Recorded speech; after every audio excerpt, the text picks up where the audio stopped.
If everybody could find their seats, we'll get started. Good morning again, and welcome to the Regional Transportation Commission Board of Directors meeting. Mr. Snow. Good morning, Mr. Chairman, members of the Commission. The agenda is in order, ready for approval. Entertain a motion. Motion on the floor. All those in favor signify by saying aye. Aye.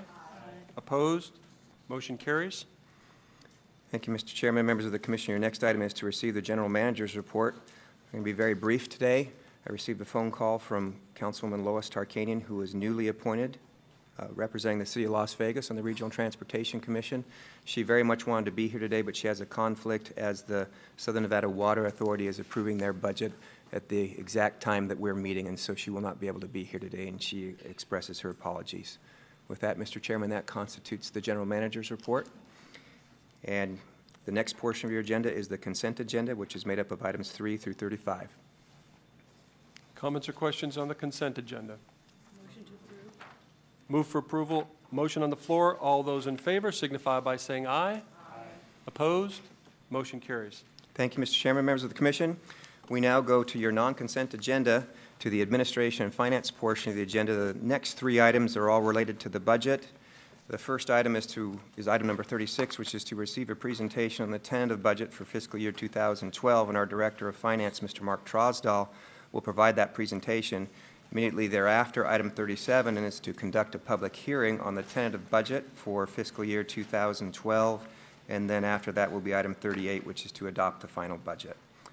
We'll have Mr. Trosdahl, if we could have him come forward and make his presentation now, please. Thank you, Mr. Snow. Mr. Chairman, members of the Commission, we'll start and review the budget. It's pretty close to what we looked at last month on the tentative budget. The first slide we look at is our sales tax. And just as a reminder, in 2007, our sales tax was $179 million. And in 2010, that was down to $136 million. So a decrease of $43 million. About $31 million of that decrease relates to our transit fund. So we've seen some pressure on our transit budget with a decrease of sales tax. Motor vehicle fuel tax has been a little bit more stable as a revenue source than the sales tax has. You can see we've just declined about $6 million there. Our fare revenue has increased somewhat with the economy the way it is and the pressure on the transit budget. We've had 3 fare increases in the last couple of years. 2 general market increases in January of 09 and 10. And then in 2010 in August, we had a fare increase for the resort corridor. So that's why that revenue has mostly gone up.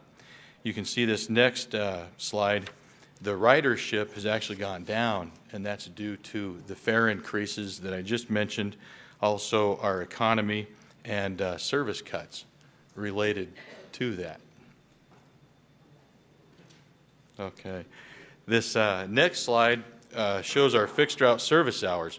These are actually the hours that our contractor provides in service to the community for the fixed route. You can see in 2009 that we had, that was our peak at 1,553,000 hours there of service. In fiscal 2012, we've budgeted 1,350,000.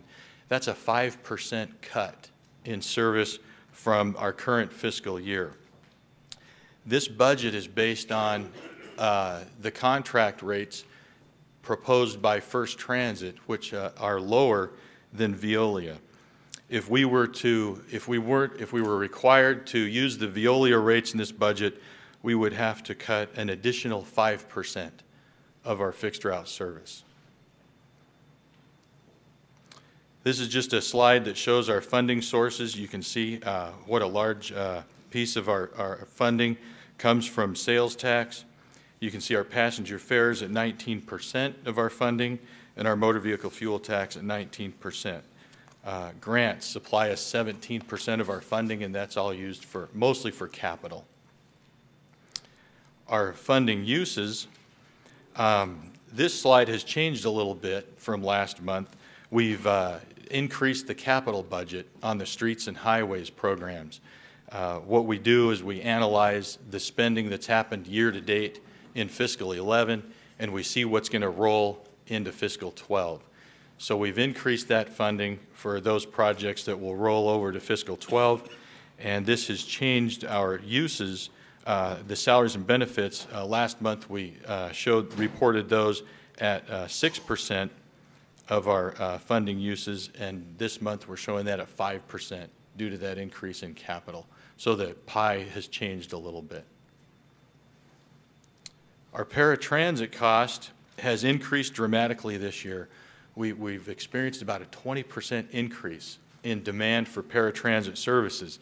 This has also put a strain on our budget. You can see here in fiscal 10, we had $29 million in cost, and we're projecting in fiscal 12, $38 million in cost. That's a $9 million increase.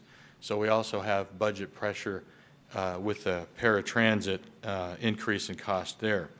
You can see this is a chart of our paratransit ridership, and that cost is also, that trends just right with the cost, the ridership there. And so as we look at this budget pressure due to our increase in paratransit demand, we're looking at ways to help balance the budget. And in the past, what we've done is cut fixed route service, and that's what we're looking at doing this time again, is cut the fixed route service due to that paratransit demand. We're also looking at paratransit fare increases to help manage that demand. We're also looking at eliminating the monthly pass for paratransit and also retracting our service area for paratransit back to the 3/4 of a mile. And I think that topic will be addressed after the budget. Our highlights of our capital budget, we're going to buy 142 new paratransit vehicles. About 117 of those are replacement vehicles, and then the remainder's expansion. And then our arts and transit is part of our capital budget also. We're also looking at the UNLV Transit Center and enhancing our services through a new communication system for the vehicles.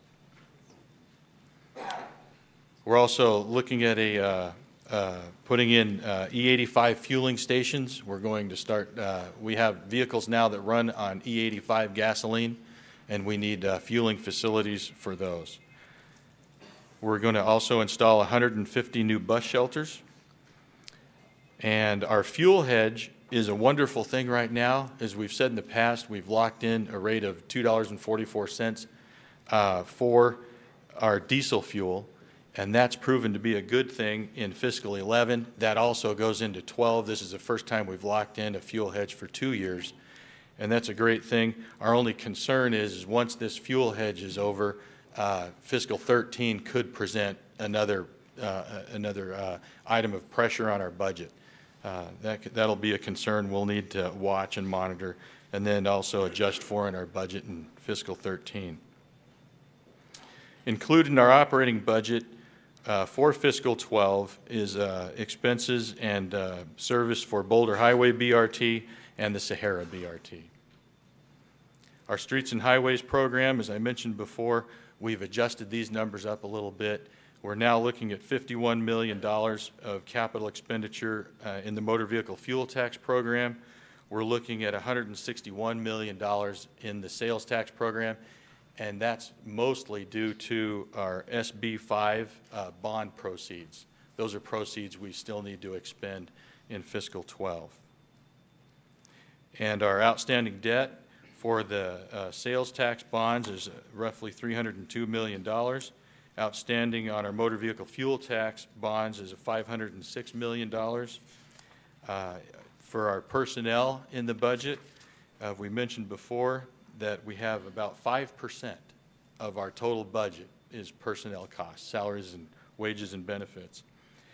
In 2010, staff only received a 0.5% COLA increase. That was frozen in 2011 with no COLA, and 2012 is the same thing with no COLA. I went through that a little fast, but that is my presentation. If there's any questions, I'd be glad to field those. Comments or questions from the board? Commissioner June Kiliani and Councilman Ross. Thank you. Okay, so the additional 5%, what does that actually come to in dollars? In the five, roughly about $4 million. Wages and staffing, you said we're short. No, you didn't mention that at all. Where are we at on staffing components? Are we fully staffed as far as our group? No, we're, What positions, in other words, do Go we either ahead. have open or laid off? At the current time, we are not currently fully staffed. We have 274 full-time positions. Right now, we're holding about 252. In addition to the 0% increase that SEIU took, effective July 1, there will be a 1.125% decrease because of the PERS contribution that the employees will incur, as well as the agents who will incur the other half in accordance with the terms and conditions of the collective bargaining agreement. Okay. And then paratransit, it's my understanding that it's RTC's obligation to publicly relationed or to PR. The fact that if you choose not to use paratransit, even though you may be disabled, but you may be able to get around, that if you ride our fixed route, it's for free, is that correct? And so do all of our drivers PR that? What is our methodology for getting that kind of information? I still hear from folks who didn't realize that that was accurate, or that they knew about it. well, that would be, we haven't heard reports of that. Would certainly understand how that could happen, but when an individual is certified, they go through the certification process, and they're given a paratransit ID, and they're also instructed that that gets them free service on fixed route. And we've been under the impression that's been widely known and widely accepted. Certainly the drivers are aware of that. We may need to place additional, we could put in another mailer out to all of our recipients and remind them that that is the case. It just may be something that we may want to do an additional outreach. Because, with no disrespect, paratransit should really be for your most severely disabled that need to access it, and that might help in the long run if we're helping people be able to still get around, but will assist with the cost that's there as far as that's concerned. Sandy's kind of nodding her head that, yeah, maybe we could do some more outreach on that. And then can you talk a little bit more about the fueling station costs? Did you say something about fueling? Yeah, I think there's We bid that last year, right? So we got that fixed price. It's considered, the fueling station is for a new fuel that's considered an alternative fuel, a green fuel. Essentially, under state law, we're required to have a certain percentage of our operations operate from those alternative fuels, and that's the reason for the new fueling station. Okay, and how many do we have now, or is in this budget? Were we It is adding? in the budget. Okay, but how many are we having? We're going to have fueling for E85 at both bus yards Okay. in North Las Vegas and on Sunset. And then you said that we're adding 150 bus shelters? Correct. That's what outdoor promotion puts in, or is that ours? Ours. Is that in addition to what outdoor promotions does? Outdoor promotions will also be adding, I don't know the figure off the top of my head, but they'll be adding bus shelters as well. Okay, and do we have a map of what bus shelters we're looking at adding? I'm sure we do somewhere. And the Carl reason will I know. ask, for those of us that are in the older side of town, or where folks like myself live, it's mostly the minority areas or the older parts of town that do not even have a shade structure, let alone seating or a trash can. So I think we need as many shelters, but I want to make sure it's not going into just the new areas, but it actually goes back to routes 109, 108, 210. Even just going down Bonneville, there's still no shelters over by Rancho Manor. I mean, I would hope that that's something that we would pay good attention to. The folks that have lived here forever deserve to have a bus shelter. Commissioner, we am I do right? have a map, and I can tell you that the distribution of those shelters is widespread. And because of the ADA, we are limited in many streets to installing the new bus Right, shelters because of the clearance requirements. The new of where clearance we is can fit 48 them in. inches, I believe, correct, for sidewalks?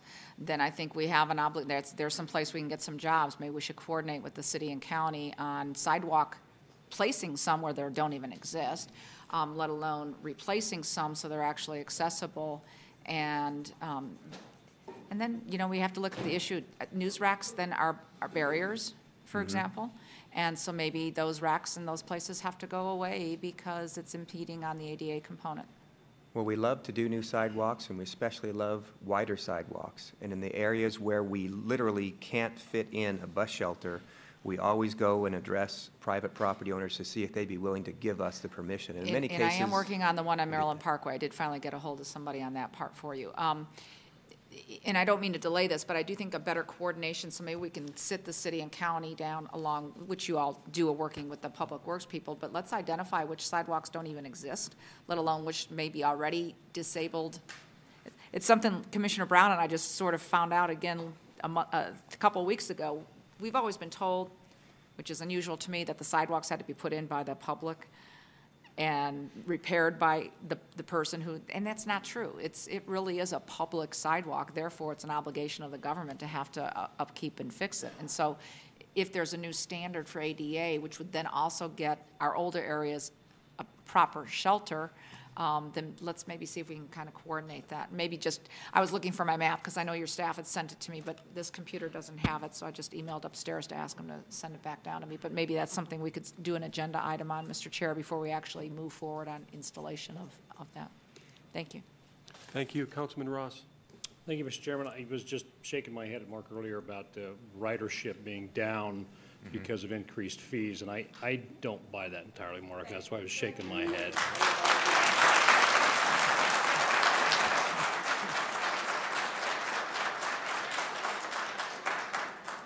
Wow. I was going to say that I think ridership's down, certainly because of our unemployment issues we're struggling with here in Southern Nevada, and a lot of people are giving up, and that's sad because they need to stay out there. They still need to use public transportation, which leads me into fixed route and paratransit and the comparative between the both. I would like to see this board and staff continue to look at, you know, the priority being fixed route because it does affect a much greater population here in Southern Nevada. Paratransit is still important. I don't want to diminish the importance of paratransit, but I do want to emphasize the importance of that fixed route system. So as we're dealing with these budget issues, as we're dealing with, you know, how we're going to, you know, manipulate our system to the best advantage, I still think our focus has got to be on that fixed route and moving the biggest population in Southern Nevada from point A to point B.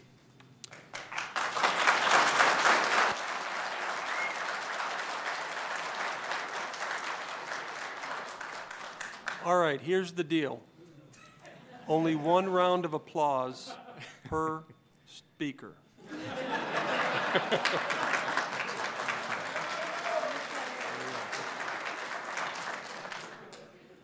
That's mine for the day. Thank you.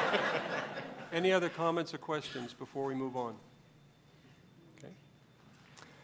Thank you, Mr. Chairman. Then your next item would be item 37, which would be to conduct a public hearing on the tentative budget for fiscal year 2012. We'll open up the public hearing. And is there anyone here this morning wishing to speak on the budget presentation? Please. Jake, do we have the portable mic? Great. Thank you.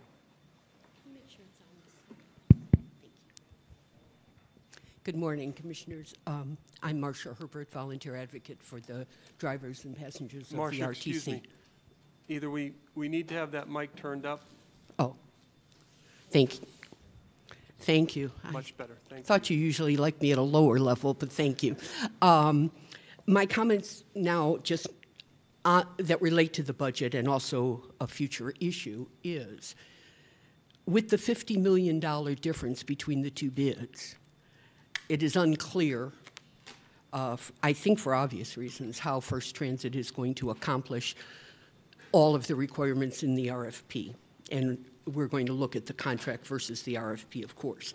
However, if they are unable to do so, and if they do it the way they're doing the paratransit, where the drivers are on forced overtime, mandatory overtime, instead of having enough drivers, they force drivers to work on their day off instead of giving it to the drivers that want to have the overtime.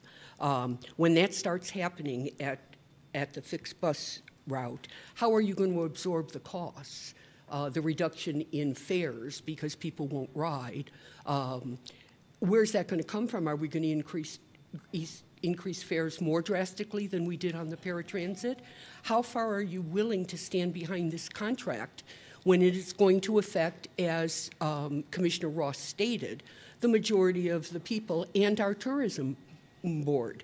I don't understand it, and I would also like, oh, I'm sorry. I know I won't get a response, so I was going to go on unless somebody wants to respond. I would like to ask, to comment on Commissioner G's comment about taking the fixed bus route. As you've heard me say month after month, and we have somebody in our audience right now who is having the same problem. It is not just a matter of having bus shelters for disabled people. You're expecting them to sit in, I know they're covered when they're in the shelter from the rain, but you've got the heat, you've got the cold in the winter, and one of the biggest hazards, is that they have to cross busy streets.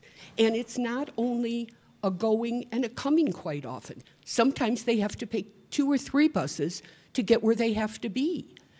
Count the number of busy streets, because even if they get off on the side that they're supposed to visit, then they have to cross the street to get back. It is a huge hazard, and some can take the fixed route, and we make them aware, by the way, in all our paratransit meetings at the different senior complexes. We make them aware that they can ride for free, but most of them would rather have the safety of being door to door. Thank you. Thank you. Is there anyone else wishing to speak on the budget?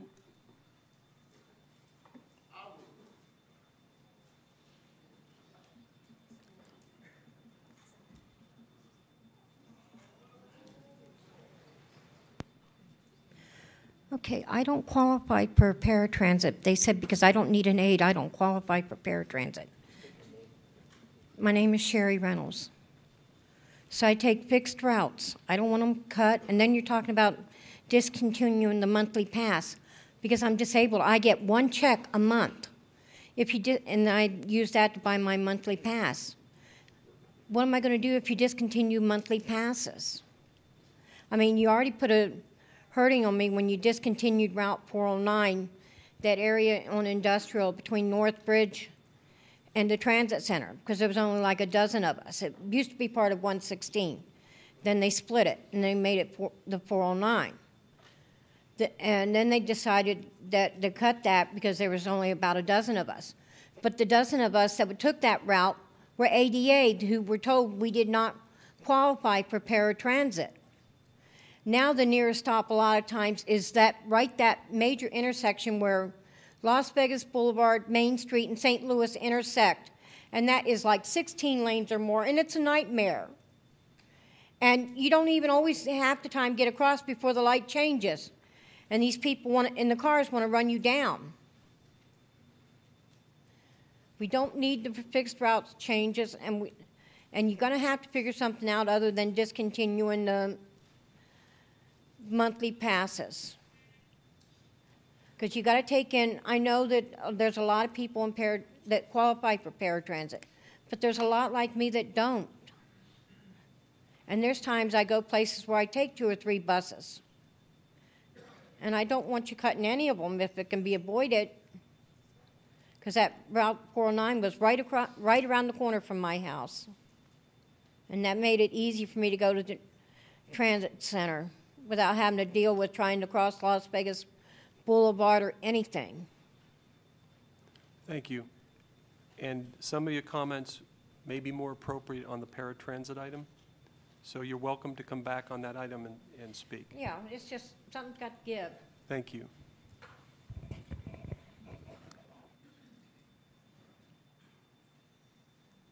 Okay. Anyone else wishing to speak? State your name for the record. And if possible, let's keep our comments focused on the budget presentation.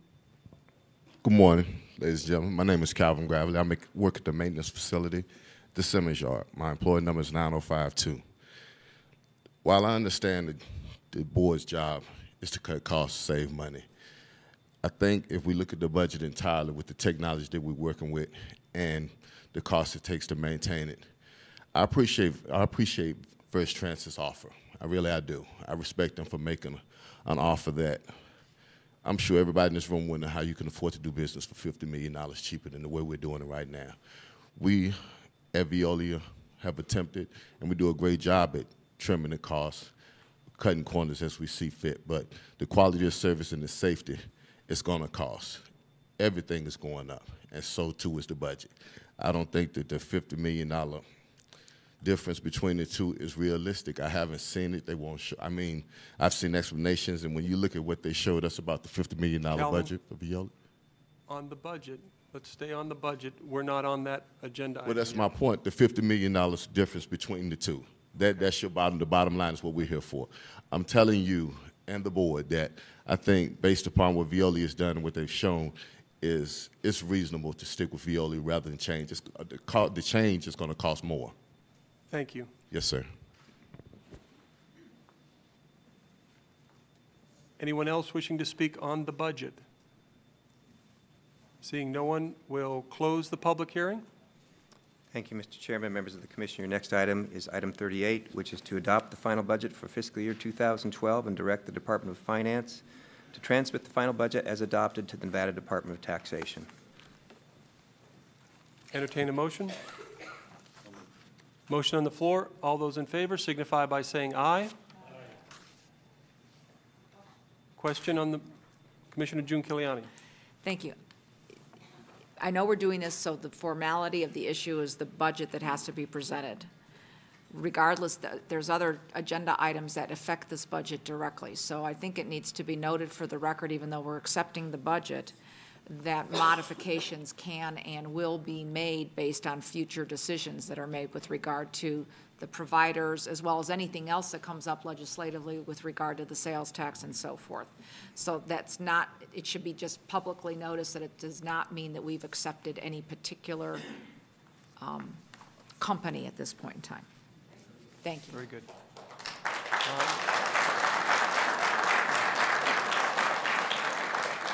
That's hers. You might have used that too early. Gotta save those. All right. So there is a motion on the floor for approval. All those in favor signify by saying aye. Aye. Opposed? That motion carries. Thank you, Mr. Chairman, members of the commission. We now go to the transit portion of your agenda today.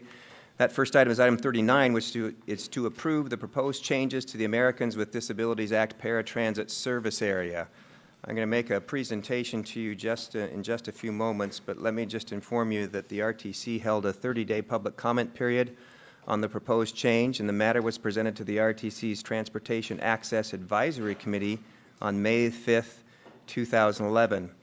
The Transportation Advisory Committee supported the change and the reduction in the service area.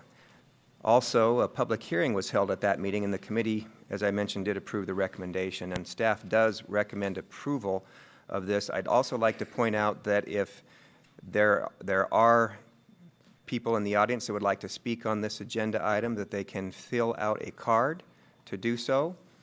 And Tracy Bauer is right here, and she has those cards. If anybody would like to speak on that item, they may fill out a card, and we'll have that card turned into the chairman. If we can go forward with the PowerPoint presentation. As part of the ADA, there are a number of requirements. We're obviously not going to be able to go through all of them today, but I wanted to focus on a couple of key items that pertain to ADA compliance, and that is that our transit vehicles and facilities must be accessible to the disabled, and we do meet that requirement. One area where we exceed the requirements of the Americans with Disabilities Act is in the area of coverage that we provide paratransit service. Now, on the map on the screen, you see a map that shows with the dark lines, those are the actual fixed route lines that are operated by Veolia Transportation. That's our route network. And we're required by the ADA to have at a minimum a 3/4 of a mile boundary around that route network, and that defines the paratransit service area, and that's the gold color that you see in the middle. In the past, the Commission has opted to provide additional service above and beyond what is required by the ADA, And that is indicated by the blue graphic that you see that's further out from the gold graphic. And that basically is a mile and a half beyond the fixed route lines. And that's the standard of service that the Commission has provided. And they've even gone beyond the 1.5 mile boundary to include those portions of the purple that you see on the screen. That's a supplemental service area. And we provide paratransit service to individuals who live on that area on a space available basis. And they can call and schedule a trip. If there is a trip that can be accommodated, we will provide them that trip. So we have exceeded the requirements of the ADA in terms of our paratransit service area. To put this in context, as part of the ADA, we can charge up to twice what the fixed route full fare is, and that includes transfers or special pricing.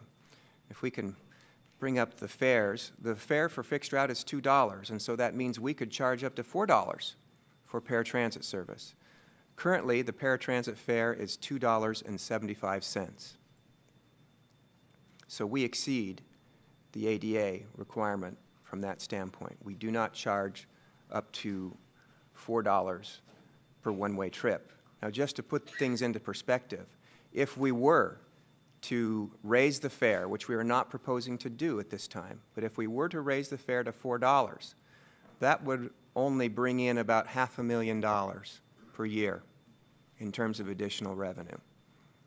In comparison with the deficit that we're experiencing just this fiscal year in paratransit, which is $9 million, the fare increase doesn't really get us there in terms of bringing in additional revenue. And that would be assuming that we would be still accommodating the same number of paratransit trips as we are today. But there's a good chance that that volume would go down if we were to raise the fare that high. And we are not proposing a fare increase at this time. One of the big concerns that we have and what's often misunderstood about paratransit is that we cannot place any sort of a restriction on the type of trip that could be made. We don't place any types of restrictions on what trip can be made on the fixed route system. And since ADA paratransit is complementary under the law to fixed route, we cannot place any type of restriction on what type of a trip could be made on paratransit.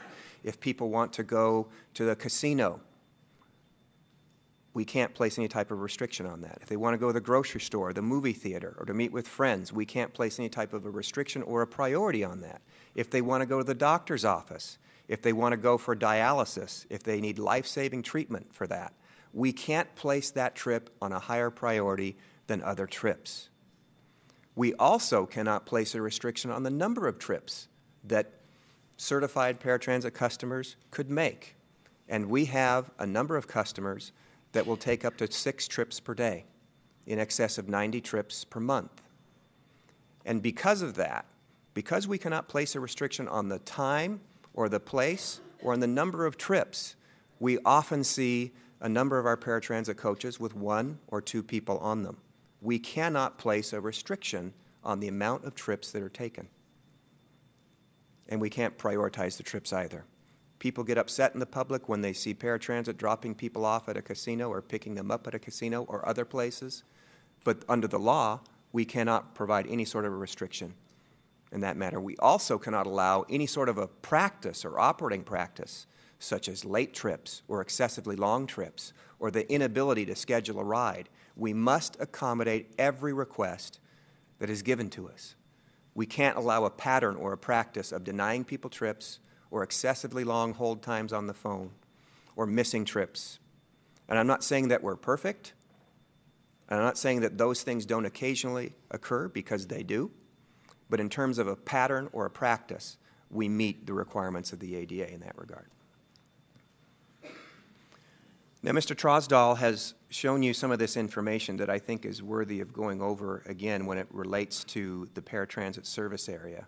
You can see that since 2003, we've had a steady increase in paratransit rides. And unlike fixed route, which has had a drop-off in ridership for all sorts of reasons, the economy, service cuts to fixed route, as well as fare increases, lots of reasons why that ridership has reduced, but paratransit has not. And for this fiscal year, you can see how much the demand in terms of rides has risen. And just since 2003, we were coming close to doubling the number of paratransit rides. And for next year, we see another 10% increase anticipated for that. Just to go over the paratransit ridership by month, you got the dark blue bars in fiscal year 2011. You just may be able to make out the light blue bars in 2010. What is really happening in paratransit is the state of Nevada has cut back severely on the Medicaid transportation trips that they will fund. And so what happens is if individuals out there, seniors or the disabled, if they are paratransit eligible, then they're coming to us to make their trips for them. Specifically where the state has had to make cuts is in adult daycare trips for senior citizens. They no longer provide that service to the extent that they used to provide those types of services. And so we've had to incur some major increases. You can see that starting in December of last year, we've had, and going through April of this year, we've had 22, 23, 24, 27% increases in terms of ridership just in the past 6 months. And that has resulted in a $9 million hole in our budget that we have to fill. The cost per passenger trip on paratransit versus fixed route. Paratransit, by its nature of being a door-to-door, somewhat individualized service with a lot of time involved in those trips and no restriction on those trips where we have quite often 1 or 2 people on the bus, $41.55 per trip versus a cost per trip on fixed route, which is barely discernible in the smaller blue bar there, of $2.19. Thus, we have the policy that if on a day when a paratransit certified customer is feeling able, that they can access fixed route, we encourage them to take that trip on fixed route because it saves us a tremendous amount of money to do it that way. Also, I want to point out for the record that the RTC has a mobility training program for everyone who comes in to be certified, and everyone who is certified, and even everyone who is denied paratransit services has the option of going through mobility training where we will teach them to become experts in navigating the fixed route system. That saves us a tremendous amount of money, and it also provides a great service to the public by helping them understand exact fare only. But fortunately for paratransit, they don't have to worry about that. We make it much easier for them to take fixed route because they don't have to pay, and that's been a good policy. And we help them understand everything having to do with the lifts on the coaches, and we think that the drivers in this community do a great job of serving the needs of the traveling public, both on our fixed route and paratransit contracts. Since August of 2010 through April of this year, we have seen 73,324 Medicaid-related trips to adult daycare programs. Those are trips that the state used to fund. And now the real impact of that is settling here at the RTC, even after the impacts of the economy and the reduced sales tax, as you've already seen. So this is the paratransit service area today with the 3/4 of a mile with the orange-yellow color there, the 1.5 mile with the blue color that you see, and the supplemental service area with the purple. What we're proposing for you for your consideration today is to focus on for the future and for future customers, future paratransit customers, we would just apply the ADA minimum standard, which is the 3/4 of a mile map that you see here. So let me reiterate that because this is important. What we're proposing to you today is to reduce the service area to the 3/4 of a mile standard required by the ADA for new paratransit riders. For existing paratransit riders, regardless of where they live, whether they're in the orange map or the blue map or the purple map, they will continue for the foreseeable future to receive paratransit service. We'll pick them up where they live if they're certified in those areas. We will not drop them off outside of the 3/4 mile minimum area, however. The proposed course of action for this, as I mentioned, we've already had a 30-day public comment period on this, and that began on April 5th. We had a public hearing at your Transportation Access Advisory Committee meeting on May the 5th, where the TAC committee heard the extensive public comment and recommended approval of this to the board. And of course, we're here today on May the 19th. If approved by the board today, this would go into effect June 1st, 2011. With that, Mr. Chairman, members of the Commission, that constitutes our presentation on this item. Okay, first, we'll comments or questions from the board. Councilman Ross and Councilwoman March. Jacob, any other potential solutions? You're not, I mean, this is the only one you're kind of recommending to us at this point. You're not recommending the paratransit fare increase at this point? I'm not at this point, but I'm concerned that as we go throughout the year, we may need to proceed with a budget amendment, as Commissioner Giunciliani referenced. That there's a possibility we may need to consider that before the end of the coming fiscal year. But at this point in time, we're not considering. Well, and the elimination of the paratransit monthly pass, in my mind, I wished you to have this, all of these on the table for TAC, the public comment period, for TAC to listen to and receive public comment from. So we're taking this, all of this at one time instead of piecemealing this, because it's painful. It's painful, these decisions we have to make based on the economy today. And I'm just concerned about, one at a time, we're just chipping away at it, instead of just saying, hey, here's some potential solutions. Let's bite the bullet. Let's make some difficult decisions, which all of us chose to do as elected representatives of our various municipalities. So I'm going to support your recommendation, but I think maybe we should have just thrown this all on the table and said, let's get it done. Thank you, Councilman. I appreciate that. We wanted to, rather than bring all of this to the Commission at one time and have it be extremely painful, there is a chance that the state legislature may do something about this problem. And rather than put all our eggs in one basket, and the economy may continue to recover. And so we didn't want to impose burdens or take difficult issues like these to the Commission unless we felt we absolutely had to do so. Good point, Mr. Thank you, Mr. Chairman. Councilwoman.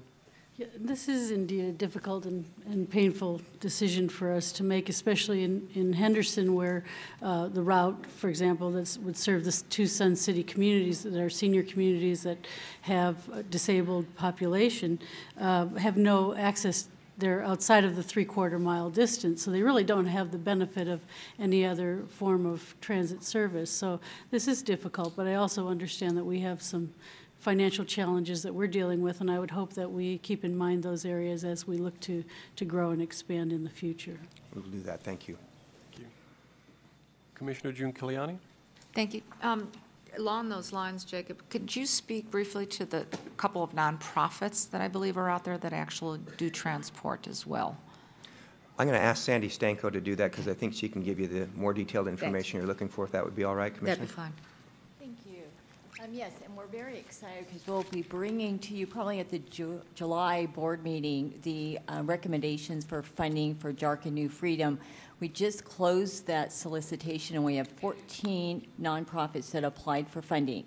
So they have made a huge difference in helping to bridge the gap between paratransit and other, where people are not eligible perhaps for paratransit.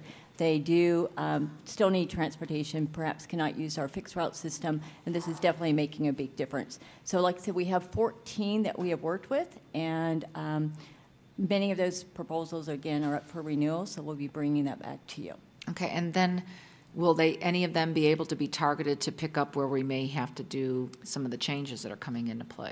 Absolutely. Many of them are actually providing service in some of the areas that we currently obviously have paratransit, right. But there's others like ITN in Henderson. They are providing service for the Anthem community. They applied for funding, and we look to recommend funding, so that will help again to bridge the gap. There's some nonprofits in the Northwest also where we do not have paratransit today. They'll be able to provide some of that service too. And what about the services such as Silver Star? We continue to operate 12 Silver Star routes, and we anticipate that there's not going to be necessarily a lot of growth in that area, but that is definitely helping to meet some of this need. And does Silver Star get grant funded, or how No. are they funded? No, the Silver Star program is actually funded through local sales tax. Through the Same as sales our tax component? Correct. And then the 14 that bid, will those be under both the sales tax as well, or is there additional revenue from someplace else? The 50% of that is funded through the New Freedom and JARC program, and then the nonprofits are actually coming up with the other 50%. Okay, it's New Freedom and what? I'm not... JARC, J-A-R-C, it's Job Access Reverse Commute. We have so many acronyms in Yeah, government. Thank you. And then, so where we have medically fragile individuals, what's our turnaround time now for identifying those folks through certification?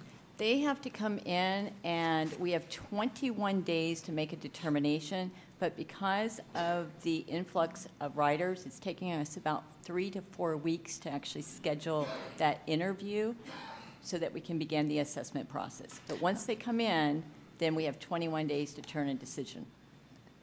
And that's interesting, because I know you helped with a constituent of mine who it took like 9 months.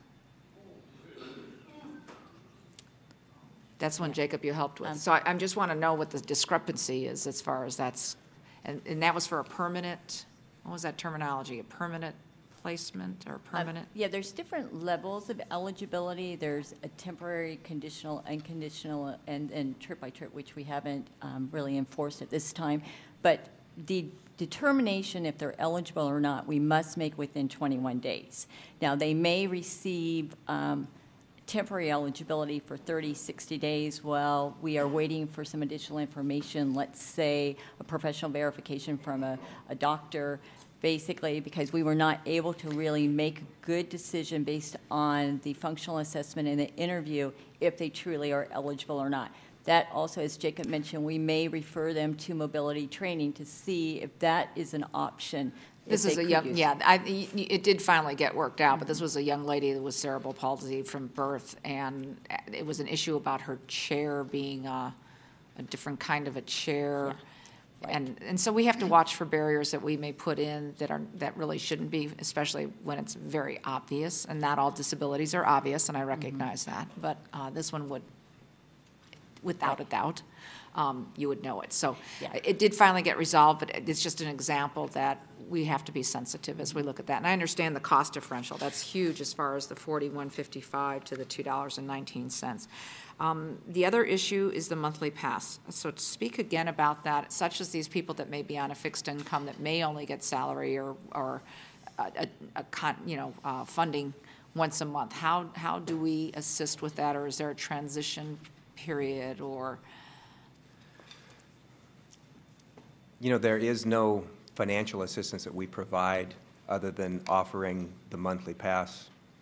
And in terms of transition, there is the mobility training that we do offer. So the monthly pass recommendation for elimination is due to what? Just the fact that people can get unlimited rides, and therefore it adds to that cost? That's correct. But they can have unlimited rides regardless, right? You can have unlimited rides regardless. The monthly pass, though, is for a fixed fee associated with that, just like on fixed route. And it expires after every month. If people want to pay individually for each ride, which is the standard practice through most of the rest of the country, that's how it would be handled if the monthly pass is eliminated. You couldn't do a monthly pass that has a certain number of punches, and once it hits that punch, then that expires it, rather than? We've actually had a punch pass previously. Yeah, yes, we have. The challenge, again, it's when you have this demand, the monthly pass obviously is a discounted fare. So after 40 trips, then the pass is basically paid for itself. The challenge is when you're seeing a 22, 23% increase, and again, as Jacob mentioned, you have to meet the demand. So you either need to add more service, add more vehicles, or try to manage the demand. And one way to do that, unfortunately, is if you take the discount away and they have to pay the regular fare, then maybe some of those discretionary trips or some of the trips perhaps that they could use fixed route for, they will elect to do that. Again, Thank you. difficult decisions. Yeah, very. We understand that. Yeah. Thank you. Councilman Bennett? Thank you. Jacob, my question, to piggyback on what Councilman Ross was asking about, in your presentation, did I hear you correctly when you said even if the maximum we could raise these to was to $4, double the $2, the standard fare, and even if we raised it to that full, even if we took it all the way to $4 tomorrow in one big huge jump, it would generate less than around $500,000? I think probably a little bit more than $500,000 a year, but it would be an insignificant amount to the 9 million that we have. Correct. And that leads me to my next question. Would we, if you were to recommend, if you were here as part of this proposal to recommend an increase, do you think you would bump it from $2.75 straight to $4, or would you step it, or would you? I would not come back and recommend that we bump it to 4. So if we only went half that way, we're only talking $250,000. And really, I think we would get more benefit by encouraging people to take fewer rides that way as opposed to getting money from the fare box. That's been our experience in the past. People have to be more selective about the trips they make, unfortunately, or take fixed route, or carpool with people for other trips. We do have a club ride commuter services program that matches people for trips, and we've had our paratransit customers take advantage of that program, and our fixed route customers take advantage of that program as well. Well, I would just be,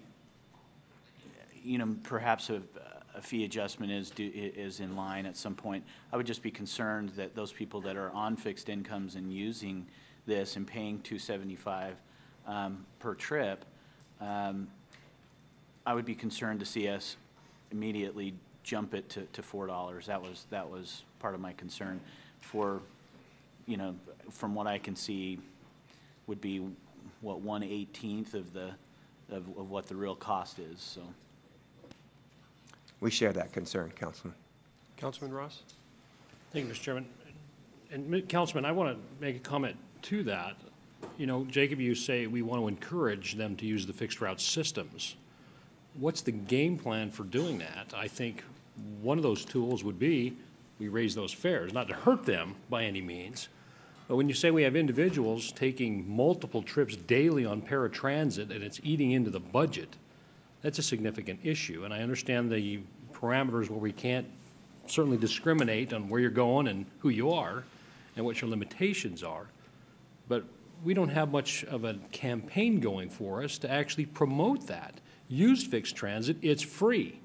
Now, I know as I visit community events in the Northwest and certainly homeowners associations 2 or 3 a month, and I talk about the RTC and I talk about the Centennials Park and Ride, and I talk about all the great benefits of public transportation, this is what I get. We didn't know that. So how do we get the message out there? How do we share that message other than we're elected officials and we represent constituencies and we're talking about it in the community? What's our game plan? And I'm not suggesting that we're falling short of the mark, but if that's what we want to make this budget work, we've got to get the message out there and be clear about it and encourage those riders to use the fixed route system to keep our costs down, and then we won't be hurting them. We won't be hurting them. And back to all of the recommendations, I'd rather be shot once than wounded a handful of times going through them in several months here, regardless of what the legislature does. We can always do X, Y, Z and then say, you know what? Because the legislature was so generous, we don't have to now, and we can back off on this. So those are just my comments, but you make a good point, Councilman. Thank you, Mr. Chairman. Thank you. Mr. Chairman, if I could respond to that? Please. No. The first thing I think we need to do, Mr. Chairman, members of the Commission, is to clone Councilman Ross and to send him throughout the community to share this message at all sorts of public meetings. But I would also point out for the record that item 35, which was on your consent agenda, was to approve the creation of grant-funded positions to aid in the transition of paratransit riders to the fixed route service. So we do have federal funds, and there's an acronym for this, but it's so embarrassingly long, we were ashamed to use it.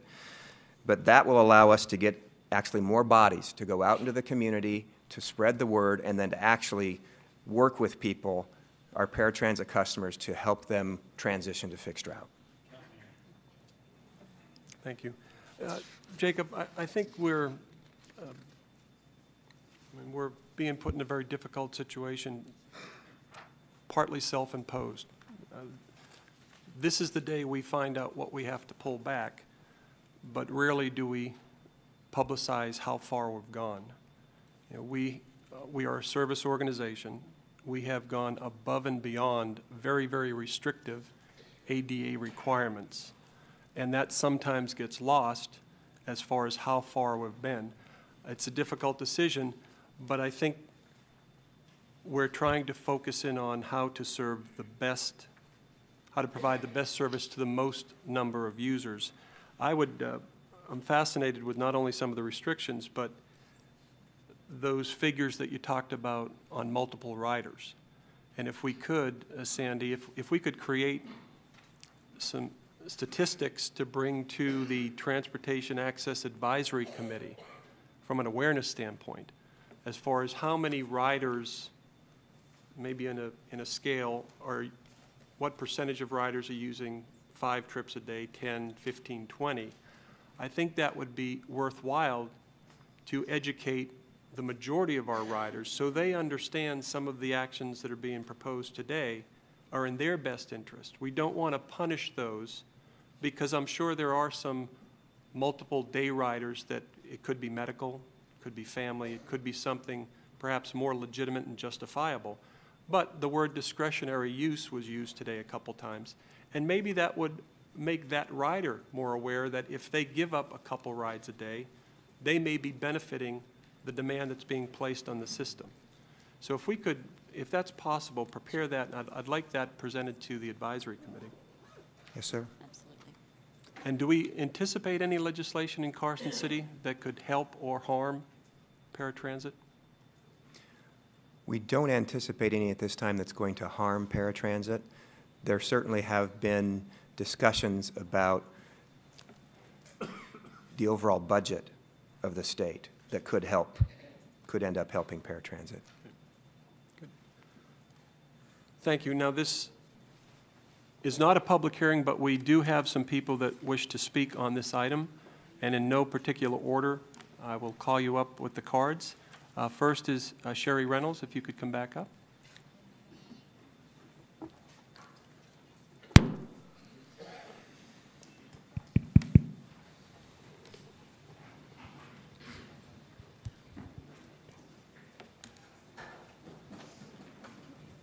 Okay, where do we go?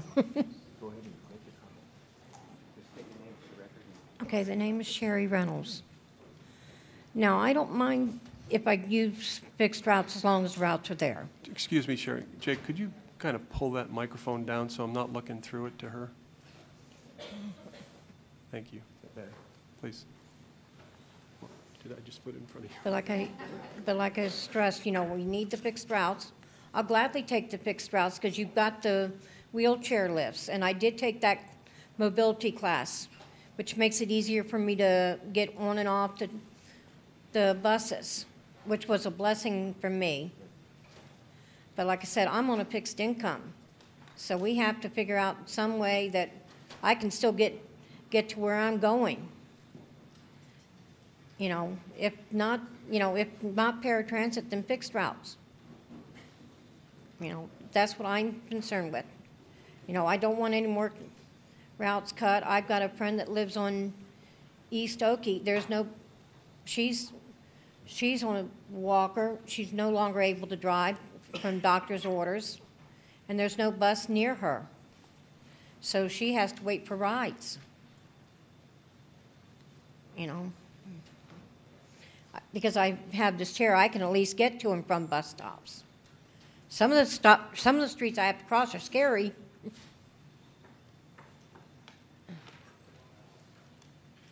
So I don't care how you work it out, just figure something out, but take in mind you've got a lot of ADAs on fixed incomes where we get get our check either the first of the month or the third of the month. And I understand from Social Security that's because of the amount of checks they have to mail out, that they have to stagger it that way so that everybody can get their checks. It just creates a burden on the post office. But, Thank you, Sherry. all right, thank you. Thank you for coming down today. Yeah. Marcia Herbert?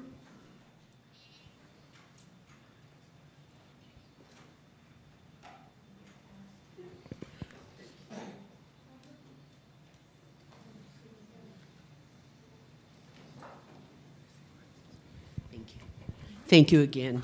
I would like to speak to the fares.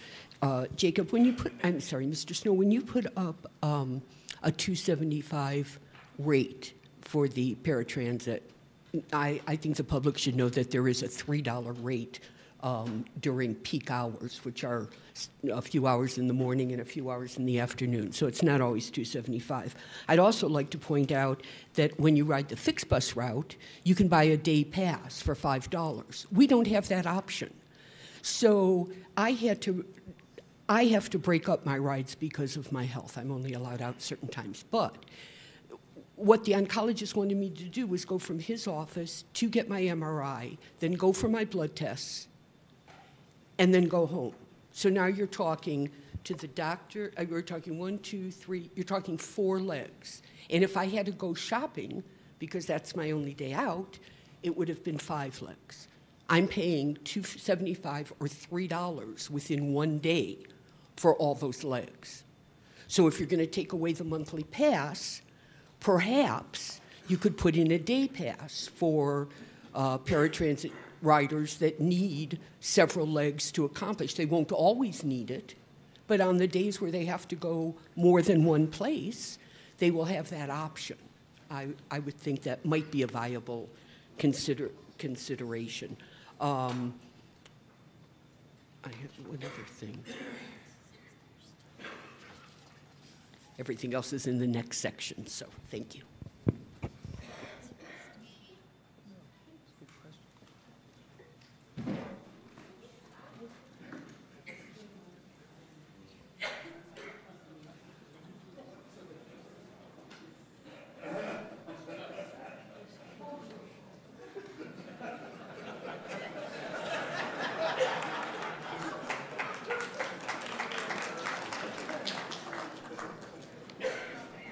Thank you, Marcia. I shouldn't say Mr. or Mrs. Ricky Hooper.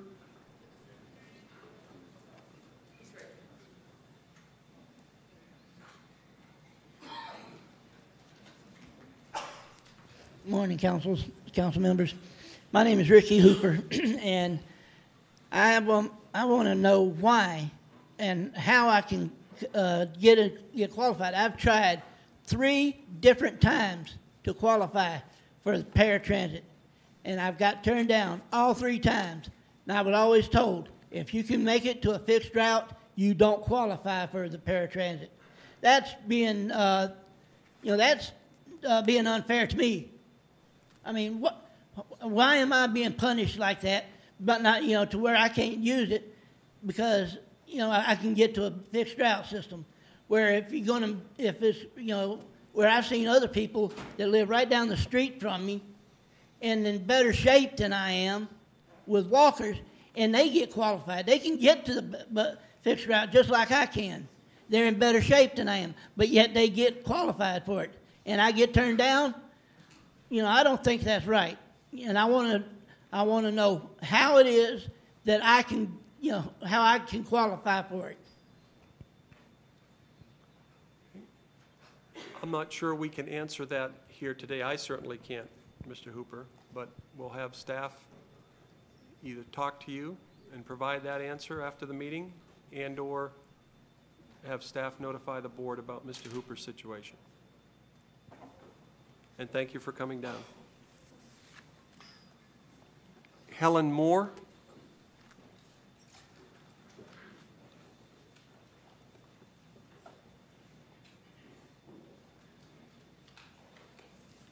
After Helen, I do not have any other cards. Is there anyone else wishing to speak on the paratransit item?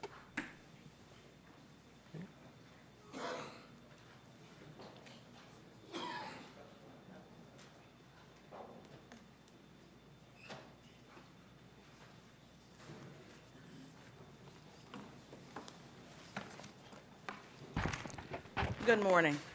My name's Helen Moore, and even though, as you can see, I'm slightly disabled myself, the paratransit is not an issue for me directly, but it is an issue for my husband. I'm his sole caregiver, and he is a 3-time-a-week subscription rider to dialysis. And I'm quite clear on their time window about when he can be picked up, both going and coming. However, there have been some incidents that are just untenable. There was one issue where the North Las Vegas police had to intervene because of the inattention of the driver. And as the young lady spoke in the motorized wheelchair, those prices do vary depending on the hours of the day that the riders are picked up and dropped off, and he falls within that window. However, my husband has, he's demented, severely demented. That's why he couldn't even come here in a wheelchair. So he is at the mercy of whoever transports him to and from the dialysis center. He couldn't even speak up to tell you if he was in pain, really. He might be able to yell out. And that's why I'm here, because I think that the drivers that you have transporting medically fragile people need to have a higher level of understanding about interaction with human beings than just your fixed route riders. Those people need to be at least aware enough to know when somebody's struggling to breathe, maybe that person is bleeding. And the incident that I just related to you about the police being involved was related to something like that. It was particularly hot that day, and this man was more concerned about getting his premise across to the dispatcher than he was about my husband and another disabled rider on the bus.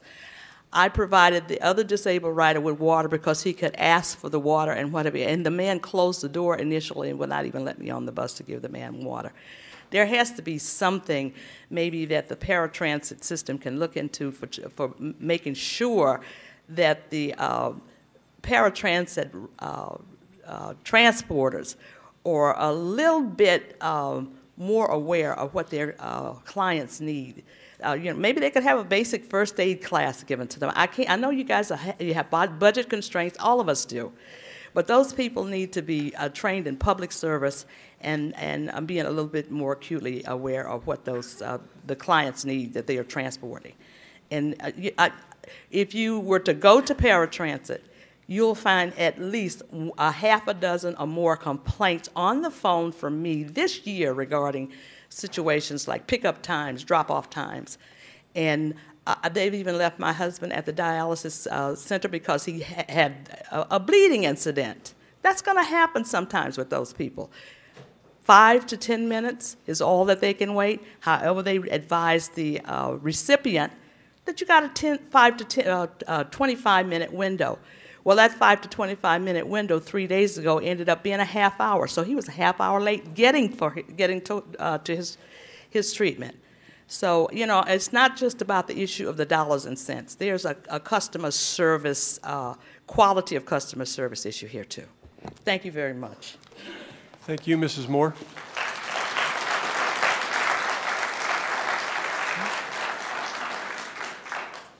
We'll turn it back to the board and entertain a motion.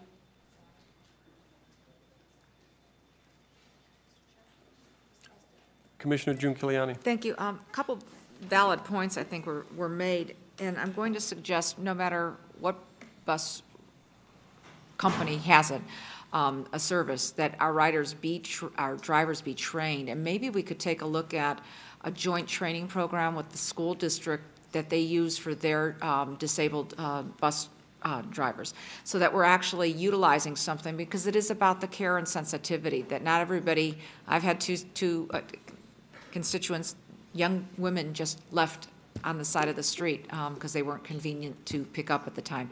So those are the types of things that we have to be sensitive to. So hopefully the training component, that might just be something, Sandy, we might want to explore, is some kind of partnership there.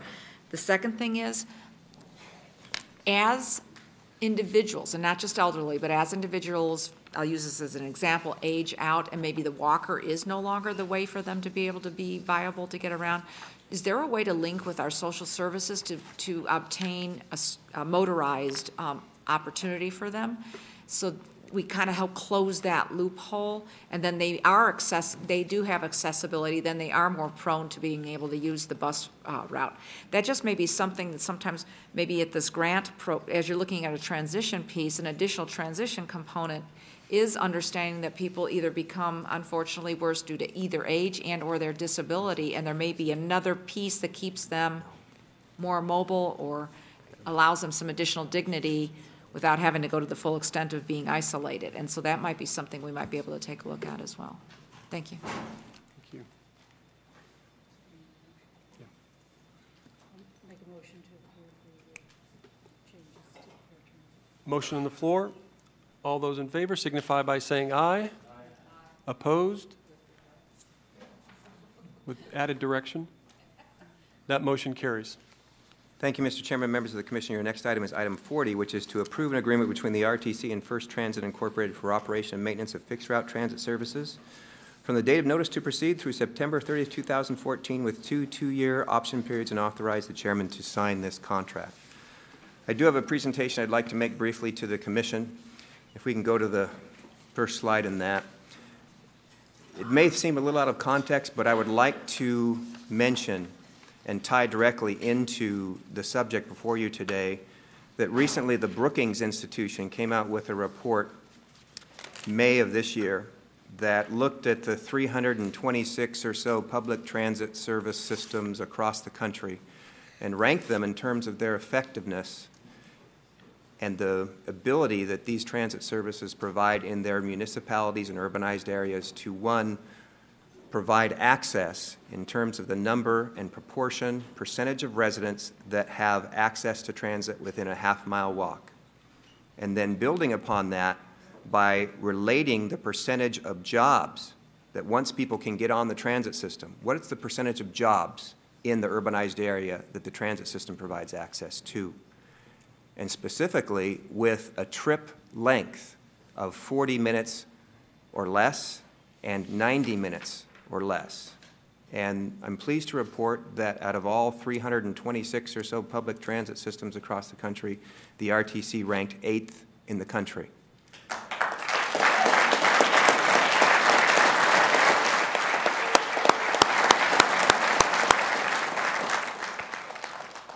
There are some reasons for that.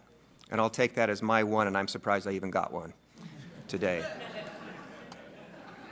You got to take them when you can get them. There are some reasons for that. Board policy is one.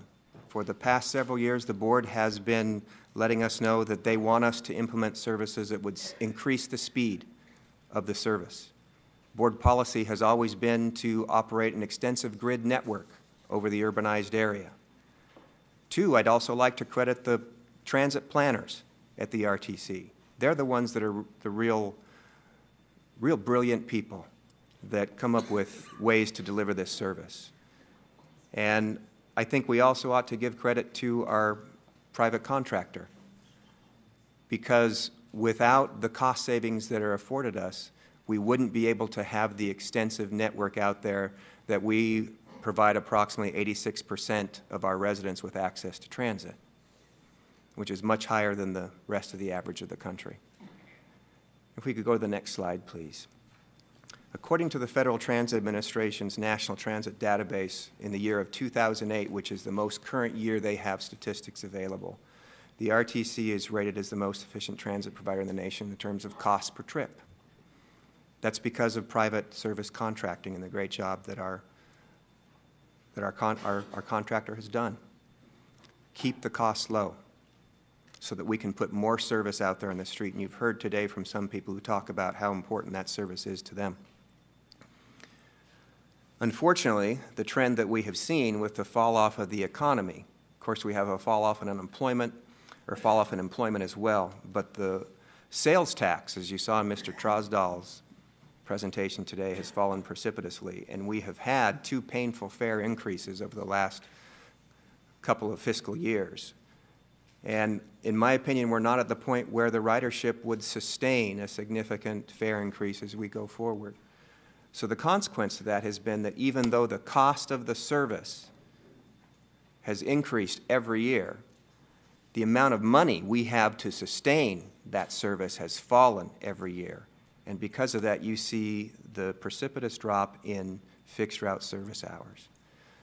And Mark Trosdal also told you about the budget that we have is based on the First Transit proposal, and that if we went with the Veolia proposal, we'd have to cut an additional 100,000 service hours out, or additional 5% of the service. And so at some point, the fact that we have a paratransit system is because we have a fixed route system.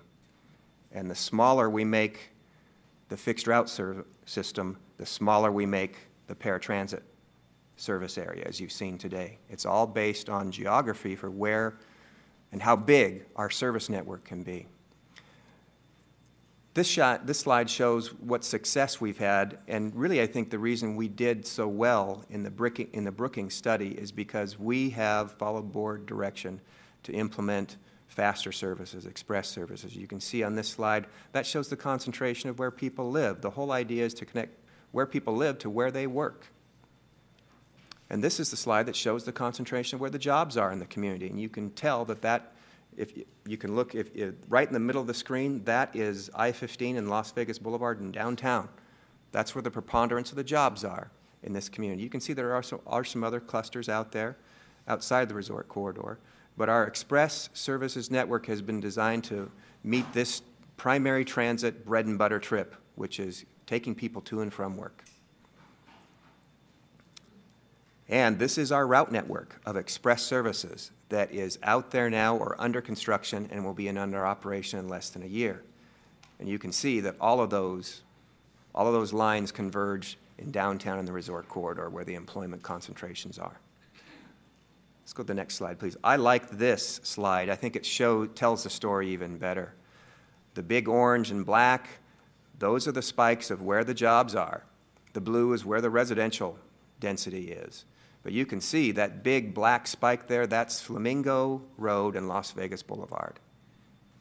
And the other big spike there is downtown Las Vegas in orange, all concentrated in the resort corridor.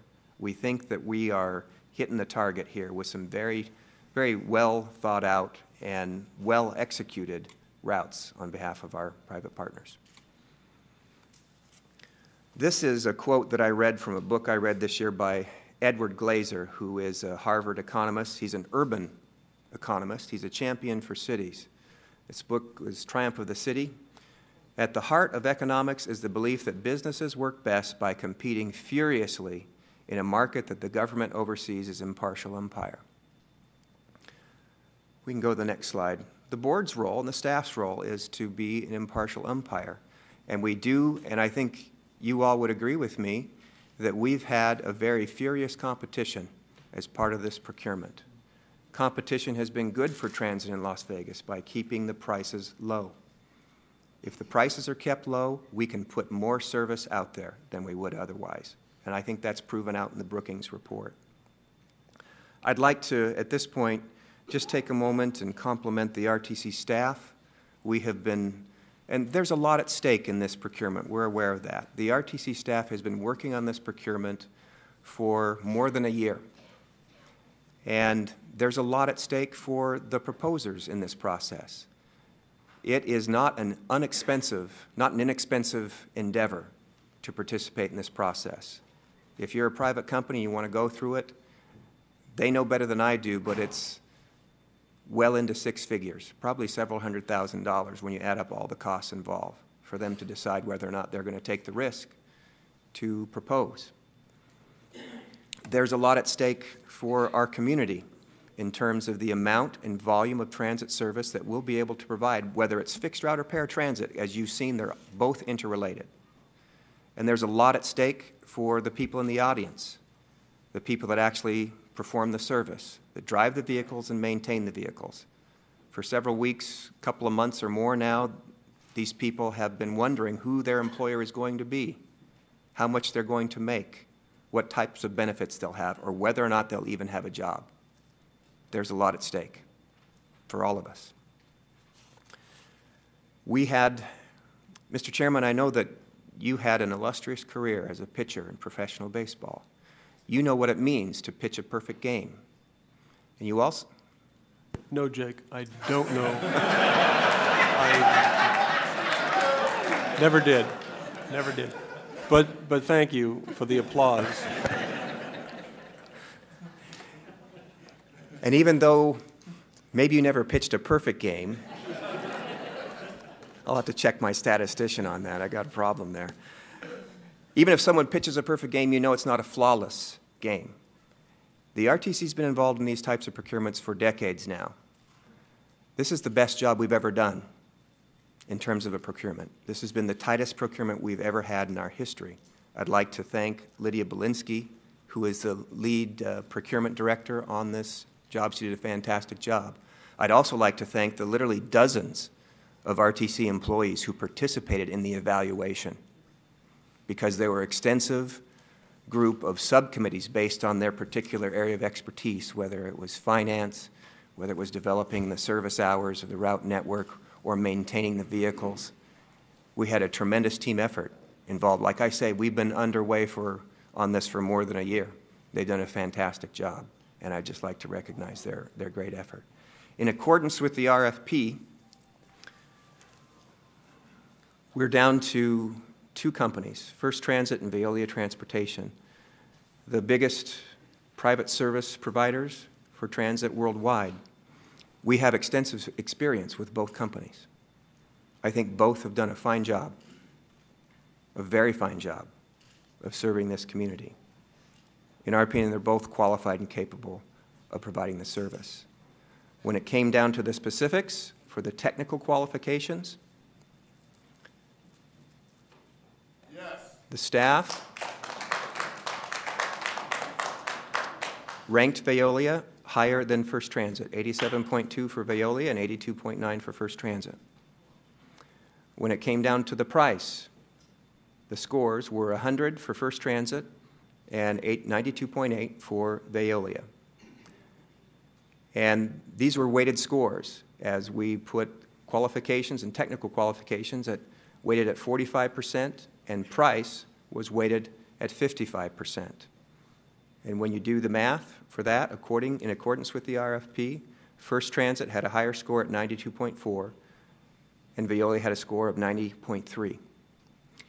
Now, what I'd like to do at this point is to introduce Jane Sutter-Stark, who is with the law firm of Thompson and Coburn. She's been the RTC's special counsel on procurements for, I think it's 18 or 19 years now. And she and another partner from the firm, Kent Woodman, have participated in this procurement as well as almost all of our other procurements that we've had in the past. And I'd like Jane to go through and give the Commission more detail with regard to how the procurement took place, and give you also a legal perspective since this is a federally based procurement, there are different rules that apply, and I think it's important for the Commission to have that perspective. Jane?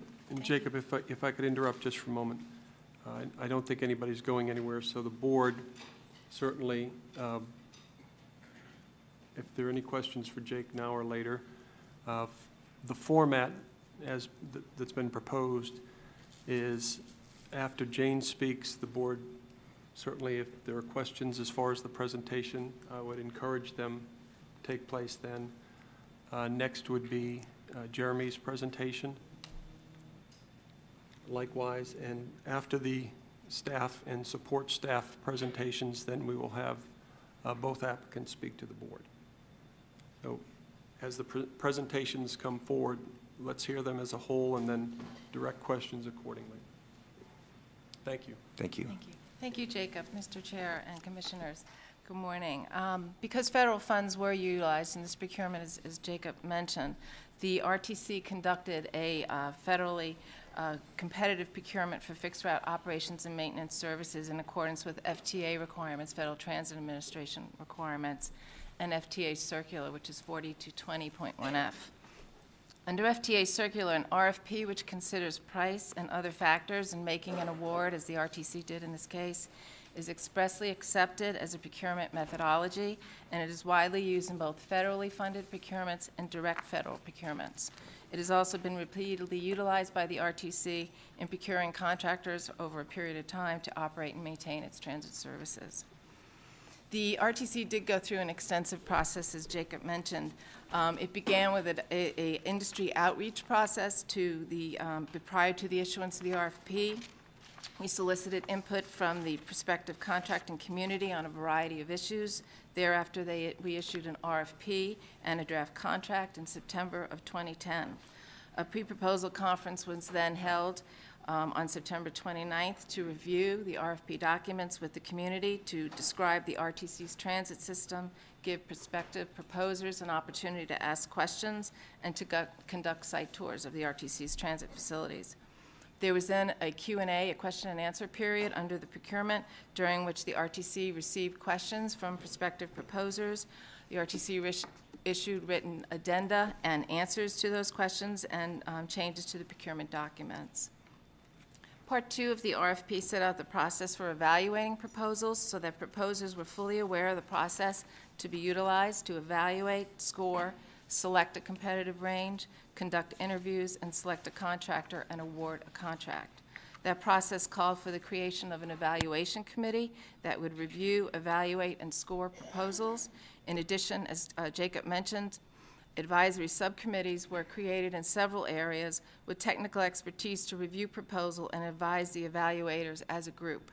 Subcommittees were created composed of internal RTC staff in different departments and outside consultants with expertise on facilities and facilities maintenance, vehicles and vehicle maintenance, innovative approaches and technologies, safety, security, and emergency management, communication systems, and dispatching. These technical subcommittees analyzed the proposals received and presented their findings to the evaluators as a group, and they were considered by the evaluators in the scoring. The advisory subcommittees do not make recommendations on scoring. Pursuant to this process, the RTC received 3 proposals in December of 2010. The RTC initially did a responsiveness review to determine if the proposals met the requirements of the RFP. After that review was completed, the evaluation committee was given the 3 proposals received for review and scoring of technical qualifications, so that the evaluation committee only scored technical evaluation. The technical evaluation factors used for evaluation and scoring were clearly laid out in the RFP in declining order of importance. So those evaluation factors as laid out in the RFP included project manager, key personnel, and proposed organizational structure. So that evaluation factor was number 1 on the list. Project experience, references, and results of interviews was 2nd. Vehicle and facility maintenance was 3rd. Staffing and personnel was 4th. The quality of plans, which included communications, dispatching, safety, security, and transition plans, was 5th. And innovative approaches and technologies was 6th. As set out in the RFP, all the technical factors were weighted 45% of a proposer's total score. Price proposals were submitted by proposers in a separate envelope and were scored by the contracting officer with assistance from the RTC's finance office. The evaluation committee thus did not score the price proposals so as to ensure that technical scoring was not affected by price considerations. In addition, transition costs were not evaluated as part of the price proposals to ensure a level playing field among all proposers. Price was weighted 55% in the RFP. The methodology for price scoring was very straightforward. It was mathematical, and it was set forth in the RFP as well. Prices were scored based on the total contract price proposed for the 3-year base contract period and the 2 2-year options. The proposer with the lowest total price received the maximum number of points available, and other proposers received points based on a ratio of their price to the lowest price, as Jacob has indicated in this chart. After scoring of initial proposals, the RTC determined a competitive range, and one proposer was eliminated. Interviews were then held with the remaining 2 proposers in the competitive range, and BAFOs were requested. Best and final offers were requested. BAFOs were received in February of 2011 and were evaluated and scored using the same methodology. The technical scores were averaged and weighted, the price score was calculated and weighted, and the 2 were then added by the contracting officer, resulting in the selection of a contractor recommended for award.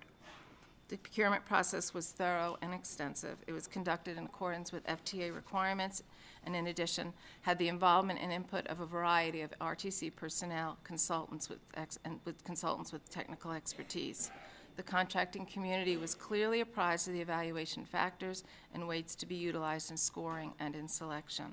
The RTC followed the process detailed in the RFP and selected a recommended contractor on that basis. Thank you. Thank you. Comments and questions from the board? Yes, Councilwoman. I just had a question. Did any of the proposers take exception to any of the process that was implemented? Proposers had the opportunity to file a protest on the process, and that was due prior to the filing of proposals, and we received no protests. Right? Other comments? Commissioner Giuliani? Thank you. With regard to the federal funds, which then cause an FTA component, what percentage of our budget is actually federal dollars? When you look at the transit budget, it's a different percentage than the overall RTC budget. I'm going to ask Mr. Trosdahl if he can give us a shoot from the hip or a figure on that. It's lower than 3%. It's just a few $1 million. Mark, you have to come up to the mic and restate your name for the public record. Thank you. Mark Trosdahl, Director of Finance. That's just a few $1 million a year in the transit budget, so it's just a few percent that we use federal funds on the operating side. Most of our federal funds are capital. I'd also like to add that as a federal grantee of FTA funds, that federal requirements would apply to the procurement. No matter what the percentage? Okay. Right. If there's one, their attitude is there's 1 cent. It's federalized. Okay. And that's why in the old days you couldn't even locate a bus stop in front of a school because that would have violated the grant component. Okay. Correct. Are we limited to only the 2 factors that were used, the technical qualifications and the price score? The technical qualifications is actually several evaluation factors that were detailed in the RFP. And those were the ones you listed, 1, 2, 3, 4? Yes, there were 6 of them. Correct. Okay, there were 6 of those. Could Yes. you, I'm sorry, restate those? I know one was Absolutely, yes. staffing. The first was project manager, key personnel, and proposed organizational structure. The second was project experience, references, and results of interviews. The third was vehicle and facility maintenance. Fourth was staffing and personnel. Fifth was plans, so it was communications, dispatching, safety, security, and transition plans. And then the sixth was the innovative approaches and technologies. Thank you. And those 6 are delineated by the FTA as well? Or No. are those ours? No. That's ours. Okay. And we don't have any kind of a local hire factor? Because it's federal, we cannot, because there's federal money involved. Actually, local hire provisions are considered exclusionary and discriminatory by the Federal Transit Administration. That needs to change. We do have the priority of employment requirement, though, that whoever the contractor is, there's a priority of employment for the existing workforce. Can you explain that just a little bit more, Lev? Is that Well, we just have always included in our contracts that to protect the existing workforce, that whoever our contractor would be when we procure, that they offer the positions first to the existing employees. I believe historically it's probably been 98% or more have retained their jobs. The only requirement is that they pass the drug and alcohol testing. Okay, all right. And then we don't have a minority hire component other than the DBE with just the small percentage, the 4? Under the feds? Is that under the feds? It's Yes, only, and we have the DBE requirement for the as a makeup of the other, but we don't have the, obviously, there can't be discrimination, but there's Right. no mandate of a percentage of anyone. Okay, so what do the feds require? They set goals? That's our requirement, that we establish a goal based on, well, and in the Ninth Circuit still, there's been no disparity study here that's been concluded, so we just have to have a good faith effort demonstrated by the proponents of their outreach and effort. And we do have a stated goal, but we can't mandate compliance at this time. What's our stated goal? Is it 4.6 or 7? What is it? And what is that tied to? Do you know offhand? No, the goal is 4.7%. Of staffing, of the contract all- price. Contract price. Yes. And what is that 4.7% tied to? Is that what we've just always used? No, that's tied to an analysis that's done for us by a consultant of what we can reasonably expect, considering what's available here in the market and what services that we would contract for. And maybe for discussion purposes at some point, I would have to suggest that we don't lump everybody into one category, and we really ought to start to do an analysis to capture African American, Latino, Caucasian, women, Asian American, and break out that Asian American similar to what NDOT is doing on their projects now, and use that model to start, at least for any of our businesses, in my opinion, not just RTC. We're talking about it at the county as well, so that we have a baseline for measuring, and then we have a way to make sure that we are offering jobs throughout, not just in one particular area. Because in the old days, NDOT used to just, the flaggers were women or minorities, okay, that covered their percentage, and that was all, the only goal that was ever achieved. And I think they've done a very good job, and I have to thank Susan for that, because I actually did the legislation in '01, and it took a long time to kind of get that going, but you have embraced it, and you should be commended for that. Commissioner, we have adopted the NDOT model for the Sahara Bus Rapid Transit Project. It's the first time we've implemented that. I thought we talked about that, okay. And we look forward to including that in our projects as we go forward. Okay, thank you. That's all I have for right now, Mr. Chair. A couple comments, but first some house cleaning items. Councilwoman Tarkanian is not here, and I'm hoping that the board takes some action at the end of this meeting. We have gone from a board to 8 to 7. Correct. On a normal quorum, on a normal majority, it would be 5. Has that been reduced to 4? Yes, you have a quorum present. You have an 8-member board. A quorum that's required is 5 of you be present. You have 7 present, so it would be required that you have, assuming you all stay here, that you'd have 4 of the 7 votes to take an action. You can't see it from the audience, but everybody is chained to their chair. Just in case they have to use the facilities. All right, and Ms. Stark, if you could clarify, and I apologize if I missed this, the commission consideration, we have 2 options. And if you could clarify those. Yes, under the RFP, you have 2 options with this recommendation for award. You could award as the evaluation committee recommended, or you could cancel the RFP and go back out. Okay.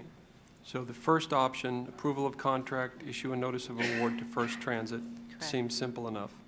The second is to not award, Right. reject all proposals, and issue a new RFP. Now, in earlier conversation, there's some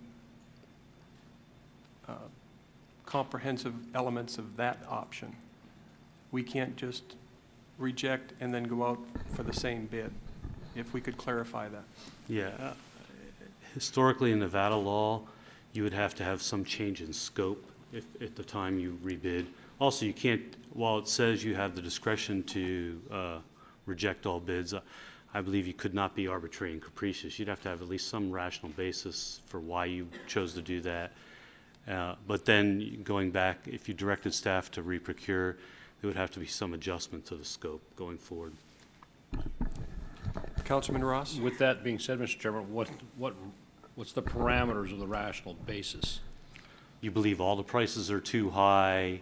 You may believe that the bids are not reasonable for some other reason. A lot of that's it is up to your discretion, but you couldn't just say, we don't like them and we're going to throw them all out. Got it. Thank you. Thank you, Mr. Chairman.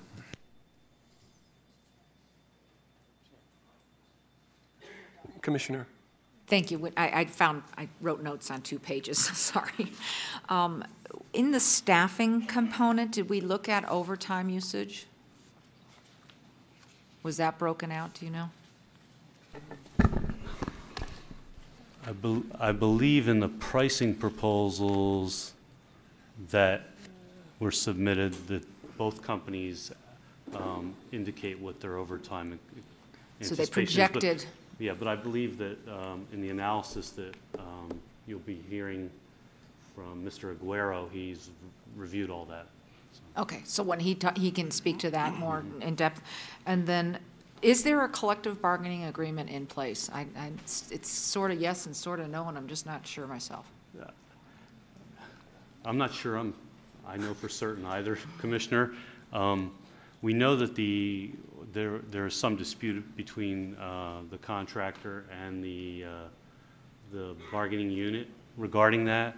It was my understanding, and I don't have any definitive facts on this. My understanding, their existing collective bargaining agreement was set to expire last fall sometime, and there was some notice requirements for in order to extend it or collectively bargain. And the information I had was maybe that there's some assertion that the timelines were missed. So I don't know if there's one still effectively in place. It'd be best to ask the contractor that. Let me interrupt, Commissioner. Is a representative from ATU here just to answer the specific question, is there a CBA in place today? And Mr. If you could come down. And Mr. Chairman, as he's coming down, perhaps Zev can explain the relationship between us, the RTC, the contract provider, and then the collective bargaining unit, if you do that for our benefit and for the public's benefit, Sure. Mr. Chairman. Thank you, Councilman. Yes, as the public entity who's contracting, you're contracting with a private company to provide service on behalf of the public entity and the community at large. The employees are employees of that private company, and the relationships are between the employees and the private contractor to the RTC. It is not between the employees and the RTC. And so the relationship between them and their private employer is governed by the federal law, National Labor Relations Act, and provides their protections for collective bargaining and strike and other matters related to their labor relations. Separately, there is the Federal Transit Act provision that as a public entity receiving, as a grantee of federal money, we have an agreement in place with the union also that assures that we will not do anything to interfere or impact their rights to collectively bargain with their private contractor. And so as a recipient of federal money, we have to assure that whoever we contract with, that there's maintained that right to collective bargain with their employees. But we can't actually get involved in those direct labor negotiations, interactions between the private employer and their employees. Okay, thank you. Then to the question, and I'm going to respectfully keep it specific. Is there a CBA in place now? The current contractor, Viola, is honoring the current CBA, and we are negotiating at this time. The last negotiation session was April 21st. Right. And could you state your name? I'm sorry. Jose Mendoza Jr., I'm the president for ATU Local 1637. Thank you. That answers that part. And thank you for coming down. Thank You're you. welcome. Did the staffing break out part-time and full-time employment? And Jeremy will speak to that as well, then, if we have questions. We need an affirmative on the record. The public record doesn't pick up nods. So someone. Actually, I was going to speak to one other item back to Commissioner Giuliani. When the RFP was sent out, we included a copy of the existing, at that time, the existing collective bargaining agreement to all the proponents. So at least they knew what they had to base their budget on as far as including that in the costs? Correct. Okay. And along with that, they had to give first option of hiring? Right. Although, I should state also, they're not bound legally bound by the collective bargaining agreement current rates. I mean, that's what they could have based their proposal on for their wages and labor costs, but legally, that collective bargaining agreement, even if it's enforced, does not carry over to a change in contractors. Okay, for either party, including the one that it's currently with. Correct. Correct, Okay. yes, because it'd be a new contract with us. Okay. The rest of my questions, I have a feeling will go to Jeremy, so thank you, Mr. Chair. And Yes, Mr. Chairman, to answer the question regarding the part-time employees as part of the staffing plan, it was identified. I think both proposers had less than 15 part-time positions. okay, thank you, Sandy. A general comment, and the ground rules, I appreciate those being answered. First and foremost, I would concur with the presentation as far as what staff has done at the RTC.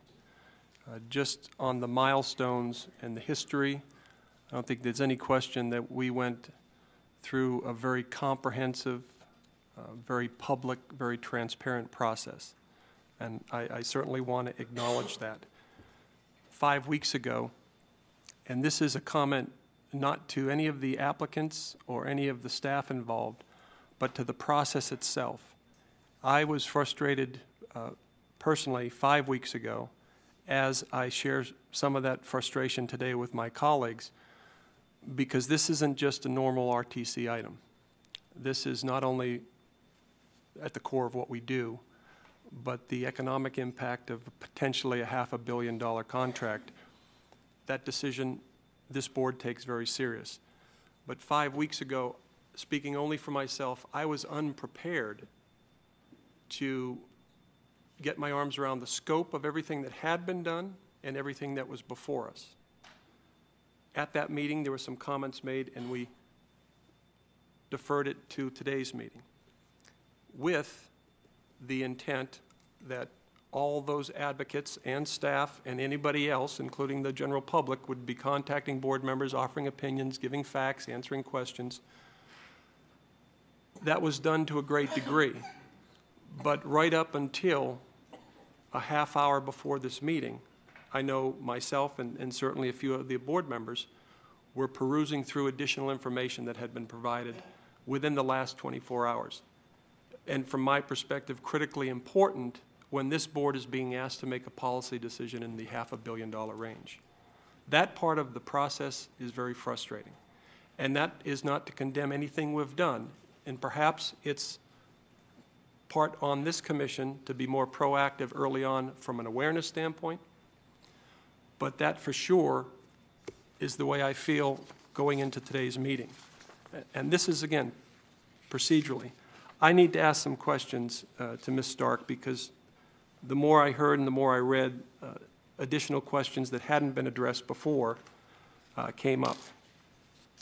The question of the breakdown of the weighting, technical was 45%, price was 55%.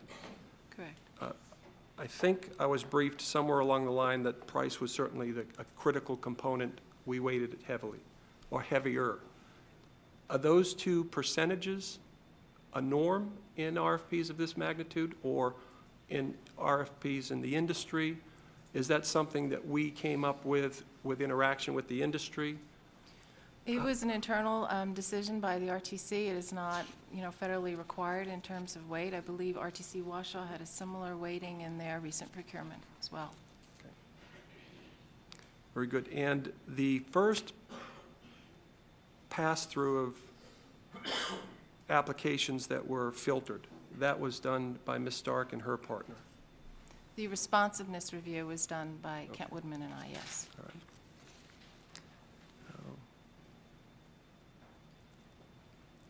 And to make sure it was stated properly, the evaluation committee scored only the technical proposals. Correct. Price proposals were scored by the contracting officer with verification from the finance. Here's the question I have, and this is a brand new term for me, and again, those familiar with the process. The price proposals were scored using a strict math approach, which on the front end, so I'm assuming everybody was aware of this, the lowest score in price immediately went to the 100% that we see on the screen. 100 points, correct. 100 points. Any other proposals would then be compared from strictly a pricing standpoint with the formula that was in the RFP, which is why in Veolia's case, the 92.8 was created. That was, Right. by formula, it was a percentage. Right. Under the RFP, it's in section 205C. Proposal with the lowest price will receive the maximum number of points available, which was 100 for price, and the other proposal will receive points based on a ratio of their price to the lowest price. So the 92.8 was based on a ratio. And again, I don't know if that's standard, if that's the norm in pricing RFPs, but as long as I understand how it was. The question then comes up as far as the technical side. If pricing is strict math, technical, obviously, I think there's more subjectivity. Broken into the 6 technical elements that you referenced earlier, and then those 6 were broken down by percentages. I don't have those, and I'm not sure I need them right now. Each of the 6 was given a maximum number of points. In descending order of importance. Correct.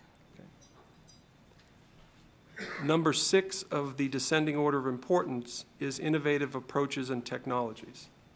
And that, I learned this morning, was a very low percentage. 5 points out of, is it 5 out of possible 100? Yes. Okay.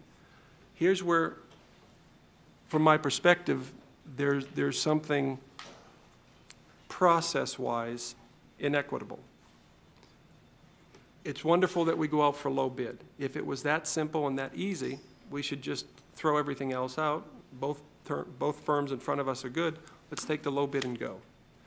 All these subjective technical analyses, critically important, but I would think because of the importance of price, especially in the economy today, that any kind of efficiencies, creativity, technologies that would either reduce costs or enhance revenue would have great import to an overall evaluation. I don't see that. And, whoa, no. I already got my 2. I got 1 earlier, and I got 1 from my non-perfect game. So, but respectfully, folks, there's going to be a lot of dialogue over the next hour plus. Let's hold that down, please. So there it is. And those were the concerns on just how these numbers came about. Other questions? And I have to read this, and I apologize. Under the RFP as issued, this factor, and I think they're referring to innovative approaches and technologies, cannot be taken into account in scoring the price proposals. It is only relevant to the scoring of the technical proposals. And that was in reference to number 6? That's right. Okay.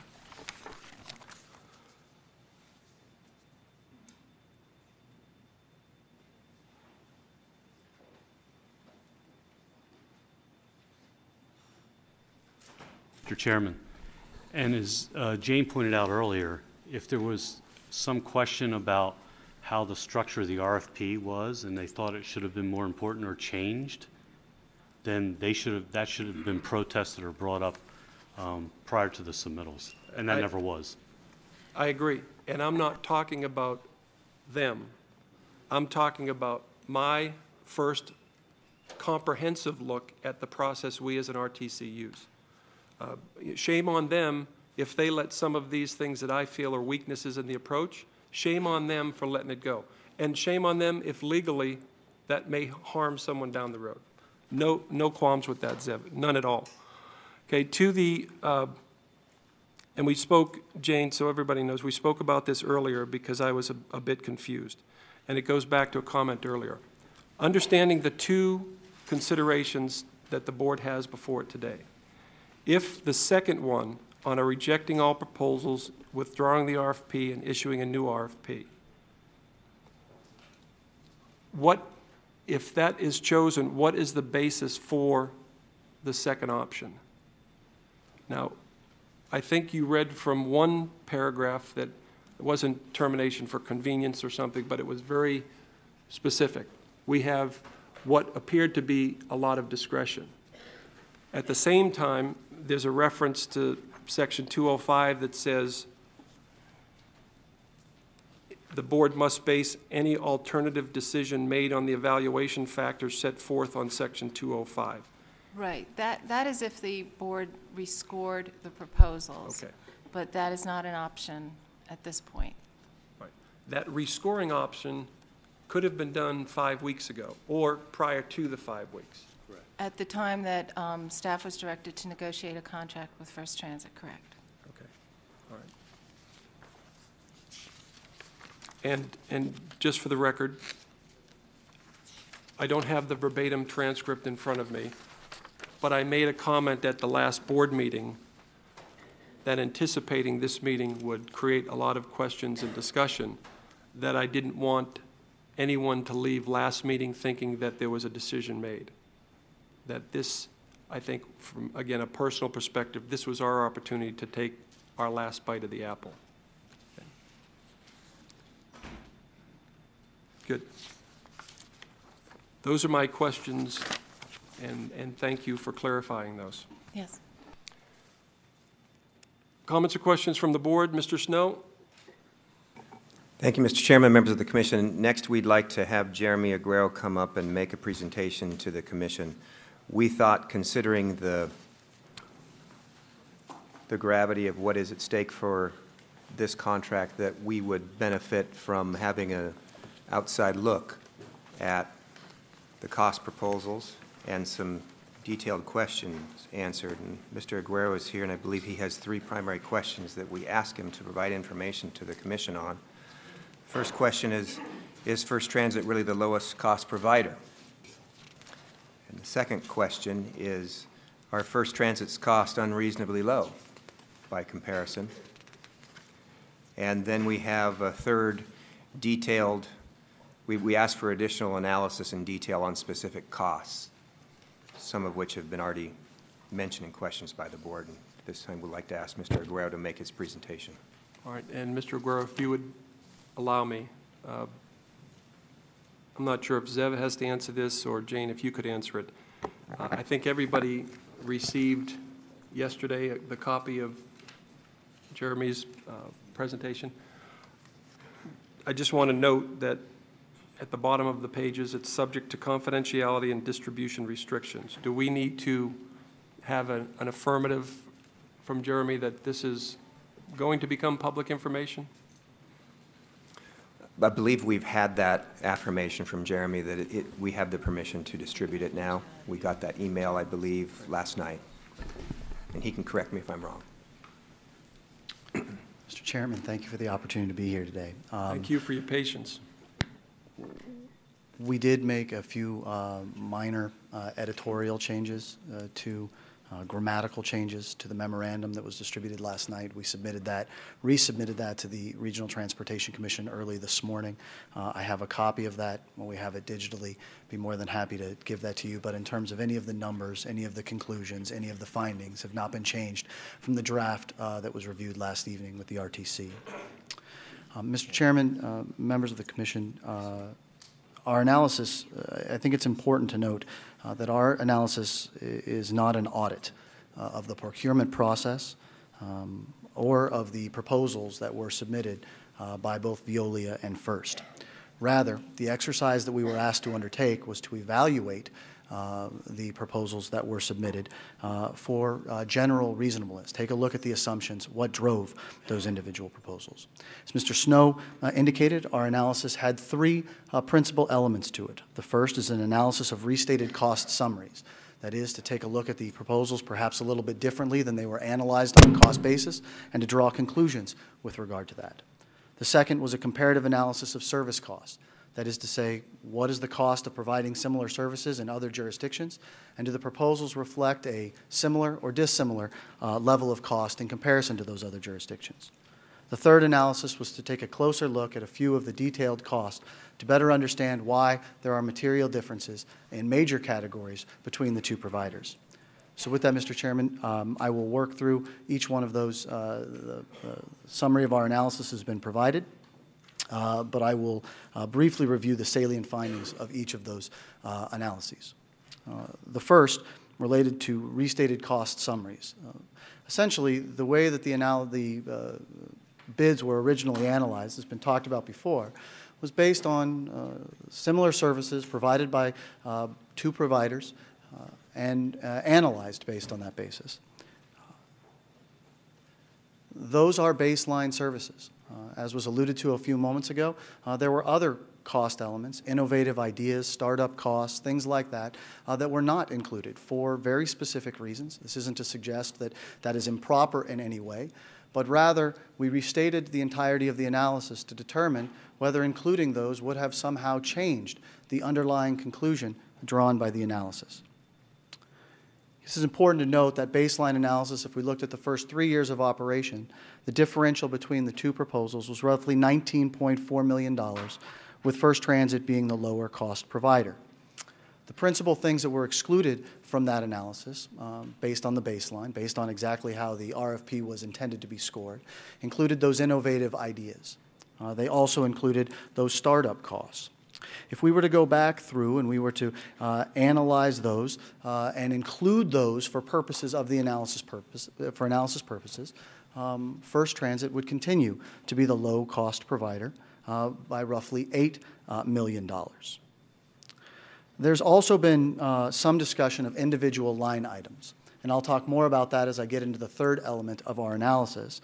But one of the things that was brought up in terms of trying to look at this proposal in the light most favorable to the party that did not prevail was to imagine that essentially First would only be able to provide services at the cost outlined by Veolia. That is to say that there couldn't be any efficiencies, that the only thing that could be done is how Veolia laid it out. And again, this is just for analysis purposes, not to substitute or anything along those lines.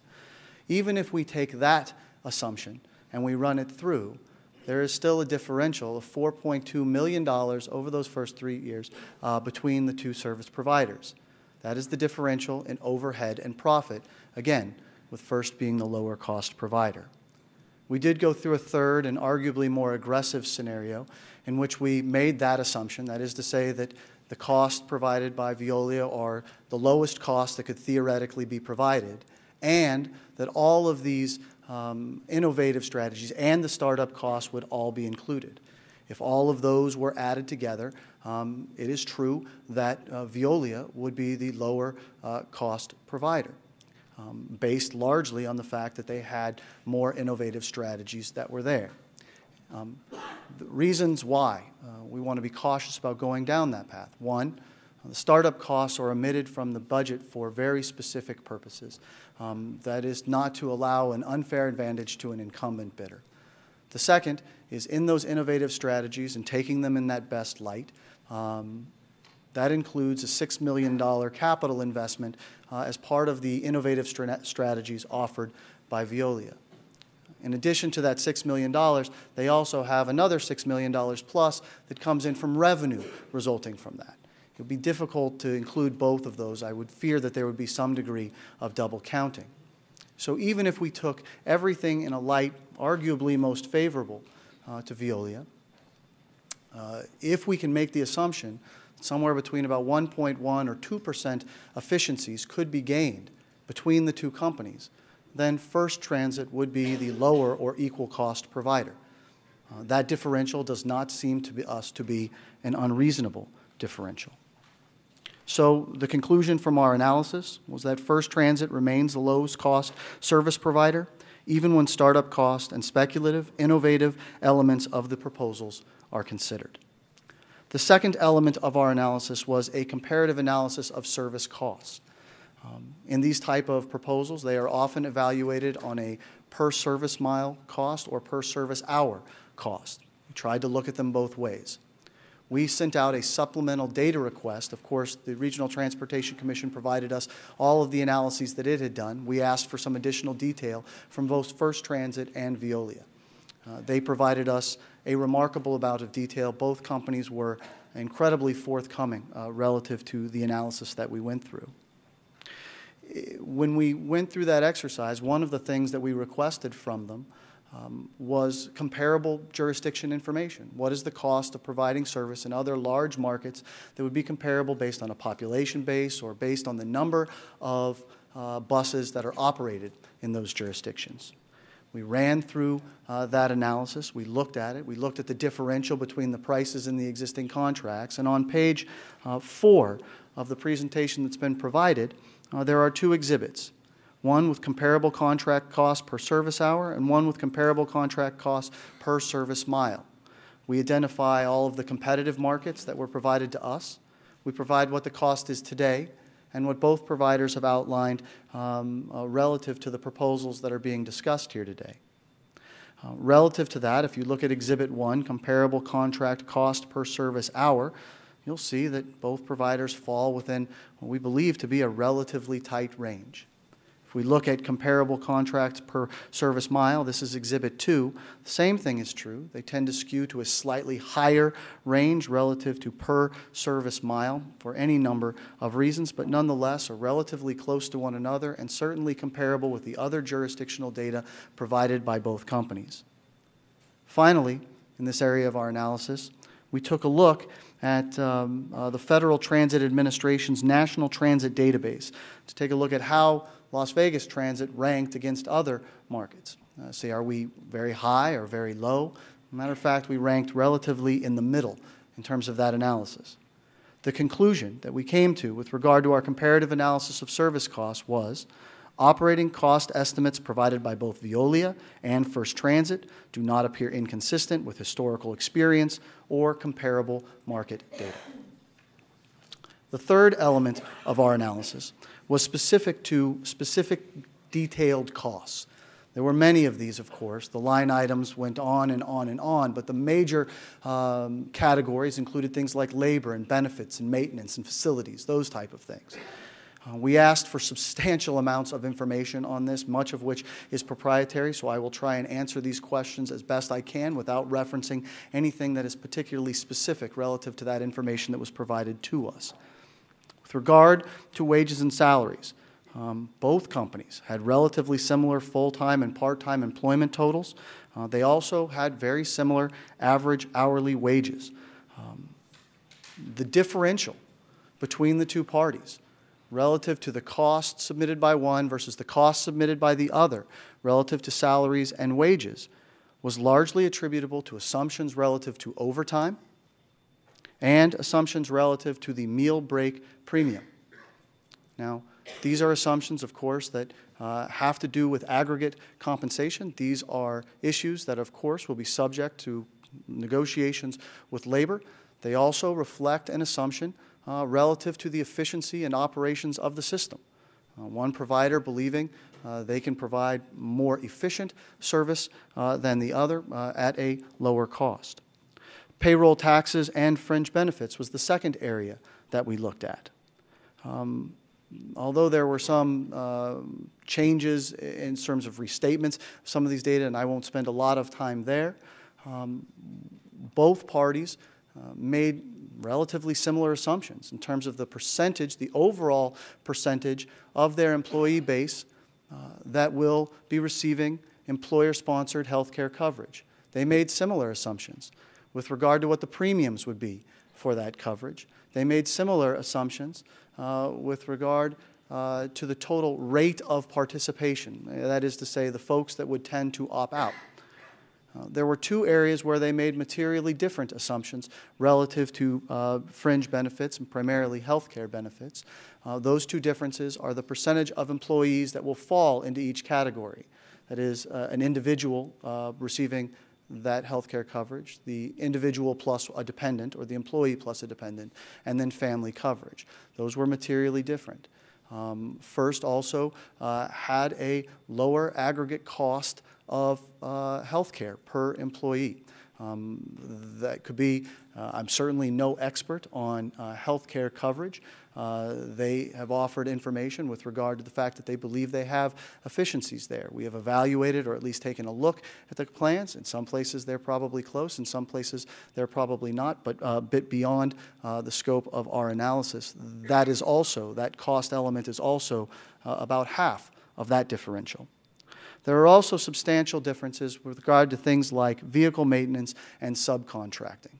I would love to stand up here and tell you that I could do an analysis similar to with what we can do relative to employment activities and health care coverage and those type of multipliers. I can look at the base of information and I can do any type of analysis relative to those categories. When I take a look at things like vehicle maintenance, it's very difficult for us to tell why one company is less than another. One company, for example, first provides a lower cost of lubricants. Right? We put that in our report. It's materially different between the two parties. We would expect that the amount of lubricants that are needed to run a fleet would be pretty similar between the two. By contrast, the estimates from Veolia relative to parts tend to be somewhat higher. And there are other categories. There's certainly the potential for some of this to be a wash. That having been said, First Transit makes much more conservative, aggressive, however you want to look at it, a lower cost estimate relative to what they believe the cost is going to be to maintain the fleet. So the conclusions from our third analysis. First Transit's proposal relies on a more aggressive set of assumptions relative to the cost of wages, benefits, and maintenance. While some of these assumptions are based on improved system efficiencies, others are dependent on the assumptions that might be difficult to realize. With that, Mr. Chairman, perhaps I will just read the overall conclusion from our report into the record. I think it's probably best stated there and probably summarizes our findings better than anything else. Even when viewed in a light favorable to Veolia, First Transit would appear to remain the low-cost bidder for RTC RFP 11029, Operations and Maintenance of Fixed Route Transit Services. Moreover, the total cost provided in First Transit's proposal does not appear inconsistent with the cost of current operations or that reported in comparable markets. This conclusion notwithstanding,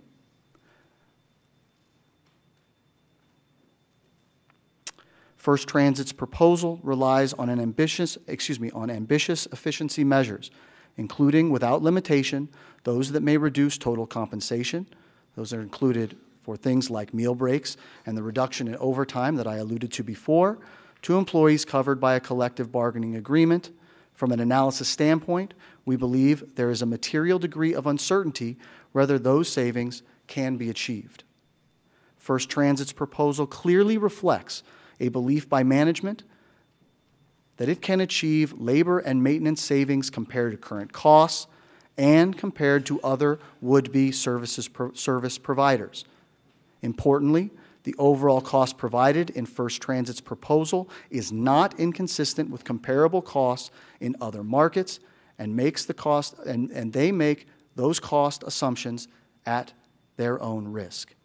To the extent it cannot, that First Transit cannot achieve these savings, the company would be expected to bear any and all additional costs, including the potential operating loss if the achieved savings were less than the built-in profit. It follows that a reasonable question to ask is whether any difference in the proposed cost versus actual cost could be weathered by First Transit. Based on a review of historical audited financial statements, it appears that First Transit could withstand a loss equal to the difference between the proposed cost and Veolia's proposed cost. With that, Mr. Chairman, that is the findings of our review and analysis, and I am more than happy to answer any questions that you may have. Thank you. Comments or questions from the board?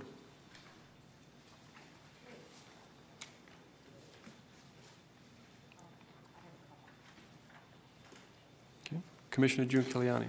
Thank you. So you started out with your analysis on the fixed route transit contract proposal that the startup costs are not allowed so that you don't give an advantage to the current provider. Is that correct? Under the, Mr. Chairman, under the way the contract was originally evaluated, what you already reviewed, Right. startup costs were left out. In the analysis that we did under element number 1, we added them back in to see how that would make How it that fall. compares, Yes, okay. ma'am. Is it common then for both companies to, I mean, that's standard practice in the industry? I'm not familiar on how you, I'm more familiar with little audits and those types of things, and I'm not used to this type of, Mr. Chairman, I don't know that I would be in a position to say in terms of contract elements what is customary or not. I would defer that to the attorney. To the attorney. Is that common? Yeah, you would not, to have a fair, the incumbent always has a competitive advantage. Right.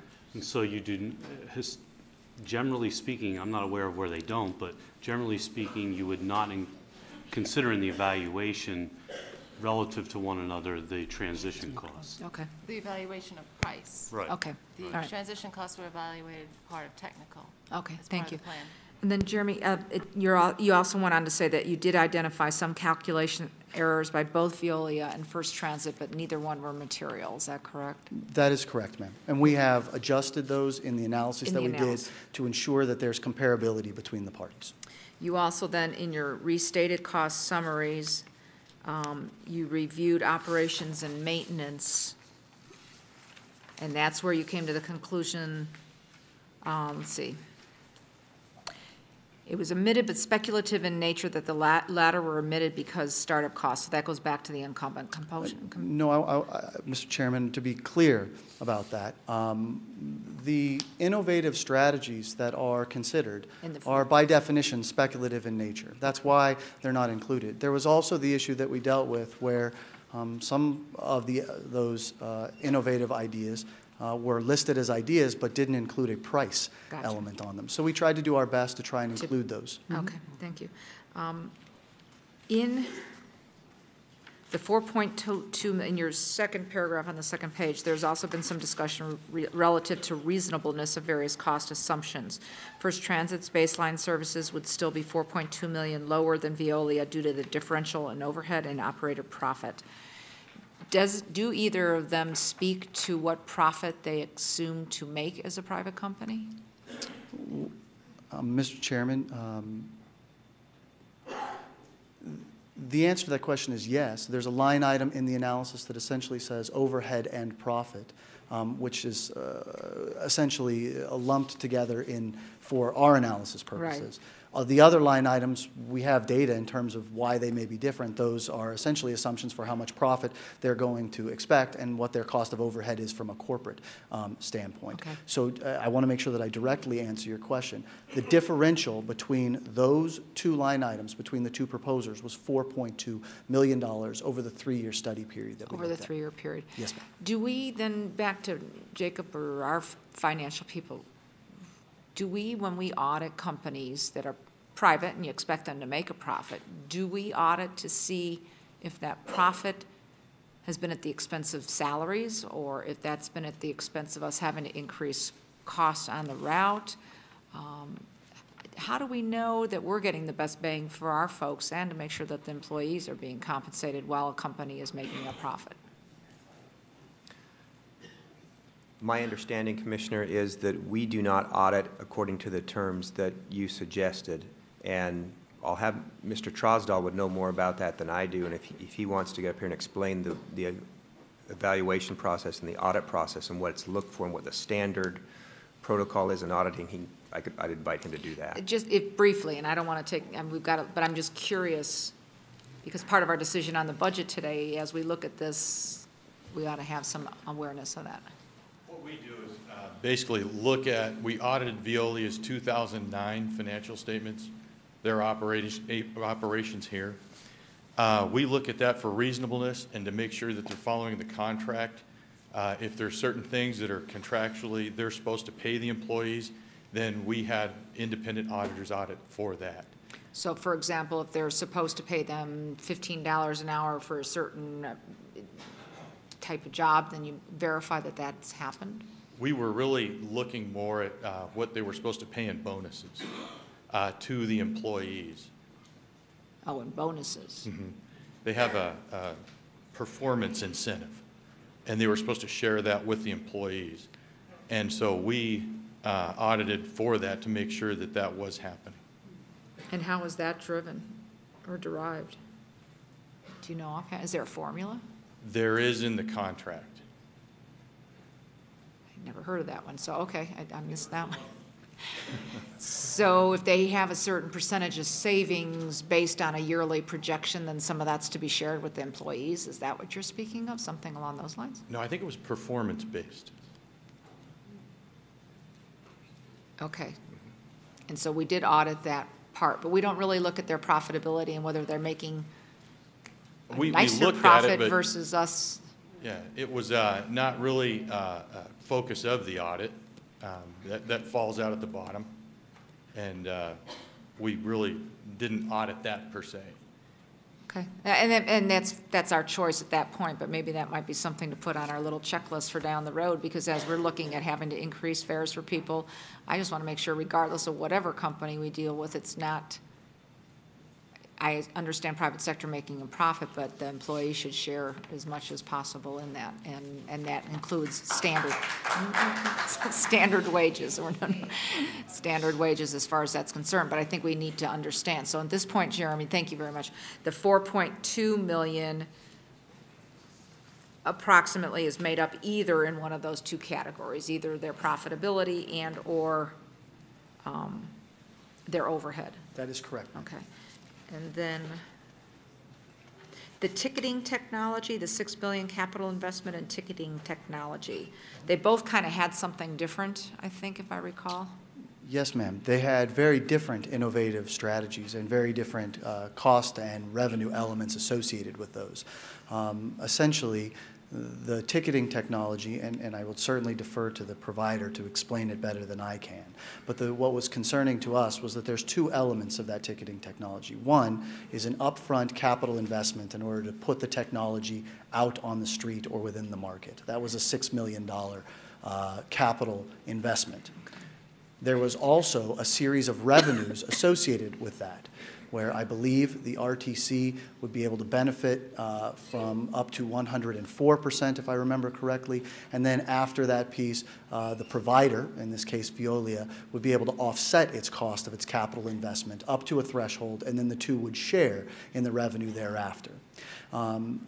The reason that we felt that we needed to pull the capital investment piece off is because there would be some degree of double counting if we included both the capital investment that they were going to recoup some of that revenue from, as well as the revenue that would be paid as a benefit of that. So we included the one in the analysis, but not the other. That is to say, we included the revenue stream in the analysis, but not the capital investment.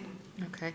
And then we do, I'm assuming to staff, we do audit for that 104% in that revenue sharing stream? We don't right now because that was just a proposal that could be considered as part of this RFP. Okay, but we would, I would hope, make sure that we audited for that. Thank you. Other comments or questions from the board? Thank you. Councilwoman? I just had one question for you, Jeremy. Absent a line item review or a forensic accounting, is it possible that there were also profit centers that could be found in salaries and wages or subcontracting costs or vehicle maintenance or purchase of lubricants and things like that? Mr. Chairman, the answer to your question has to be yes. I guess both parties, either party, could have had individual line items where they took what their cost was and then loaded some type of profit on top of it. Again, as you mentioned in your question, which I think is appropriate, less some type of forensic accounting where we go back and audit what the cost of a can of oil is, or some other line item. I don't know that we would ever know that. We certainly came to the analysis with the expectation. Our analysis was viewed through the lens that both parties provided their proposals in good faith. Thank you, Jeremy. Thank you, sir. And if you would hang around a little bit longer just in case. Yes, sir. All right, our next step in the process will be to have representatives from the firm come up. We'll start with Veolia. And let's target, the time allotted will be equal. Let's look at a 15-minute presentation. If you do run over and you're winding down, I think the board will be okay with that. So we'll just make sure that both firms have equal time. Thank you very much.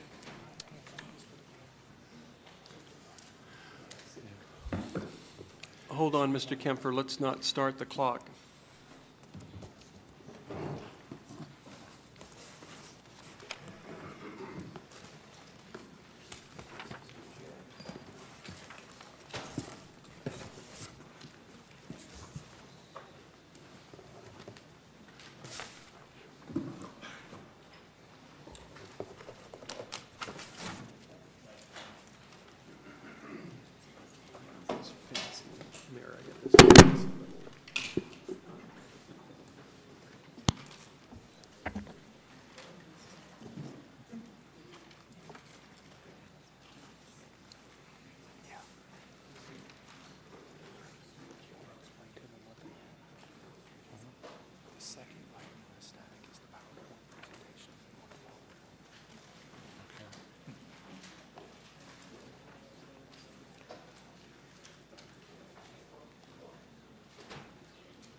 Okay.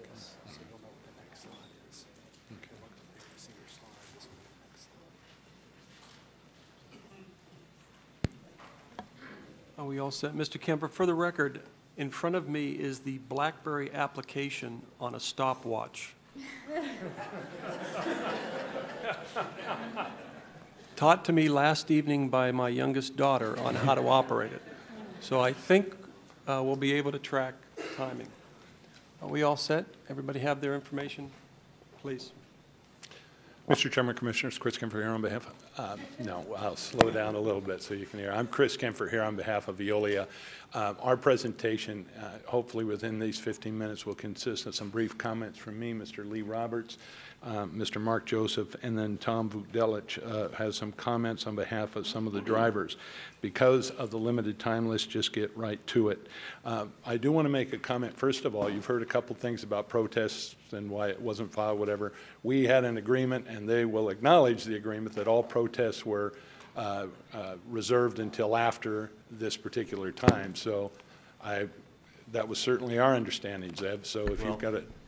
I would clarify that was to protest anything other than the actual RFP structure. There was some That issues. is correct. That is correct. Right. Okay.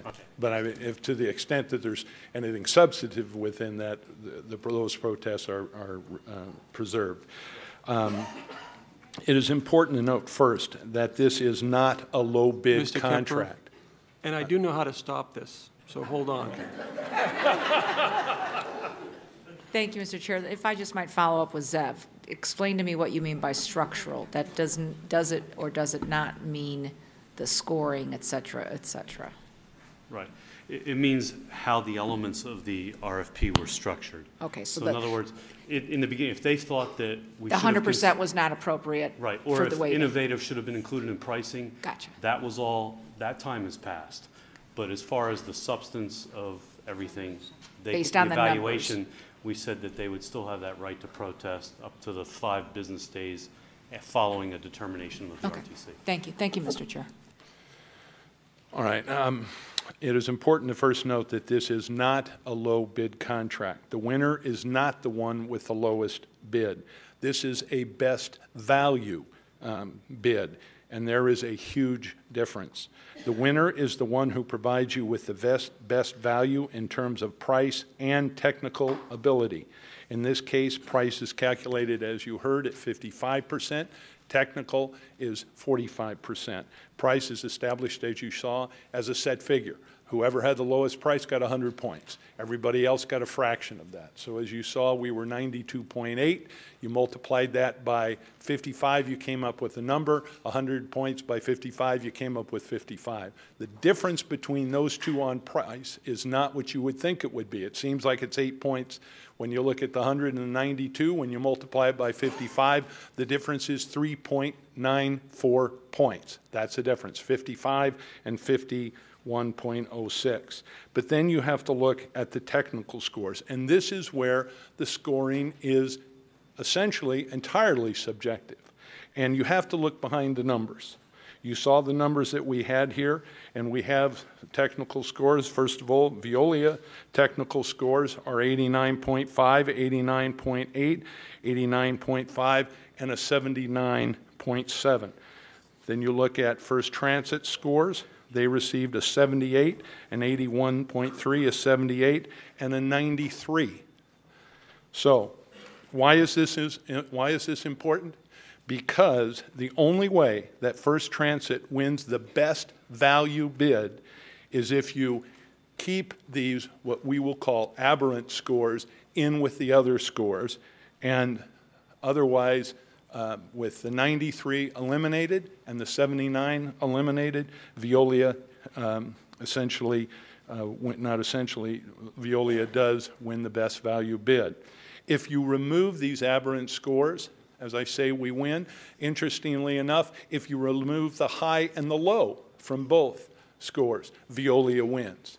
So the reality is that it is these aberrant scores, these 2 scores out of the 8 scores, that have allowed First Transit to prevail on this particular contract, as you can see from the overhead. Now, let's go to Mr. Aguero's analysis. Under his analysis, he has created at least 2 different scenarios in terms of dollars, and a third one where we actually are the lowest bidder. He's told you it's not really the 19.4, it's more like 8 million or 4.2, and they are the lowest price. But when you take that $8 million and you use the technical scores, even keeping those aberrant scores in, Veolia becomes the best value bid. So at the $8 million figure, Veolia wins. At the $4.2 million figure, Veolia wins. At the other one, where obviously we're under the third scenario, Veolia wins. The only time Veolia does not win this bid is if you keep the 2 aberrant scores in and you give them full credit for all of the cost savings that they're talking about. Now, let's talk about that. Where do those cost savings come from? Let's take a look at Mr. Guerrero's report. This is from the conclusions in summary located on page 5. First Transit's proposal relies on a more aggressive set of assumptions relative to the cost of wages, benefits, and maintenance. While some of these assumptions are based on improved system efficiencies, others are dependent on assumptions that may be, quote, challenging to realize. And why are they challenging to realize? Because let's take again and look at where they come from. Salary and wages. It will ultimately be subject to future negotiations with labor. Payroll taxes and fringe benefits. First Transit's assumed cost of health care is significantly lower than that assumed by Veolia. Over this 7-year period, it's $37 million lower. So the result of materially different assumptions regarding the distribution of employee only, employee plus a single dependent, and family plan participants, and that First Transit's health care appears to bear a lower cost. Again, the expectation is that benefits would also be subject to future negotiations with labor. Now, what does that mean, future negotiations with labor? Let's not try and disguise that. That is another way of saying that the only way First Transit's bid works here is if you take those savings that they're talking about out of the pockets of the men and women who drive these buses and service these buses. That's the only way. We use the same essential, they're suggesting that it's going to be comparable. It cannot be comparable and have those kinds of significant reductions in payments for benefits. So the ones who are most affected, quite honestly, are the people who are here in the audience right now. And if that's what you wanted to do, if that's where we wanted to go, then that should have been clear. That should have been stated. We don't want you, Veolia, to honor a terms of a labor agreement that you have. We don't want you to do that. You're not obligated to do it. First Transit's not obligated to do it. If that was the rules and that's what you wanted to do, then that's what you should have said. That's what the RFP should have provided. To us, it was clear that everybody had to provide comparable benefits, wages, so that everybody was treated as they are now. Now, you can say you're going to do it. You can say a lot of things, but you cannot do it with this significant reduction in dollars that they plan on throwing to the benefits of these people out here. So let's read that overall conclusion one more time. It says, the total cost provided in First Transit's proposal does not appear inconsistent with the cost of current operations or that reported in comparable markets. In fairness, that's what Jeremy said. This conclusion notwithstanding, First Transit's proposal relies on ambitious efficiency assumptions, including without limitations those that may reduce total compensation to employees covered by a collective bargaining agreement. That's what that says, which may reduce total compensation to employees covered by a collective bargaining agreement. From an analysis standpoint, we believe there is a material degree of uncertainty relative to whether these savings can be achieved. Now, then what they say, in other words, the potential exists that should you deal with First Transit and they not be able to realize these savings because they have to honor these commitments or they choose to honor these commitments to these people, that you're dealing with a company that is going to lose money. I don't care how big you are. I don't care what your motivation. I don't care how creative you are. You do not want to deal with a company where the potential exists that they will not be making a profit. And by the way, you are authorized, Mr. Chairman, for Commissioner June Kiliani to ask us what that profit is. It is significantly lower than I'm sure people have suggested that it might be. Now, counter that proposal that you just got with Veolia, a company that has been your partner for nearly 20 years, that has been operating your system with the great folks that you have here at RTC to the extent that you were rated number 8 in the country. Number 8 in the country in public transportation. A company that is proud of its minority participation, a company that honors its agreement with labor and the people in this audience, a company that is involved in all community aspects of Southern Nevada, and a company that, quite honestly, has earned your right to continue to be your partner. I understand what you're being told, that you can't award this to Veolia. Well, that may be the case. If that's what you're told legally, then you have to do what your counsel tells you to do. But that doesn't mean that you have to award it to somebody else who's not going to treat these people the way they should be treated, who's going to create a contract that, quite honestly, they're not going to be able to live up to, and it's going to be a problem for you later on. Thank you. Mr. Roberts.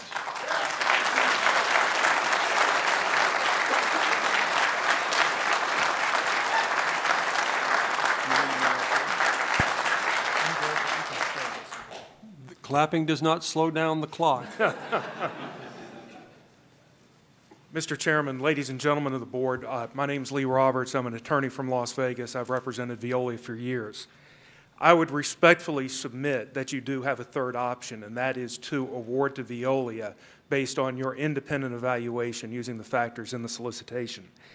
Under the contract document, section 206, following approval by the RTC governing body of the recommendation for award, the RTC will enter into contract negotiations. I was at the last hearing. I know that there was no approval by the RTC governing body because there was no agenda item and there was no vote. Therefore, with no vote, you have not waived your rights under the solicitation to do what's right and award to Veolia if you believe that is the best option. However, if you're going to follow the recommendation of your counsel and limit yourself to the two options of approving the recommended award to First Transit or throwing out this bid and starting over, I urge you to throw out this bid and start over because the process was flawed. The process was flawed, the evaluations were unfair, The playing field was not level. And perhaps most important of all, under Nevada law, the proposed contract you're being asked to award does not match the RFP in material requirements.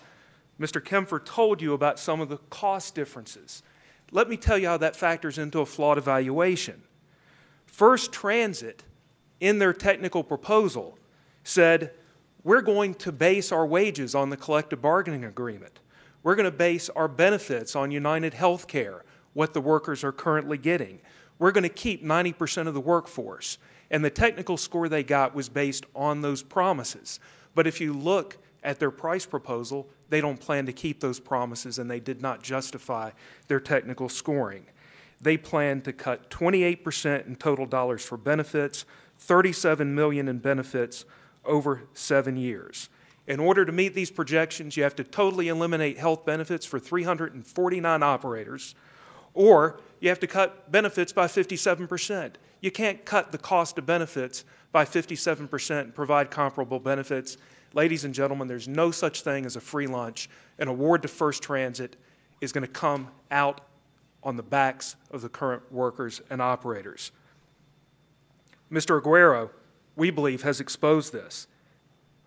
He has acknowledged that First Transit must renegotiate the current CBA in order to meet its cost proposal. This is not a level playing field. They've done the same thing with wages. They promised not to cut wages and maintain our workforce to get a good technical score, and yet they have 10% less total dollars for wages, $23.8 million shortfall to match the wages. And to increase their technical scoring, they're saying we're going to hire more employees for better staffing. You can't hire more employees, increase wages by 3%, and have a lower total cost. It's funny math. It cannot be done, and an evaluation that ignored these basic fundamental flaws in their proposal cannot support a legal award.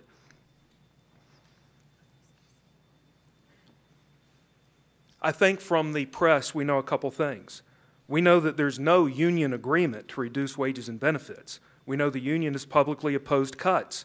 We know the union has been promised no cuts by First Transit. What happens when these cuts come down the road to your system? What happens to morale? What happens to employee retention? What happens to operating efficiency? First Transit lowered its price by cutting parts, as Mr. Kemper said, 23.4% less. They're proposing less in the first year of operations than we paid in 2010 when a significant portion of the fleet was still under warranty. Our costs are our actual cost. And there was a question, how do we know these are your costs and their profit is not embedded in these numbers?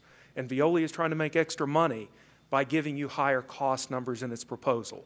You know these are our costs because we completely opened our cost books to your independent accountant to confirm that our cost was our cost and there was no profit or overhead in the numbers that we're giving you in these proposals today. Mr. Aguero said there are material deviation in parts cost. First Transit may ultimately find it challenging to achieve the level of cost savings assumed. OEM parts is what Veolia will put in your $500 million fleet. If you look at the promise, they were asked in BAFO questions, what's your quality assurance plan for assuring that OEM parts go into our fleet? And their answer was, we give them first group America specifications and we get a piece of paper from our suppliers that say it's OEM. But it's not OEM, it's aftermarket. That's the only way you can meet their parts budget. And you're left with a fleet at the end of their 7 years that's full of aftermarket, non-manufacturer parts with lower dependability and lower service life. This is not how you want to save money. 57% less for lubricants. Is using less oil or cheap oil really a maintenance strategy as it's been described by First Transit? Or is it a way to make savings, short-term savings, at a higher long-term cost by not properly maintaining your expensive fleet? Mr. Roberts, just to let you know, we're in extra innings now. We're at 16:30, and I want to be respectful, but if there are other speakers, and whatever time is given to you, First Transit will have equal time, but Out of respect for the original estimate, let's move along. Thank you. I will move beyond the cost numbers, Mr. Chairman, and I apologize for taking longer.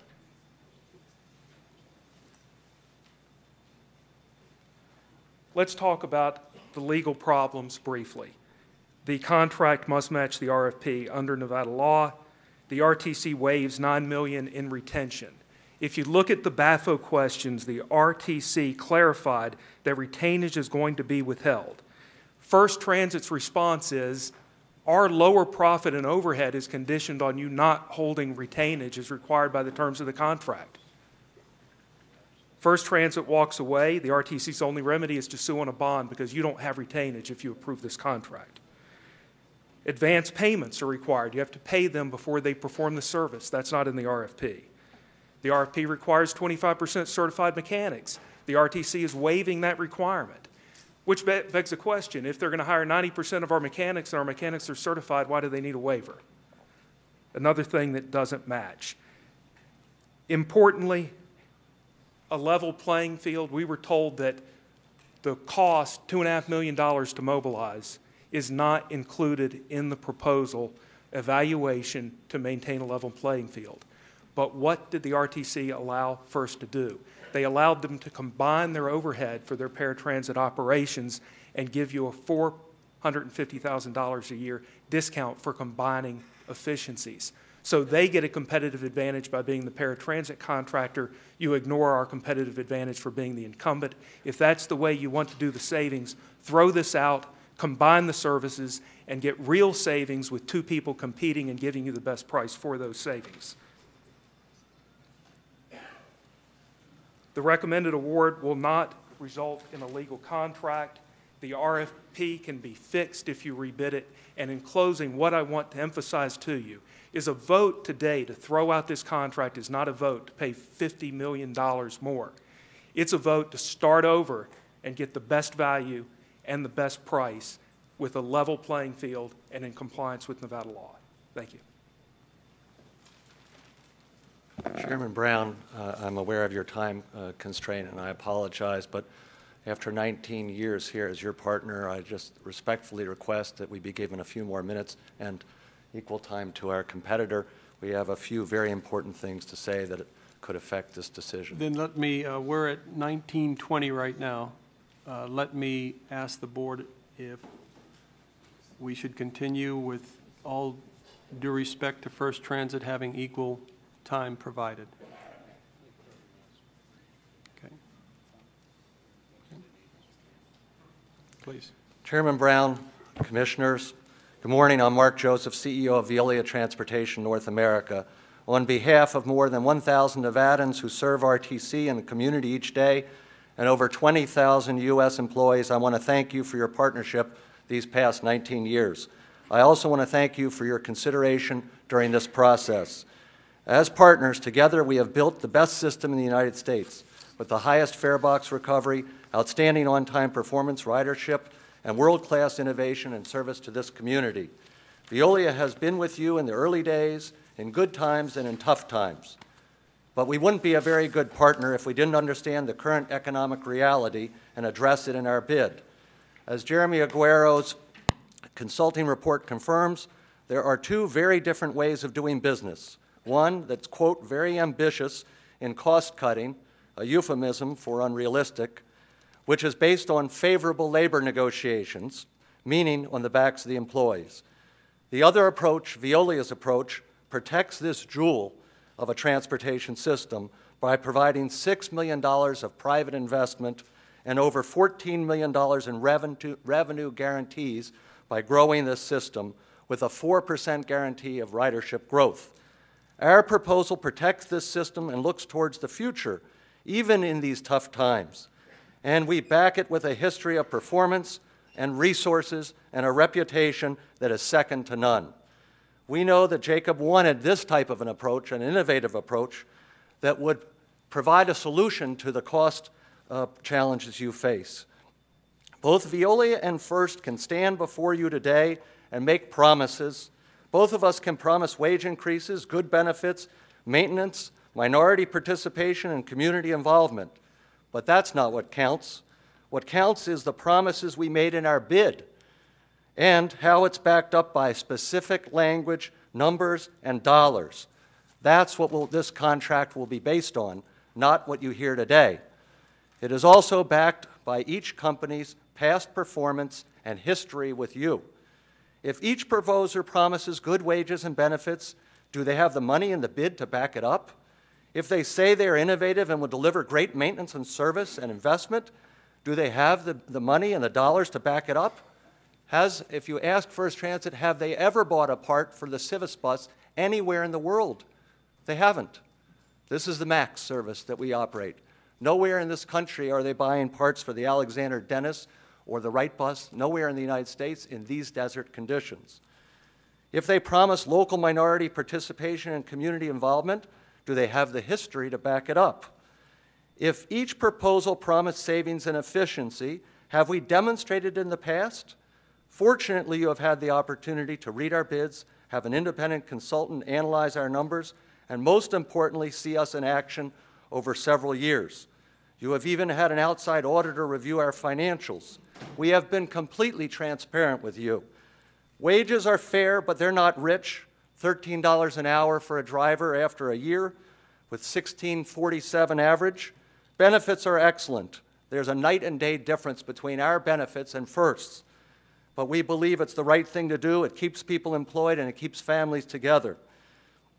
Regarding investment, John English, who's the CEO of Salt Lake City Transit System #3 in the country, said this in his letter to Commissioner Brown. Nowhere have I seen in my over 30 years in this business a proposal where the private sector is willing to commit its resources to implement a risk and reward model, as did Veolia in its Las Vegas proposal. In terms of our community involvement and minority participation, that's what's made us the fabric of this community. And I want to thank Bill McLeod, who's sitting right there, who's been involved with this contract for 19 years, for his leadership. In terms of savings to the RTC, you've heard about this budget this morning, and I understand the problem. I feel the pain. Literally, we feel the pain. Last year, we had a 9% service reduction, and in addition to that 9% service reduction, which we absorbed 100% of that service reduction, we found over $1 million of savings and cost reductions that resulted in a break even on this contract. In the meantime, paratransit shot up, you heard today, by 20%, $9 million increase in 1 year. What savings have been found? What innovation has been used to try to contain that cost? We believe that this is one of the most important decisions in this fixed route system's history. Much is at stake and much is at risk. There are clearly two different approaches and ways of doing business. You can ask Mr. Mendoza if his goal is to have the RTC take this service in-house, and if First Transit's failure would advance that goal. 2 years ago, in your last fixed route procurement, First Transit offered a similarly low bid, which was thrown out as non-responsive. We know that this price is wrong, the service is wrong, the outcome for this world-class system is wrong. If you want to combine it with the paratransit service, it's a good idea, and it will put all the eggs in one basket, and there can be tremendous savings from doing that. But it has to be a level playing field, not where one bidder gets to bid on a combined service and the other bidder does not. And in fact, once the bid comes up for paratransit in a few months, that bidder will have the advantage that will foreclose other bidders from competing on a level playing field. We just ask in conclusion that Jacob Snow has been very clear that this bid shall not harm the employees. A new bid would ensure that that doesn't happen and make these competitors compete on a level playing field. We ask you to either change the scoring and correct it and award to Veolia as your partner for 19 years, or throw this bid out. Thank you.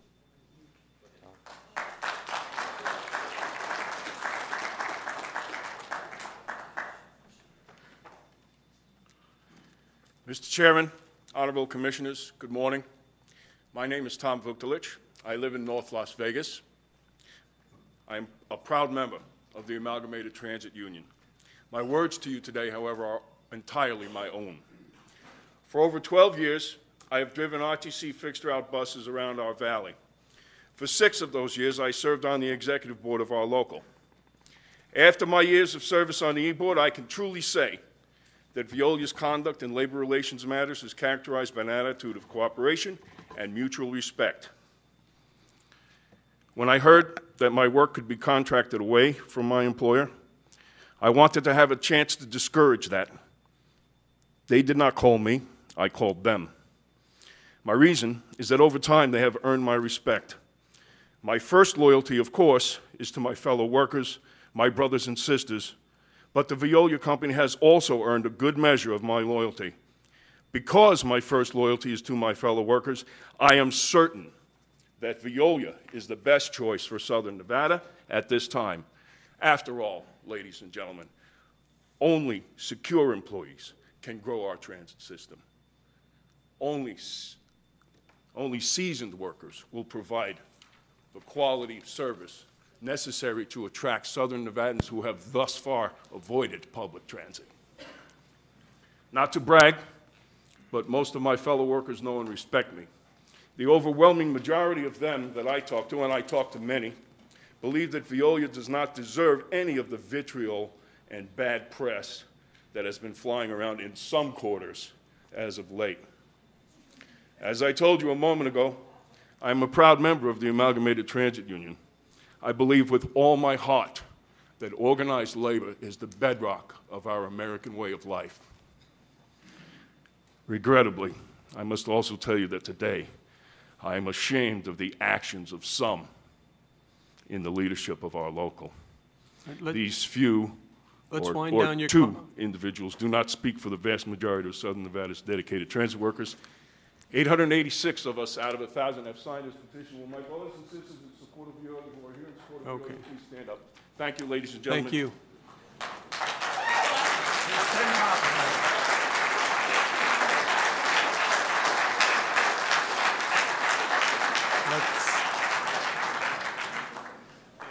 And you are the last speaker. Commissioner Brown and fellow commissioners, my name is Herman Ross. I'm the chairman of the board of National Insurance Consultants. Some of you did receive the letter 5 weeks ago. In the RFP process and in the plan itself that was submitted to you by First Transit, they indicated that they were able to save cost on health benefits. I provided you all with a letter that indicates from United Healthcare, which was named in their RFP, that they would have similar coverage. Over the last 10 years, I've been the broker with Veolia, and 14 years as the broker as ATC Vancom and NEC. I can tell you firsthand, we've done our assessment, and in that letter that you saw, we've actually gone out to bid each year to provide documentation with Veolia to the union. Over the last 10 years, there's been no plan design changes except for this last year.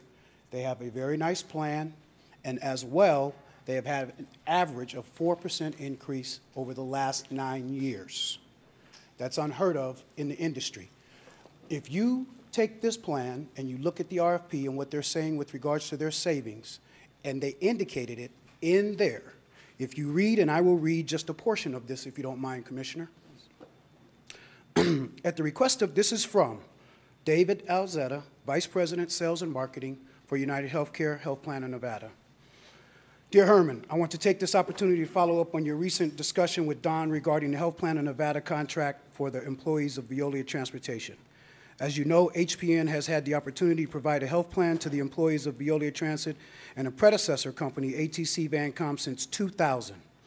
In the normal course of business and at each policy renewal, the competitive position of HPN's benefit plan design and cost structure has been validated by the marketing effort undertaken by your firm. Additionally, I believe the service level our organization has provided Veolia's employees has also had a favorable impact on these decisions to renew. At the request of your firm, our account management team recently provided multiple plan design options for consideration that will involve modified benefit plans in exchange for lower premiums. Lastly, it was brought to our attention that the proposal from First Transit to the RTC indicated that their pricing assumed the continuation of the United Healthcare program or an alternative program. and that their pricing for their benefit plan represented a significant reduction to the current premium. Herman, I can tell you, we have had no discussion with anyone from First Transit regarding a benefit plan for the employees of Veolia. Furthermore, we have no idea what type of health plan is contemplated in their proposal, but their pricing assumption would not be adequate for the existing current plan. That is on record, and you all have a copy of that. Just wanted to make sure that we put that. Also, I've been a partner with Veolia around the country. I'm also the chairman of the Nevada Minority Business Council. I find it kind of appalling that they don't have a small business, local business, or minority plan, or contacted any of the local minorities that are currently on the project to see if they wanted to continue on the project. None of us were contacted. I've had firsthand dealings with First Transit, as well as MV, as well as Veolia. Veolia has partnered with us and taken us to 18 other locations around the country and other small businesses also. So when you look at their bid, you also need to take into consideration the impact on the businesses within the community that currently have employees working with them. And you start talking about the overall pricing that they have, you need to also take into consideration what it will do to firms like mine, as well as other firms that are currently on those contracts. Thank you very much for your patience. Thank you, Mr. Ross. That's it.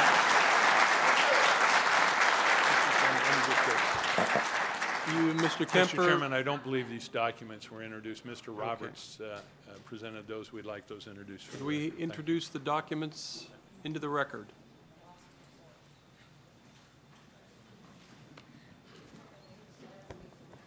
Hi, Mr. Chair. Well, we're done. You're done? Can We're done. You're done? That's 33 minutes. I think that's been more than generous. Okay. If First Transit, if you want to take a minute or two to prepare your presentation in light of the 15 to 20 minute rule. And could we make that request, Mr. Chairman, as convenient for the board? Yes. Senator, we'll take a 3-minute recess, allow some of the board members to get a cold drink, and we'll be back in just a moment. And staff.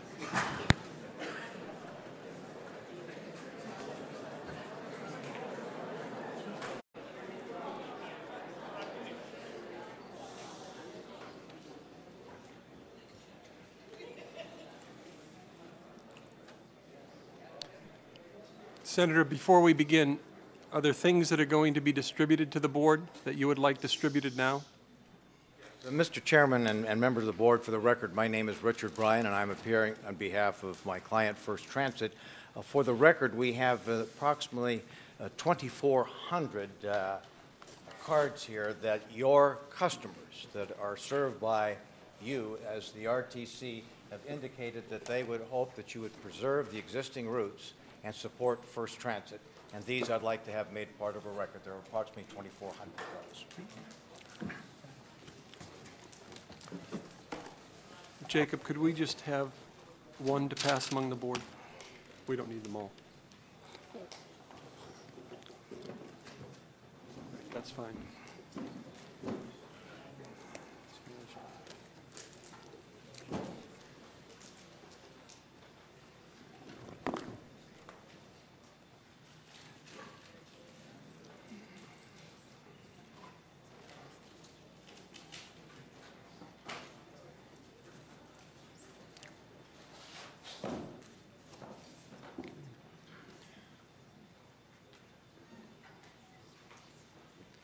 Senator, please. Yes, thank you very much. Mr. Chairman and members of the board, as most of you know, I've been proud to be a member of this community for nearly 7 decades.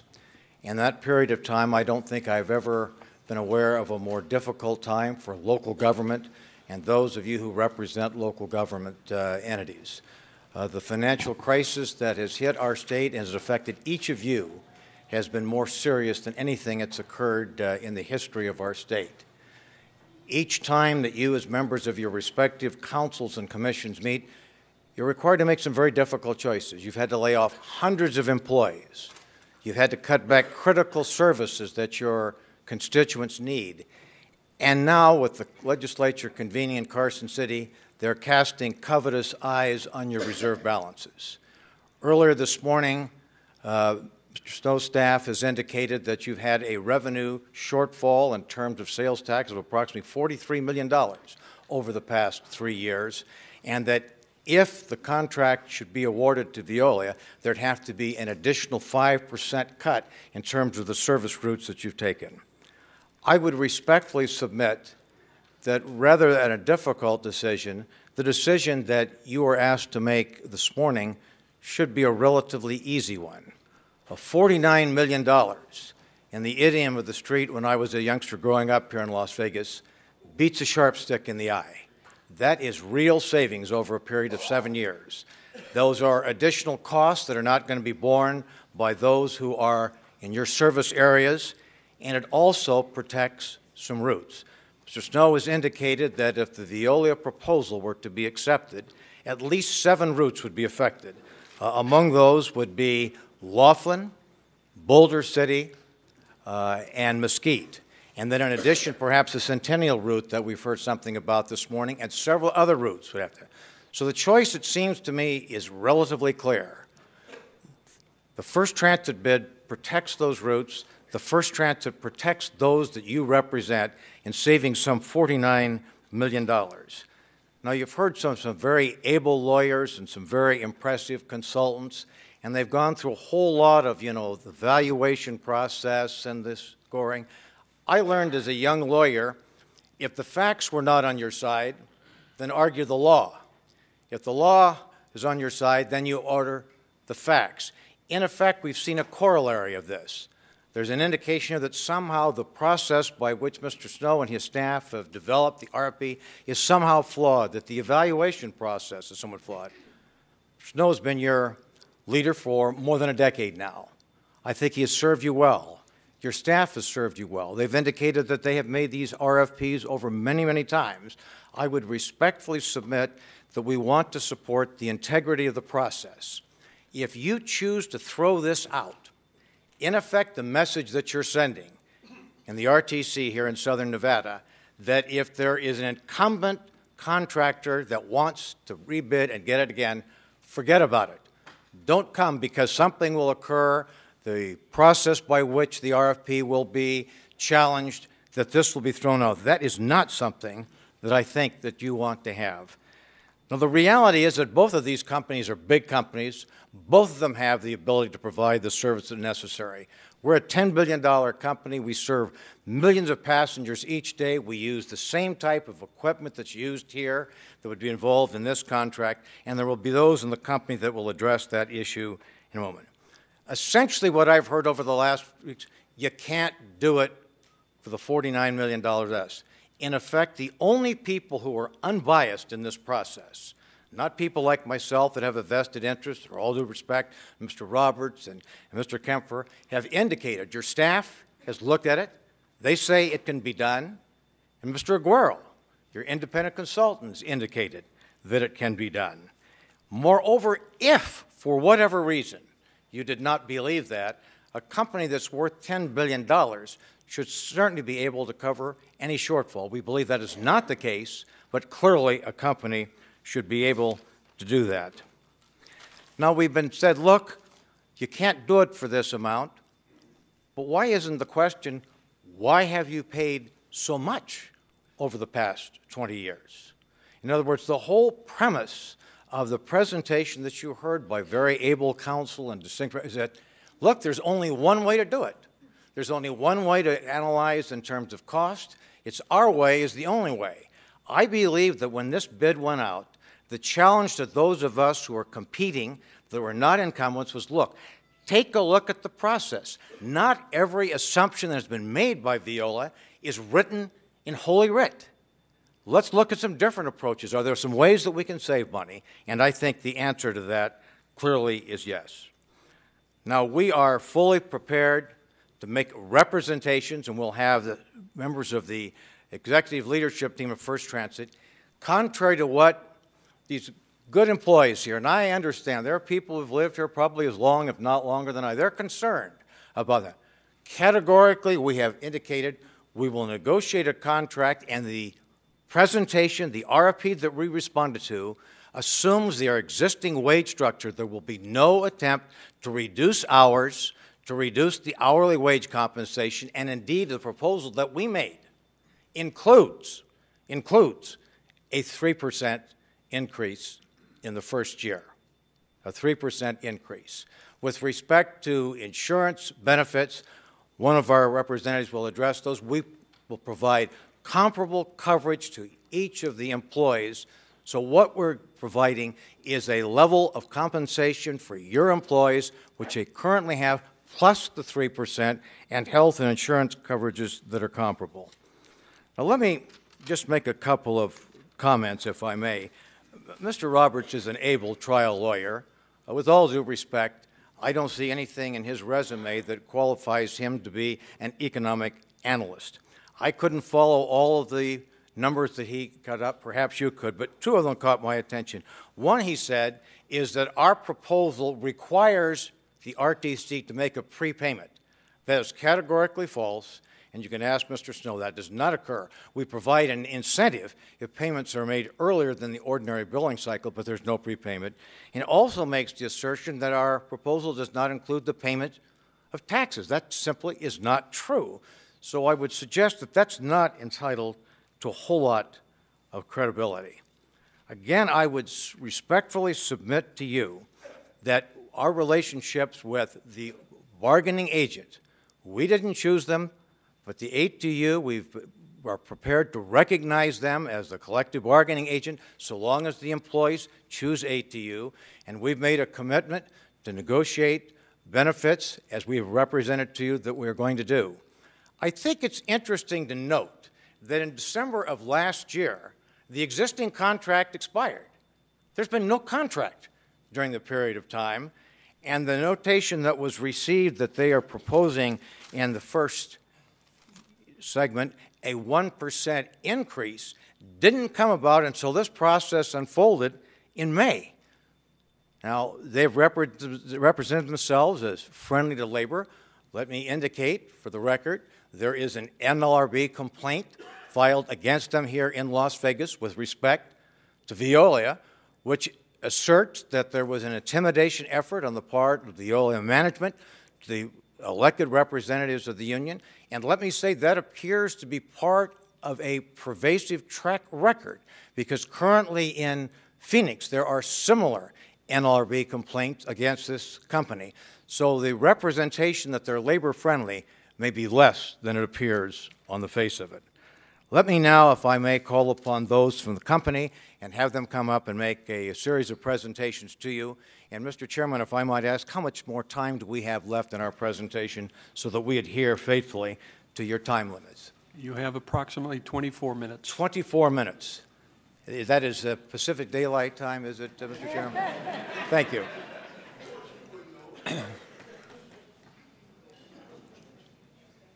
With some extra innings if need be.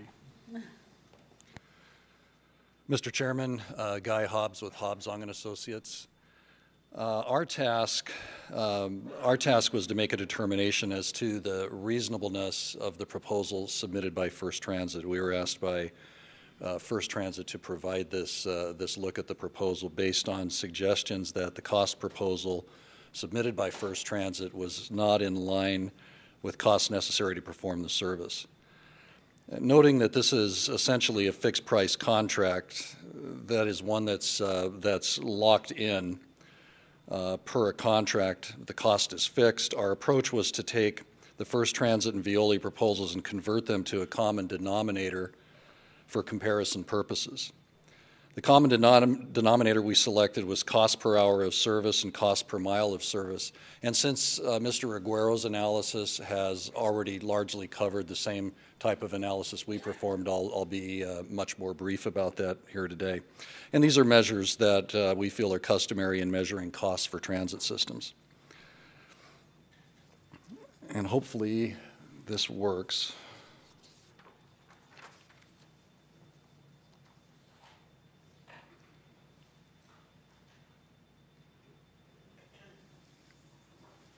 Does not appear to be. Oh, there it is. Okay. What you see on the top chart is a comparison, excuse me, let me pull another copy out. The top represents the cost converted to cost per service hour. The bottom chart represents a conversion of the cost to cost per service mile. The second bar from the left would represent, the one I'm pointing to now, would represent First Transit's proposal converted to cost per service hour. The one on the far left would be that which was contained in Veolia's RFP. The one third from the left would be that which is the current performance under Veolia. And the 7 to the right of that are other communities in which similar services are being provided by First Transit. They're not being identified by name for proprietary reasons. The same sort of ordering on the bottom, First Transit's RFP. Second from the left, this is cost per service hour on the bottom. And then we have, again, the same communities represented in the chart. Sorry, could you slide that?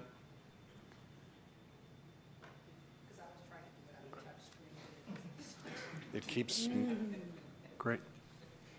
Thank you. The one that it's focused in on is cost per service mile on the bottom.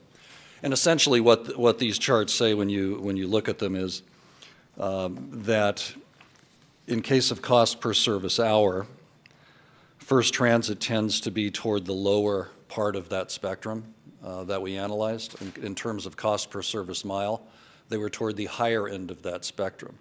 So if one was considering the inference that the service could not be performed for the costs that were a part of the proposal, we could certainly not support that type of statement at all. In fact, our statement would be that the costs proposed based on cost per service hour and cost per service mile are very much within reasonable bounds to perform this kind of service.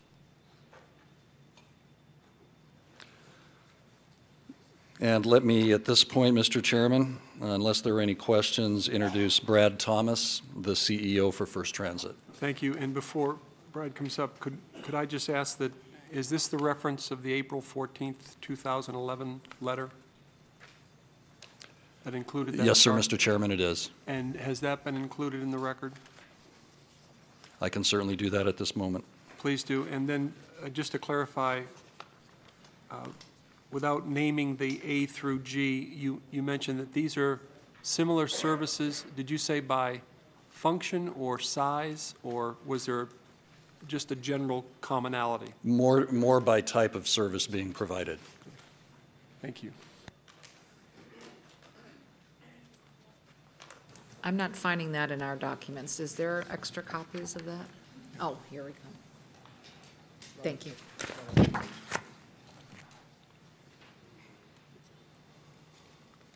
Good afternoon, Commissioner, Chairman, Commissioners. I am Brad Thomas. I'm the president of First Transit. I just wanted to give you a little bit of a background on First Transit and some of our sister companies, just to give you an understanding of the size and scope of First Transit and our sister organizations under First Group. We operate almost 8,000 vehicles and maintain those same vehicles in the U.S. under First Transit. In 42 states, over 250 contract locations, and employ over 15,000 employees. Our sister companies, First Student has 60,000 vehicles, maintains 60,000 vehicles, operates 60,000 vehicles. First Vehicle Services, we operate and maintain over 42,000 vehicles and pieces of equipment. Greyhound has 3,000 vehicles that we maintain and operate. My point is, we're not new at this. We know what we're doing. We maintain vehicles of all shapes and sizes all over this country, and we do it well. On the next page, you'll see our UK experience, which I think is important here, because you'll see on this that in the UK, we actually operate 2,900 of the very double-deckers that you operate here in Las Vegas. So again, we're not new to this. We maintain these vehicles. We have vast experience with these very vehicles that are operated here at the RTC. In addition, we operate 200 of the articulated vehicles in the UK. And we have actually proposed our maintenance manager is from our Scotland bus operation, who's here, actually, if you could stand. Robert Graham is we've actually rated him from our operation over in Scotland. So he comes with lots and lots of experience maintaining these very same vehicles. Just a quick look at the region here. You can see that in the Southwest, First Transit maintains and operates 2,000 vehicles, employs 3,400 people, contributes $109 million in payroll. And in Las Vegas alone, we operate, obviously, the paratransit service for you all, and we do the airport RAC, the rental car shuttle, as well. And I think that you could talk to our client there, and they would tell you how pleased they are with the service we provide them as well. Just some points that I wanted to bring up, just to be very plain and simple about this.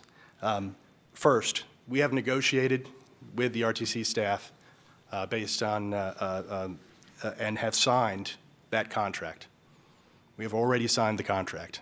We've negotiated in good faith, and we've signed the contract. So all that's required now is your signature. There are no more negotiations left. We have signed the contract. Our price is guaranteed within that contract for the contract term. It's plain and simple. The staff who did, I would have to say, a thorough, extensive, and fair job, as good as I've ever seen, they've recommended us. The RTC's independent economist validated our price. He's told you that we can perform this service for the price that we've submitted. And he was hired by the RTC. We hired an independent economist ourselves. You just heard from him, Guy Hobbs. He validated the same. There's $49 million in savings over 7 years.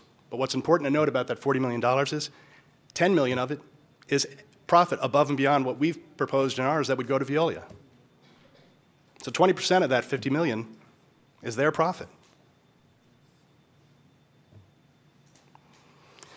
We are a $10 billion in revenue international transportation company.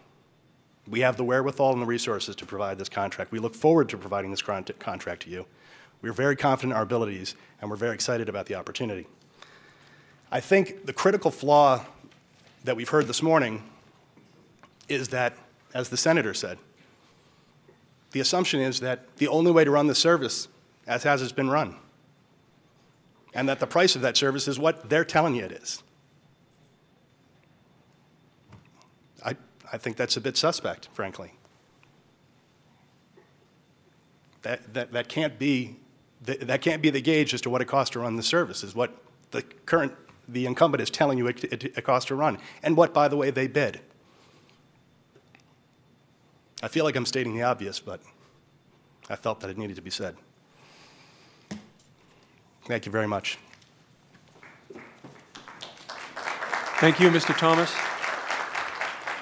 Hi, Chairman Brown and members of the board. My name is Nick Promponis. I'm Senior Vice President for First Transit, and I'm responsible for all of our business in the West Coast.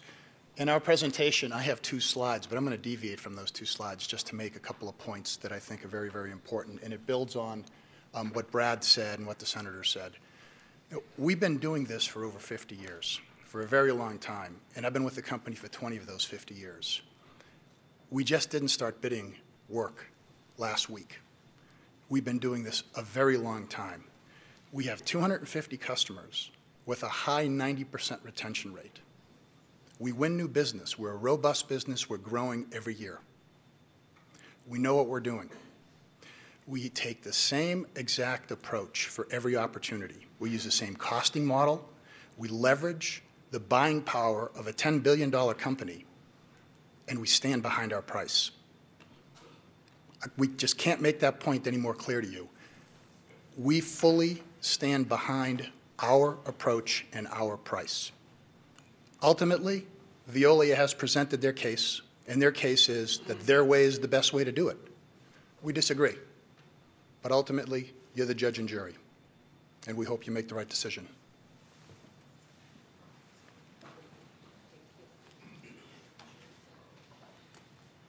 Thank you. Mr. Chairman, Commissioners, my name is Tom Sechrist. I'm the Vice President of Labor Relations for First America, which is our North American parent company overseeing First Transit and our sister companies. And I wasn't planning on speaking today. I wasn't part of our agenda, but after hearing what Veolia is attempting to say about us, I felt the need to speak. I've been with the company 14 years. I've personally negotiated over 200 collective bargaining agreements, including over 50 with the Amalgamated Transit Union. As a company, we have over 700 collective bargaining agreements nationwide. We have over 50 with the Amalgamated Transit Union, including a national master agreement with the Amalgamated Transit Union for Greyhound. Basically, to be blunt, they've said we're going to come in here, we've low bid this contract, and we're going to slash and dash and take the wages and benefits back to the employees. If we had a habit of doing that, and if we had done that before, you would have heard about it, trust me. Where is the evidence that we have done that anywhere? Like Brad and Nick have said, we're not new to this. We bid every day. Student transit, we do not bid low and take money away from the drivers or the mechanics or anyone else. We have the CBA, I analyzed it, we all analyzed it. We know what it says. We know what the wage scale is. We know what the benefits are. To the extent they're saying the only game in town is United Healthcare, that's not necessarily true. We have contracts with 60 different health insurance providers nationwide. We have talked to United Healthcare. We're going to talk to the other providers. We will come up with options, and we'll present them all to the ATU through collective bargaining. And we'll come up with a wage and benefit package that everyone is happy with. We're not going to unilaterally impose anything. We're going to give them options. If United Healthcare is the option everyone's happy with, then we'll go with United Healthcare. But it's not the only game in town, and their broker is not the only game in town. The way they're doing it is not the way that it has to be done. And I don't begrudge anyone for coming here and saying and supporting Veolia. I wouldn't necessarily want to lose my employer after 19 years either. But based on what they've been told, I would be scared too. They've been told that all the full-time jobs are going to go part-time. That's not true. They've been told we're going to take wages back. That's not true. They've been told we're going to change our health insurance without negotiating. That's not true. We're going to negotiate with ATU like we do everywhere else. We have a habit of doing this. And again, I don't want to get into it, but the senator mentioned it. All you have to do is Google search Veolia and First Transit and find out who has the labor problems. It's not us. Thank you. Thank you.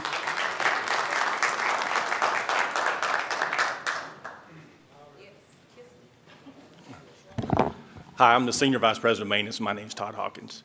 A fundamental belief at First Transit is the least expensive way to maintain a vehicle is to maintain it correctly.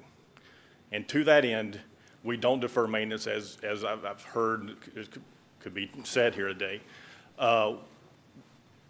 If deferred maintenance builds upon itself and becomes more expensive. And on top of it, we have RTC staff who inspects the vehicles and LDs us if we don't maintain the vehicles to their standards.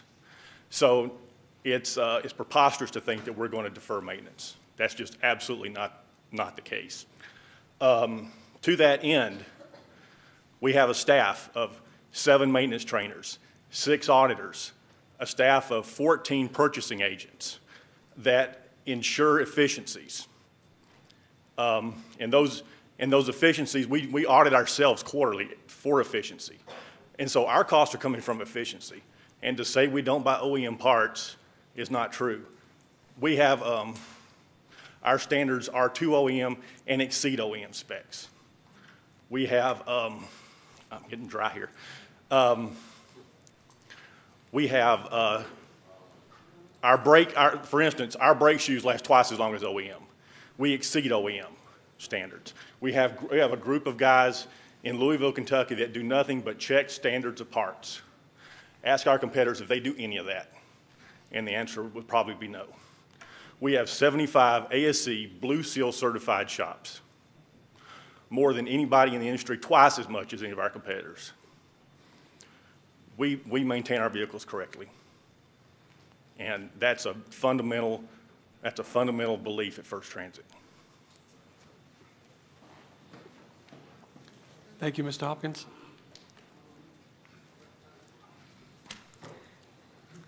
Good afternoon. My name is Rizé Montrell, and I am the President and CEO of RIM Services. RIM Services is a locally certified DBE and woman-owned firm. We were certified under the guidelines of the Nevada Department of Transportation. So I take some issue with claims being made that we're not a local firm. RIM Services has partnered with First Transit for over 5 years on many transit contracts. As a result of our relationship with First Transit, we now employ in excess of 200 transit employees and operate in several states. Should we become, our team, successful in this process, RIM Services will be committed to hiring all qualified existing employees as well as performing all the work here locally. I'm the president and owner of RIM Services. I make that commitment to you. Thank you. Thank you.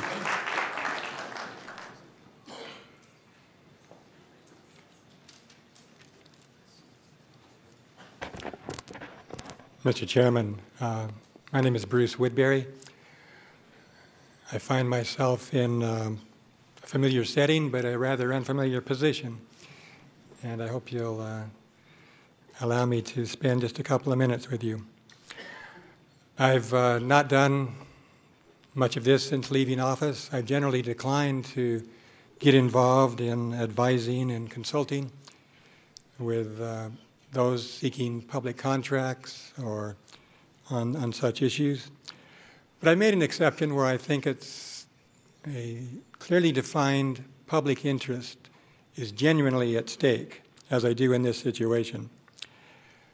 Let me first say that it was an incredible privilege to work and associate with the good men and women of the RTC over so many years, the great staff, several of you on the board. I believe together we accomplished a great deal, improved the quality of life for our citizens in many, many ways.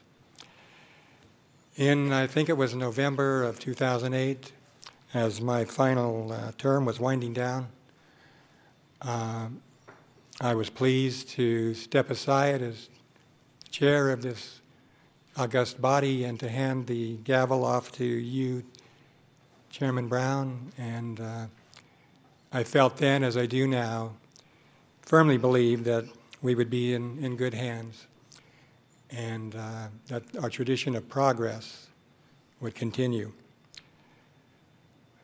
We always trusted Jacob Snow and his remarkable staff to make wise and productive recommendations, and we joined with them time after time in, as needed, resisting powerful pressures and even familiar relationships, and we put the people first and their transportation needs, and we did that repeatedly. I don't have to tell you that your general manager and the managers and the staff of the RTC are the very best that you're going to find anywhere. I don't remember our board ever rejecting the strong recommendation of that remarkable staff on a significant competitive procurement of this nature, and we never lived to regret following those recommendations. Back in 1990, when we went to the voters and we established the Master Transportation Plan, we created this public bus system for the first time, along with beltways and pedestrian bridges and a massive road project in every city in this county. And one of our first major decisions was to award the bus contract. And we did that to ATC Vancom over the years, Veolia, basically the same company or companies that merged together. They were the best company. They made the best proposal each time. I think I made the motion, I think, each time. I enjoyed working with their staff, their managers. They're good people. And their local consultants that they're working with that are here today are fine people, and they're my friends.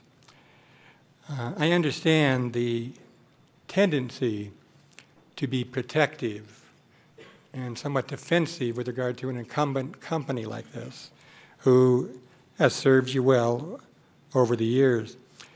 But, Mr. Chairman, times change and circumstances change. And today's economic circumstances dictate and mandate that you enter into a new relationship with a different company who is giving you a much different proposal. And it is necessary to do that to avoid those serious service cutbacks that your staff has told you you will have to put into effect, and cutbacks that will apply to citizens who are already in disadvantaged circumstances and have those circumstances exacerbated by the loss of their basic transportation options. Now, there's a proposal that, as you know, saves you about $7 million a year, about $50 million over 7 years. And it's with a company that has a proven track record all over the United States and the United Kingdom. Now, we have to talk about the quality of service, the ability to provide the service. In this situation, I think it's been pretty well defined that the money equals the quality of the service. For every dollar that you don't have to pay to your bus company, you are able to use to subsidize and maintain the transportation options in the form of these bus routes that exist today. Now, you simply can't ignore the one glaring fact of 100,000 service hours to be cut if you don't do this. Now, the bottom line, Mr. Chairman, is that using what I believe are distractions and inaccurate and misleading assertions, in part, you are being asked to ignore and to override the very clear and strong recommendation of your general manager, your staff, the recommending committee, recommendations that have been affirmed by Mr. Aguero, by Mr. Hobbs, to ignore the $50 million in savings and to reject the very contract that you instructed Mr. Snow to negotiate. And he did so with a company that is successfully operating 248 bus systems in the United States. More than 50 of those are major fixed route services in metropolitan areas. The CEO of this company has signed the contract. They're willing to live with every single word of it. You're being asked then to start over a new RFP process after over a year of effort, after hundreds of thousands of dollars in expenditures, in the face of serious concerns on the part of the Federal Transit Administration, and to come to a remarkably anti-competitive outcome. The message, I think as Senator Bryan mentioned to you, that you will be sending to the transit community in the United States and internationally will be that in Clark County, Nevada, the door is closed to competition and that a virtually permanent monopoly has been established, and that the RTC will do a new RFP again and again until Veolia is the only company left standing and no one else need apply. Because if this multi-billion-dollar company that is so successful all around the world can't receive the contract when they are $50 million better, no one can. Now, it is simply inconceivable to me that you would seriously consider doing that, and I trust that you will not do so. Mr. Chairman, I have been through these meetings before, and I see these very sincere employees and citizens who are concerned about their job security. They have been told, they have been led to understand that their jobs could be in jeopardy, that cutbacks will be made in various forms if First Transit get this contract. The only significant cuts that will be made is that if you have to reduce your service by 5 or 6%, you cannot maintain the current job levels if you have to make those cuts. This has been presented to them in just the opposite of what the reality truly is. And so, Mr. Chairman, I simply respectfully request that the members of this commission, for whom I have the greatest of respect and personal regard, step up and support a motion that will follow the recommendation, once again, of your staff, and to put into effect the savings that you need to maintain these essential services for the good people of this community. Thank you. Thank you, Commissioner.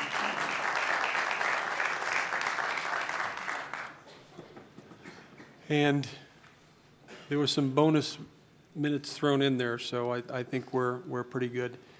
Now, Commissioner Woodbury, yes, in keeping with the baseball analogies, when you said step up, if you had said step up to the plate, I think that would have been perfect closure for the day. So I'm going to insert that into the comments. Senator, with all due respect, it's got to be very quick because we're not going to open this up. This is in response to a request that I think that you made of Mr. Washington to no, I did have not. the people to go into the community and meet with the two bidders. No, I did not. Oh, you did not? No. Well, anyway, they did meet, and Brother Harford Hawkins had given me a letter to read into the record for the commission. Let me interrupt just for a moment. I think we have both, and I'm going to let you speak, Senator, out of respect. We have both Mr. Washington's correspondence and I believe Mr. Hawkins' correspondence was delivered before the meeting? Okay. Those are both part of the record. So you do have it as part of the record? We do. Okay. Then it would not be necessary for me to read this then. Not to read it, but I would like to hear some brief words from you. Well, I was part of the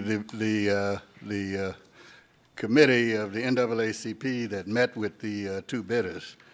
And since you do have Mr. Hawkins' letter, I agree with the conclusion in which he has made in reference to the Veolia receiving this contract. And one of the things that struck me most about the conversation that we had with the Veolia is that they trained the DBEs.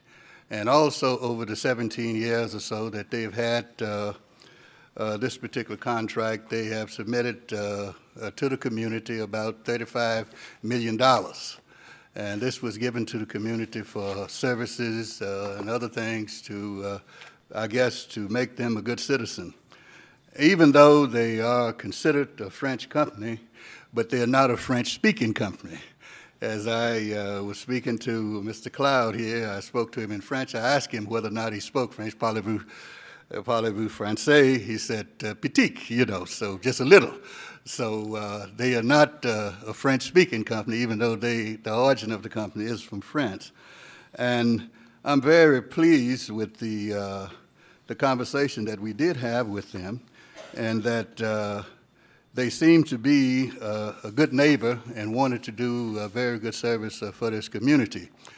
Some of you might not know that I was part of bringing the paratransit into this area some years ago through the EOB. I was chairman of the Economic Opportunity Board when the county commissioners took that away from us, you know, and by going to the Transportation Committee. And I was listening to you to see how well that was working, and we got some complaints, I gather, on the basis of that. But getting back to the Veolia company, I think that they are a worthy company and have done a good service in terms of the community.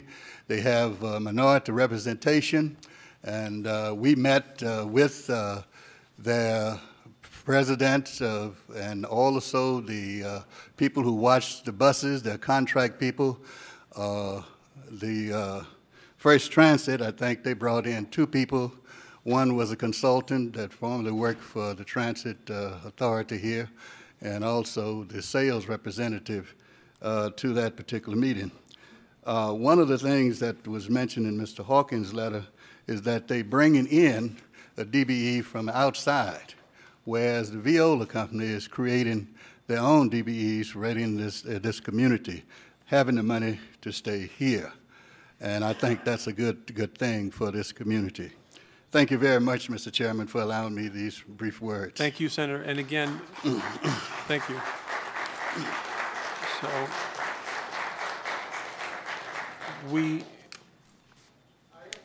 I have,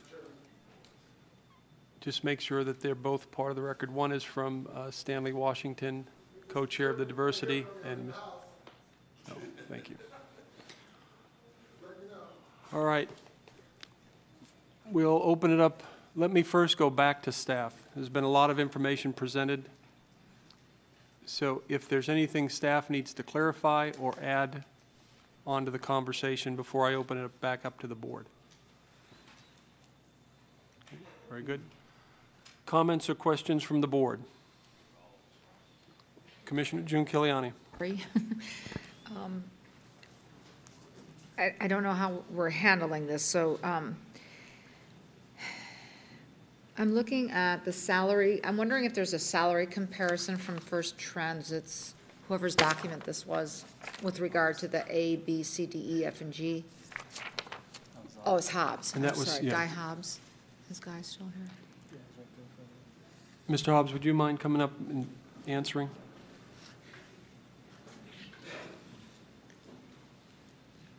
You looked at a cost per service hour and a cost per service mile, and say they're both within the standard operating business. Is that what your testimony was?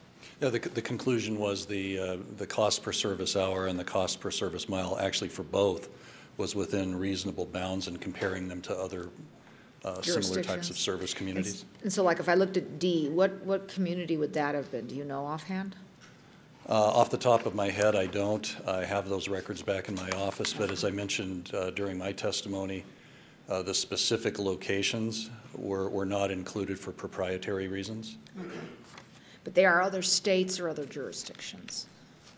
Other jurisdictions, most of which are in the southwest part of the United States. Because it depends, too, on, for either group, what your wages are.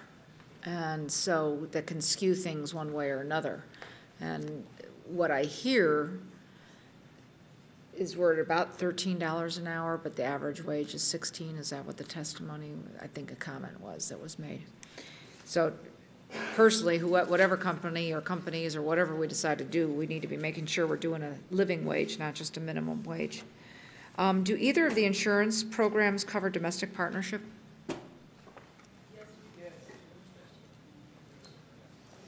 Unfortunately, you can't just do it. Yeah, we'll have to have someone officially acknowledge on the record, if we could. First Transit covers domestic. Sorry. Thank you, Mr. Chairman. Tom. Yes, domestic partners are covered under all insurance policies of First Transit. Thank you. Tom Seacrest. You asked. Yes. It was, I think it was directed to. To either, no, I want Oh, it for I'm sorry. both. That's okay. Please, I'm sorry. My Domestic apologies. partnership is covered under the Veolia plan. Thank you. What is a combined proposal? There was discussion or reference made to that. Does anybody know? I think there was a statement that was made that First Transit was able to use part of their paratransit as a combined proposal. Yes, there was a BAFO question that was asked to First that we discovered. For the non-people that haven't read about a BAFO. Okay, I'm sorry. That's okay. There was a best and final question that asked, what additional savings can you generate if you combine this service with your paratransit operation? That's a question that couldn't be asked of Veolia because we don't operate that service.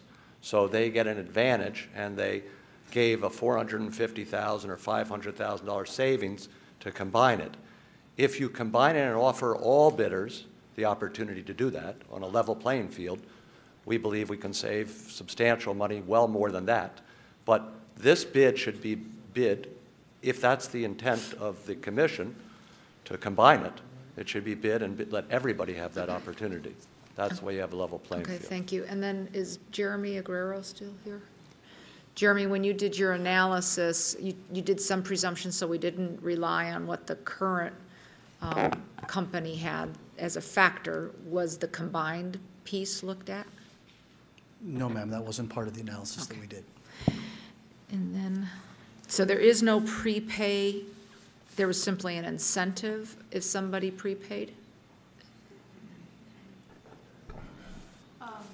Under the contract as developed, there would be a payment for services rendered at the end of the month. There's no prepayment of services. Okay. But and then if it's paid in a certain timely fashion, there's a discount. There's a discount if it's paid earlier, depending on a type of right, but it's still after services are provided, and then there's a follow-up payment the next month. I believe there's a partial payment, and then there's a follow-up payment the next month in a smaller percentage that is like a reconciliation. Okay. And then have we resolved the issue with regarding taxes being considered in both bidding documents?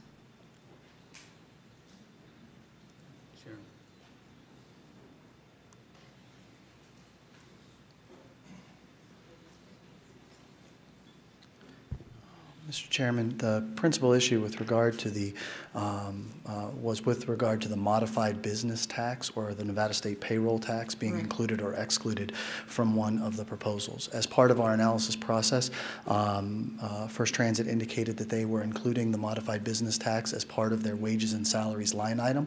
So in order to do the comparison, we backed that number out and then compared it to make sure we had an apples-to-apples comparison. But in terms of the overall analysis, they now both include that modified business tax. Okay, and then were the salaries in both, despite one having a CBA versus one projecting what the CBA would be, were the salaries comparable? Yes, ma'am. Both in terms of the average hourly wage and the overtime wage were both relatively comparable between the two parties. Okay, thank you. That's all I have for right now. Thank you. Councilman Bennett. Thank you, Mr. Chair. My concerns go directly to the process. So I guess I'm probably going to be directing 3 or 4 questions to staff and to council specifically. This isn't our first RFP. No, no, we've done multiple RFPs for both fixed route and paratransit services over the past 19 years. And I would imagine there's some very specific, especially using federal dollars, there's some very, very specific laws and policies and ways that they have to be put together, things they have to comply with. Yeah, yes, there's certain guidelines from the Federal Transit Administration as well as complying with state law that we have to follow. The RTC has pretty much followed the same model with other than some minor variations since its inception of the transit service. On this particular RFP, how long did you and specifically council that we've hired, how long did you work with staff to put this together, come up with the processes? Approximately a year ago, for at least a year. Okay, so it wasn't anything that was made, it wasn't something that came together even in a 30 or 60-day period. I'm also concerned with, did you, after that process was put in place, I'm familiar, at least in my own community, we do pre-bid meetings. There's a number of meetings where the entire process is laid out specifically, for all respondents to be able to come to and attend those. And those are actually required meetings. Did that take place here? Yes, as Ms. Stark in her presentation earlier indicated, at the time we were developing initially the RFP, we actually had industry meetings where we invited members of the industry in to give us their suggestions after reviewing the preliminary document. We made some modifications, then we went back out and then had what you referenced as a pre-bid meeting also with the industry. Okay. During that pre-bid meeting or the time period when you released the RFP, you mentioned there was a date, there was a time certain for objections. there were no objections. I want to make that very clear. There were no objections from anybody for that date with this process being flawed. That's correct. Lastly, I was really concerned with the comments that were made about some aberrant scores. And that led me to wonder and to question, did we have, on this committee of 4, it appears there were 4 people, was there one person that was sort of a novice, or in other words, there was one really high number and one really low number? Was that just one person that did that, or? No, those were 2 different members of the evaluation panel, the disparity between the 2 scores. It wasn't the same person. And the people on the evaluation panel were selected from different parts of the RTC senior staff with their expertise. And then, as Jane had indicated, there were also these subcommittees with the particular expertise beyond that advised them, but were not evaluators. Okay. All right, thank you. Questions from the board? Councilman Ross? I don't know about questions, Mr. Chairman, but certainly many comments. And first, I want to express my appreciation to the many people who emailed me, the many people who called me, both for and against one of the other service providers. It's good to see that this community is active. It's good to see the employees engaged in this process because I think it's significant. And the employees are certainly a concern of mine. And I'm actually feeling comfortable with both organizations and your abilities to work with organized labor. That's not a concern of mine. I am concerned, however, about the citizens of Southern Nevada and the people that use our system. I am concerned that we are number 8 in the country, and I don't like Salt Lake being number 3. I want Las Vegas to be number 3. And I think we can get there, but we didn't get there by ourselves either.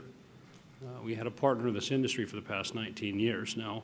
I have to say to both companies, you've hired the giants, certainly in Southern Nevada in regards to representation and certainly in regards to analysis. You've got the best the industry can provide on both teams, and that's significant because I have a great deal of respect for both the legal teams and, of course, the analysts that did the work as well. I'm not convinced, however, that this has been an apples-to-apples approach. I'm keenly aware, Mr. Chairman and board members, of the RFP process and bidding both in the public and private sector, and being part of that many times in my life. And I think this has been somewhat transparent, but I'm not quite convinced it's been totally transparent. The $5 million savings is quite significant, and I'd be remiss in my duties as a public official to not bite at that apple and say, gosh darn it, we need this. We don't want to cut services, certainly to any of our residents. But I question that. And Mr. Snow, you've done a phenomenal job, certainly in my short time here at the RTC. Your reputation, of course, is out there, and you're a well-respected man, and I'm not questioning that. But when you first presented this to me, I questioned that $5 million. I questioned the significant savings behind this. In the construction industry, when a project bid comes in at one amount and then another bid comes in way low, I automatically question that. Something's missing. Something's missing. And I got to tell you, if these numbers were real close, I'd really like to see you guys duke it out because I think there'd be a fight right now.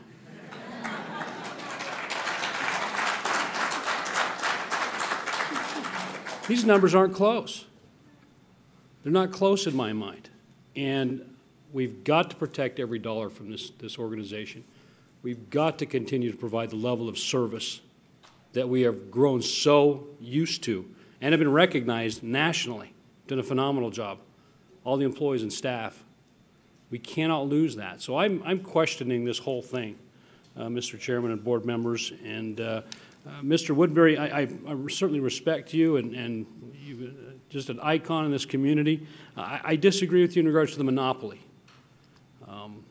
Like I said, if the numbers were a little closer, I'd feel a lot more comfortable about this fight. This isn't a fight to me. This is something that, you know what, isn't working for me.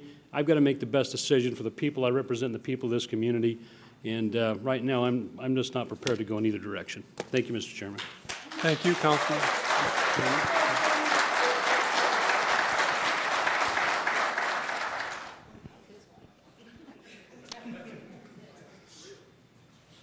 Mayor. Mayor Tobler, I'm Okay, sorry. thank you. You know, I understand your comments, Councilman. I'm not, we have an independent financial analysis that came back to us. And according to the contract, they have to meet what they bid on, correct? So the risk lies with them. Whether some of their costs come in higher, it does not matter, correct? That's correct. Okay.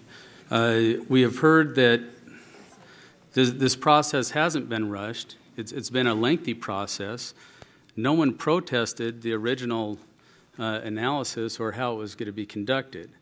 And, you know, I believe that there needs to be integrity in the process. And if I felt like we had lost some of that integrity, I think I would be, you know, more inclined to want to hold off on this, but I think the integrity has been there.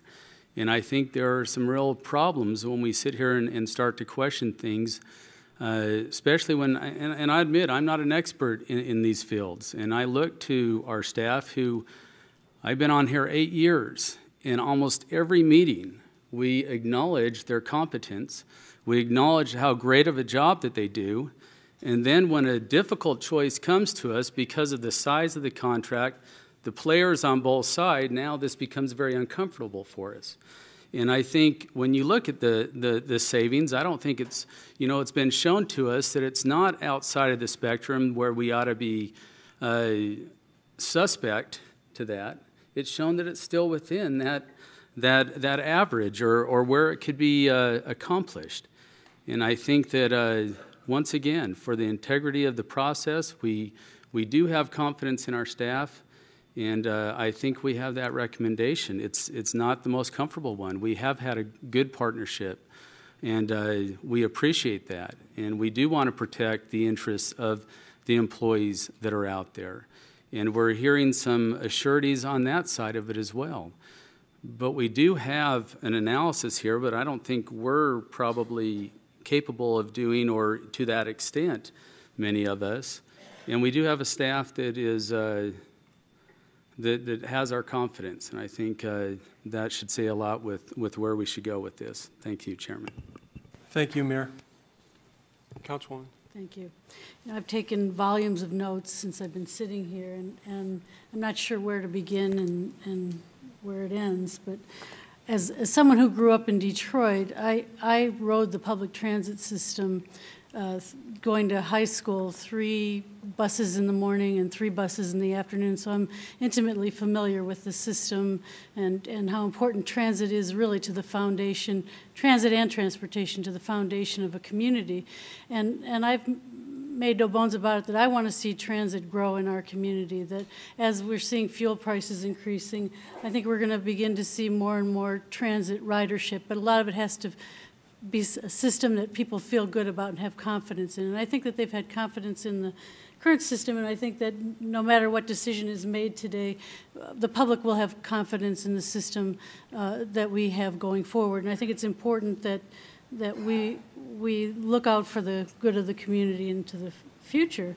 You know, we went through a process that's been a year-long process here, and we have heard no feedback from the proposers in the RFP process that it was a bad process or a flawed process or the process wasn't working, and so we've moved forward. And then a month ago we asked staff to go forward and begin negotiations and discussions with a contractor.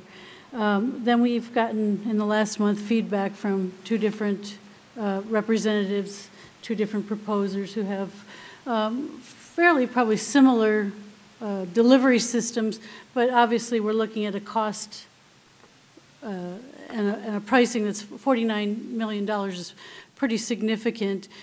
But also we were hearing that there might be cutbacks to routes, and that's a concern to me, because if we're going to grow a system and we're going to make transit be an important part of our community and our future, then we have to keep growing that system, and that means more opportunity for our drivers and for our community as well.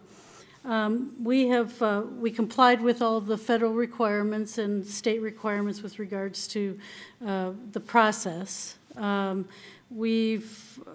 Both firms are both capable. Obviously, we heard today that both have the financial wherewithal to be able to administer this contract. So either one of them will truly be capable of continuing with the commitments that have been made thus far going forward. I think that both companies have the depth of infrastructure, whether it's human capital and resources, technology, management staff, and whatever. We have the depth of a labor market here, and I think that no matter what decision is made, clearly we have a workforce that can deliver and will deliver, and I think there's an obligation to deliver on whatever contractual requirements we've had in the past, and I don't think that the contractor or any contractor that might come in, whether it's Veolia or First Transit, they're going to be obligated to what RTC has agreed to and to what the labor agreements are. So I think that we have a challenge ahead of us, but I think we also have a responsibility to make a good decision on behalf of all of our residents. And I know as the city of Henderson, we've made $105 million in cuts as a community, and I know every municipality in Southern Nevada has had to make cuts. So we're all very mindful and thoughtful and prudent about decisions we make that involve public resources, and we're certainly going to get feedback if we spend money we don't have. So I'm going to probably support moving forward with the contractual agreement that you've entered into with First Transit. Thank you, Councilwoman. Any other closing comments? I'll bring it back. Commissioner June Kiliani. Thank you. This has been a fascinating process. And I don't think whatever decisions made today will not make anybody happy. And generally in government, you try to get to where you have a win-win. What's bothersome to me is the fear factor that's been out there, regardless of where you are on the employee side, and using that to try to get us to make a decision one way or another. And I don't think any employee should be used in that manner. We have to listen and respect your decisions, but for any management to use that gives me some distaste. On the other side, I'm also concerned about First Transit's lack of cooperation or ability or willingness to reach out to our minority community. And that is a very valid consideration that's missing there. And I don't think it's an intent not to, but there's an opportunity, a window of opportunity. And then I look at what staff has recommended, and generally we try to go with what staff has recommended. But I go back then to Jeremy's numbers, and if you really look at it, it's really a $4.2 million difference overall. If you really look at what the dollar amount, which then goes to what Councilman Ross was speaking to, is it's no longer this huge disparity, it is much more closer. And have we, through our actions, because I haven't been on RTC that long, inadvertently created a monopoly? And that's not the right message to send either. It's what we deal with in contracts here in government a lot. Too often we bundle so much that no one can ever get an opportunity to be able to bid or participate or get the skills or break it out. And I think that's part of what we ought to stand back and take a look at. And I know there's a tendency, I think we have to be careful not to err just because of the emotions that we've had here, and good public partners that have worked on both sides, because First Transit deals with our paratransit and Veolia deals with our fixed transit, and with the awards and the recognition, we're doing something right one way or another. Does everybody always have an opportunity to improve? Absolutely, and that should always be what we strive for. And I'm usually not one that doesn't have a position on something. But I do want us to discuss as a board the monopolization, and if there was another opportunity that's come about as you started down this road a year ago, but with our economic times, our fiscal challenges, is there a different discussion we ought to be having? And so, Mr. Chair, I throw that out for us to at least ponder that while we're making a decision one way or another. Bless you. Thank you, Commissioner. Mr. Chairman, could we possibly even explore splitting the contract? Well, I'm going to make a couple closing comments, so, and they tie into these last two statements. But let me, a couple house cleaning items that we started, and let me finish. First, Herman, where are you? Herman Ross. I apologize. I thought the question was directed. I didn't mean to put up my stop sign there, and I appreciate you coming down.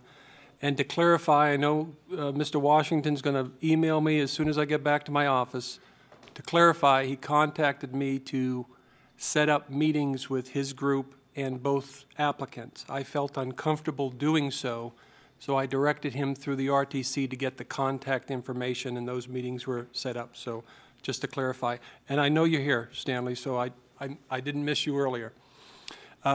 Third, and perhaps most importantly, as controversial as this has been, and as emotional and passionate it's been, I want to thank the audience for being very respectful throughout a almost 5-hour hearing. So you are allowed to clap for yourselves now. Thank you. Thank you to Veolia and First Transit and the representatives for both firms. I don't think if we put all the respect into a barrel, I don't think we could ever get a greater amount that this board has for everybody that's been involved. And we are fortunate. We're fortunate because we have two of the largest transportation companies in the world in our market today. And that is a good thing. It's a good thing not only to partner with them, but also it's great for the Las Vegas community for so many different reasons. Personally, and I mentioned this earlier, if things were tied, if we came in 92-92, my decision would be very easy. Veolia has been a great partner. They've done some phenomenal things, and certainly the recognitions that were noted earlier in our RTC meeting are reflective not only of Veolia, but of the RTC. And I think Councilman brought it up. This is a little bit bigger than the contract before us today. It's bigger than our partners, it's bigger than RTC staff, it's bigger than the commission. This is about the service we provide in the Las Vegas community and maintaining that standard of excellence that through Jacob's leadership, through Commissioner Woodbury's leadership, and I don't think there's anything we've done in the last 15 years that does not have his fingerprints on it. He's been phenomenal. These are the decisions that sometimes, at least speaking for myself, give me knots in my stomach because they're tough decisions that we have to make. And I would agree with statements made that this RTC staff is as good of a staff as any public agency I've been fortunate to work with over the last 14 years, bar none. And 99% of the time, we'll follow staff recommendations, sometimes with some heated questioning, but on the whole, out of respect for all the work you've done. This one goes to a whole different level. And not just the $500 million that we're talking about, but this sense that this decision certainly is going to impact the next decade and beyond. That has made me very uncomfortable. And as I mentioned earlier, uncomfortable because I'm one that needs information. And partly because of the process, the firms, both firms, are not allowed to talk to us as board members to advocate or explain or clarify all the way until the agenda is public, which was my concern last time, that with RTC closed on Friday, we had 3 days for all this information to be shared with 8 board members. That's difficult. And even in the last 5 weeks, to get these reports, and they've been very helpful, less than 24 hours before we're asked to make this kind of decision, only added to the anxiety, certainly from my perspective. I go back to a comment that Commissioner Woodbury made, and I don't want to put him on the spot, but I will. Jacob Snow is a great public administrator. His leadership and his team have brought this agency from a point years ago to where we are now, recognized as one of the best in the country. And I'm going to take advantage of that. Not that I'm opposing the recommendation that he and his staff have brought forward, but I'm going to take it a step further and address what is a subject matter he's brought up quietly over the last 2 or 3 years. We are the largest, or one of the largest systems in the country with one operator, transit, as far as fixed. We are the largest. And Jacob has been the voice in the wilderness saying, maybe we should look at breaking this up. Now, that was before this RFP process started, and certainly during, and even as recently as yesterday. So I'm prepared to, as part of a motion, in rejecting the bid and moving forward with however federal regulations or legal has us going, to come back with a changed scope of work, to split the system, and ideally bring back the 2 largest in the world to strengthen their partnerships. And I think this community is big enough to have both First Transit and Veolia grow with the RTC. That's where my mind is right now, and I put that out. I will make it in the form of a motion, but certainly will hear from any of my colleagues. Councilman Bennett. The question I have, as you start talking about that, if we move ahead and were to do this, for the RTC, also for the sake of the pending collective bargaining agreement, it's actually expired. They're just continuing to operate under the old one. What does that do timing-wise? Are we looking at going back? Splitting the system up is a pretty significant, I mean, it is the largest in the country. That is a significant piece of work for staff to do. So I guess my question is, how quickly going back, splitting the system up first, re-going through the entire process, what kind of a time frame are we looking at? And then rebidding it, obviously, and then coming forward, through these steps these very public steps the last couple of months. What kind of time frame are we looking at?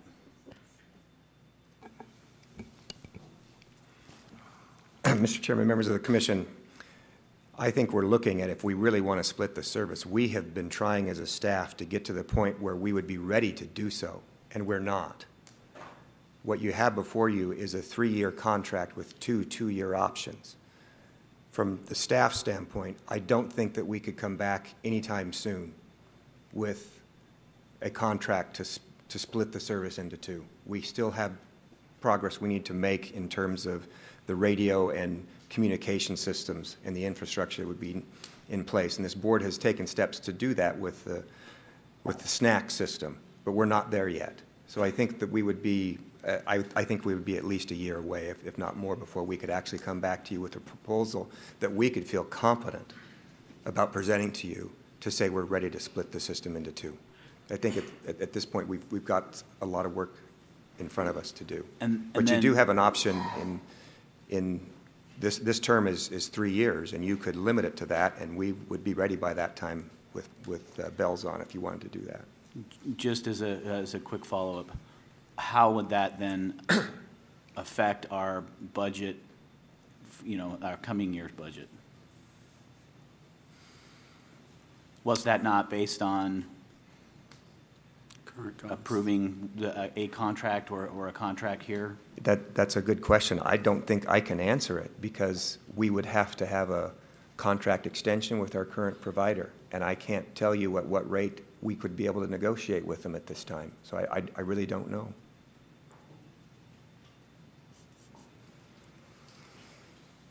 Councilman Ross. Thank you, Mr. Chairman.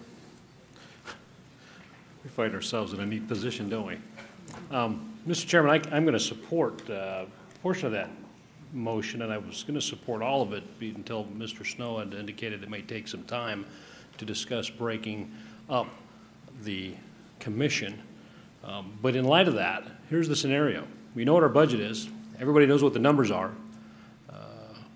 A motion I could support, Mr. Chairman, would be one to disregard both RFPs and direct any transportation company that wants to participate in this process, modify the existing RFP and put it back on the street.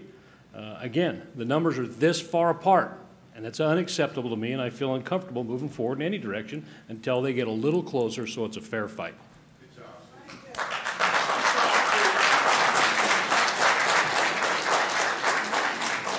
Go ahead, Commissioner. Commissioner June Kiliani. Thank you. That's probably a better approach really right now, because with no disrespect, we've had a CBA that really isn't a CBA, that still hasn't been negotiated, and it's been a year, and that's with no matter where you land on the ATU side, that's not fair to the employees, and that makes it difficult for us to look at any kind of a budget process. So hopefully, if that was the decision that this board made, to me it would have to include the NDOT minority standards that we put on the RTC route, the green route, as far as starting to collect that data. Secondly, look at DBE exceeding the threshold that we currently are at, and I think First Transit needs to step up to that part of it. And a third piece would be, in the scope to make sure that we're definitely comparing the apples to apples. It's been very difficult with 3 different numbers people who are all very talented, but you know, there's that old adage, what is it called? Numbers, yeah, that one. I didn't want to put it on the record, but that is part of what we have to be sensitive to as we're making sure that we're not hurting the routes for our folks. And so that might be a better way to go, to say come back and competitively, but understand that I know I'm going to be looking for those factors that are there, and that gives them an opportunity to be able to look at finding some DBEs in town and doing some things locally as far as collective bargaining. Thank you. Councilwoman. Thank you. We heard that the reason that First Transit could come in with their proposal was because it was innovative, and then we heard that maybe Veolia had been overcharging, and if we are going to go that route, then I would like to have Veolia stand to a forensic audit, or a forensic accounting, just to ensure that there aren't some profits that we don't know about in some areas that make it not apples to apples in the proposal process.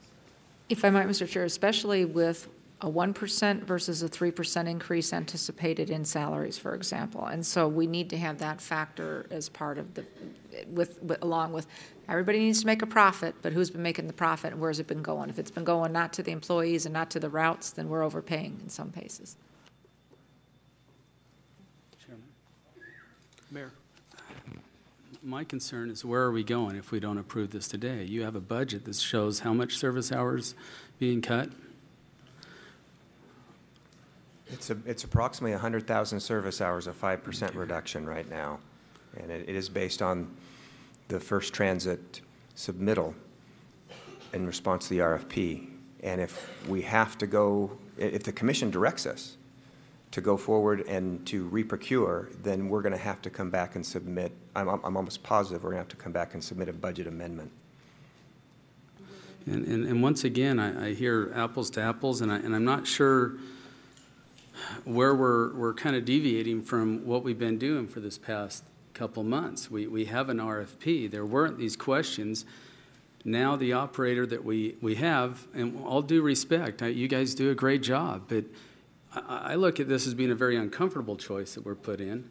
But each of us in each of our cities have had to make cuts with our employees, with outside contractors, every one of us.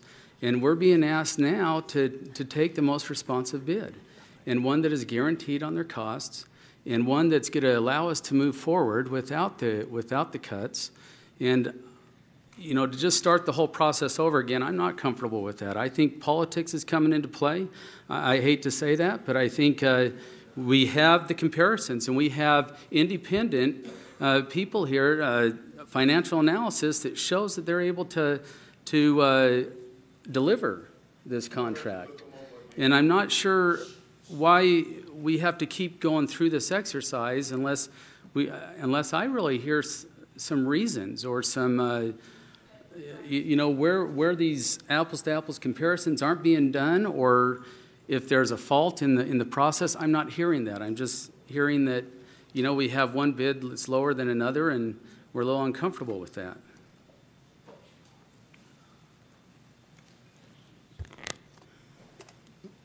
A question directed to Mr. Kaplan. If the second option is taken,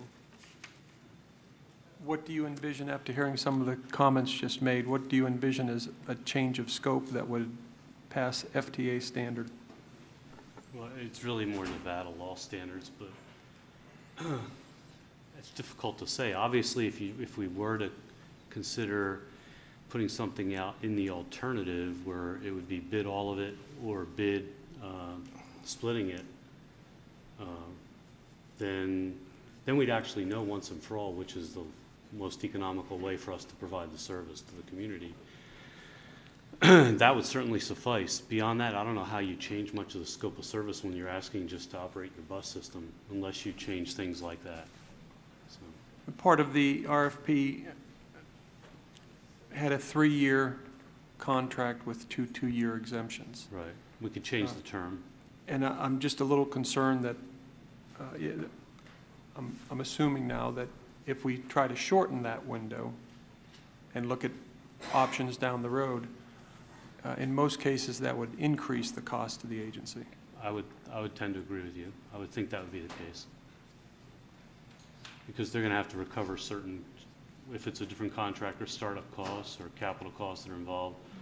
Obviously, the shorter time period, it's harder for them to do that. It'd be harder for any of them to give us any of the innovative approaches they proposed in a shorter time frame, too. I think they both expected longer-term contracts in anticipation of the full 7 years for those to be effective, really. So. And there's no opting out clause or anything like that? You have, under any of our contracts, you can terminate for convenience. You can certainly terminate for default if they're not performing. Quick question, Mr. Chairman. Councilman Ross. Through the chairman. Jacob, when is the paratransit contract come up again for negotiation? I believe that we are planning on having that come in the next couple of months to go out. Magical voices are whispering in my head September. Those magical voices. They are magical. Well, and I asked that question, Mr. Chairman, and board members. Maybe we need to look at this at a global approach for the whole system. So it is all apples to apples straight across the board. So First Transit or Veolia can bid straight across the board. I don't know. I'm just throwing this out there for discussion purposes. So thank you for answering that question. It was just a thought I had, but maybe it's relevant, maybe it's not. Mr. Chairman, if I could, just historically, for a long time we did have one contractor, RTC Vancom, provided both. And subsequently, they lost the contract to Laidlaw, who has been subsequently acquired by First Transit. But one of the concerns, I believe from the staff's perspective, is that the more you consolidate all these services and the larger you make the contract, the less competition you're going to end up with. You'll only end up with possibly these two firms being capable of submitting a proposal, and you've eliminated a number of other firms where if you split it, they may have an opportunity to. So. Mr. Chairman, sitting here listening and being quiet the whole time and minding my P's and Q's until Commissioner Junke, the only bothers me. But I think I've been lobbied heavily on both sides of this issue. And I think that listening to what I've heard today, I think to some degree, I think the apples and apples have been there. And I think we've all, as municipalities, have decided to start building our communities around mass transit. I know a lot of our plans that are coming through is around mass transit, and that's where we need to go. And I think if we have an option out of the 3-year plan, I think we need to continue to support our staff and move forward on this. I'm ready to make a motion if we're ready to that point. And I will let you make the motion, Jake. Just to clarify, you mentioned that there's a 3-year initial. Is that something that locks us into 3 years, or are we locked into the 7-year? Do any of the conditions change? No, your obligation, assuming they perform, as I indicated, there's also a termination for convenience, but that has costs that accompany that. But otherwise, it's a 3-year contract, and then it's your option as the commission whether or not to exercise They're two separate successive two-year periods. And I'm just not there as far as supporting that option, but I don't know if there's a third option. I don't know as far as term of the contract, length of the contract, if this board was certainly going to have to discuss if we ultimately want to break up the system. I didn't mean to imply that we're going to, but if that is at least a year or longer away, I don't know how we can get to a third or fourth option, at least from my opinion, I'm not comfortable with the 3-year because of some of the comments made earlier. Mr. Chairman, can I make a comment to that too? Because I see where you're going with this. There's going to be a significant mobilization cost for startup, and I think we all need to be aware of that. So even if we went into a 3-year, in a year, and Councilman Elias said you're running the money, don't like them, they're gone, there's still a significant amount of money to move them out and move another guy in. So we need to be cognizant of those costs as well, because they're all part of that bottom line that eats into our budget. So but on that I just wanted to share that with you. But on that same token, you're also giving staff time to look at breaking the system up. And we talked about monopoly, and now Paratransit's coming out, and then we're going to talk about monopoly, and if Veolia gets that, then we're back to the monopoly issue. I mean, it's going back and forth. We're just getting bounced around every which way we can turn.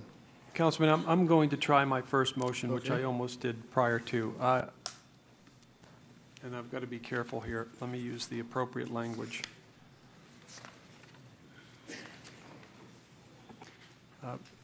My motion would be to reject all proposals and withdraw the RFP and direct staff to come back at our next RTC meeting with a plan of action, either issuing a new RFP and under what options would be presented to the board. Mr. Chairman, at that point,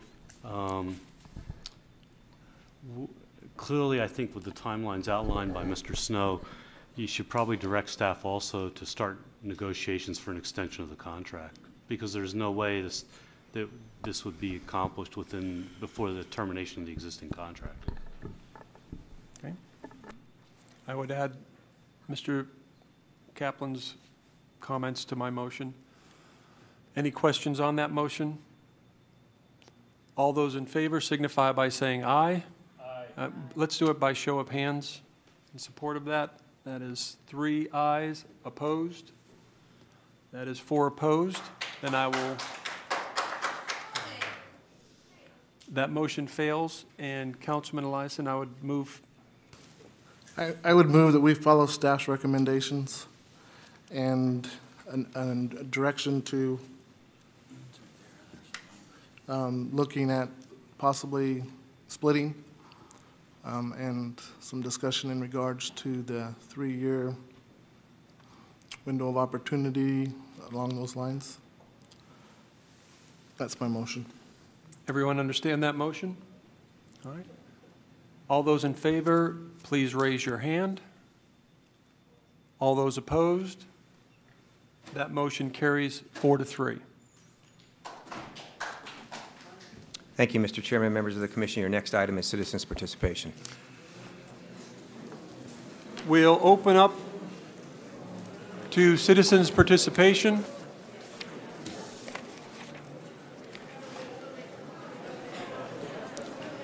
Yeah.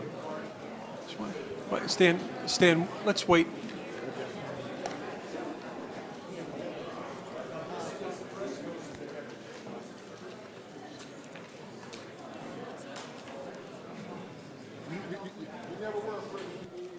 No, I'm gonna bring it up. How could you have an out-of-state DBE not even insult us, Jacob? Bad business, bad business, bad business.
If we could take our conversations out in the lobby, it'd be greatly appreciated, and we'll start the public comment period.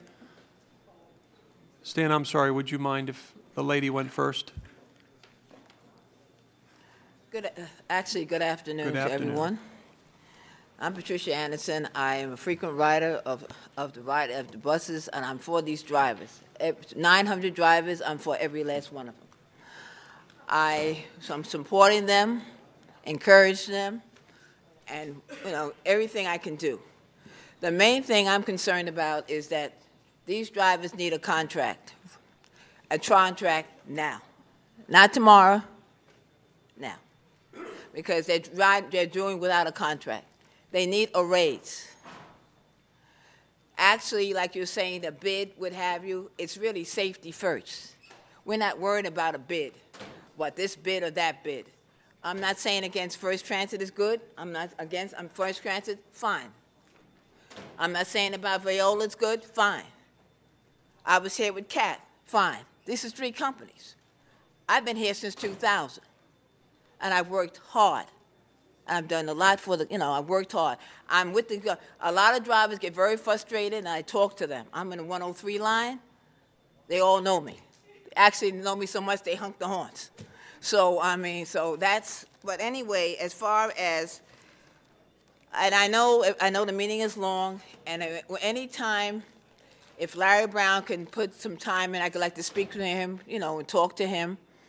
If you have time, feel free, I'm available. And I know the meeting is, I know other people want to talk. But these drivers, this is their livelihood, and please, we must protect them all. Okay? Thank you. Thank you, Patricia. Stanley Washington, Las Vegas. I want to thank the commissioners for the job that they've done. It was a tough decision either way, and everyone here who witnessed this saw that. But just want to comment a little bit on structure.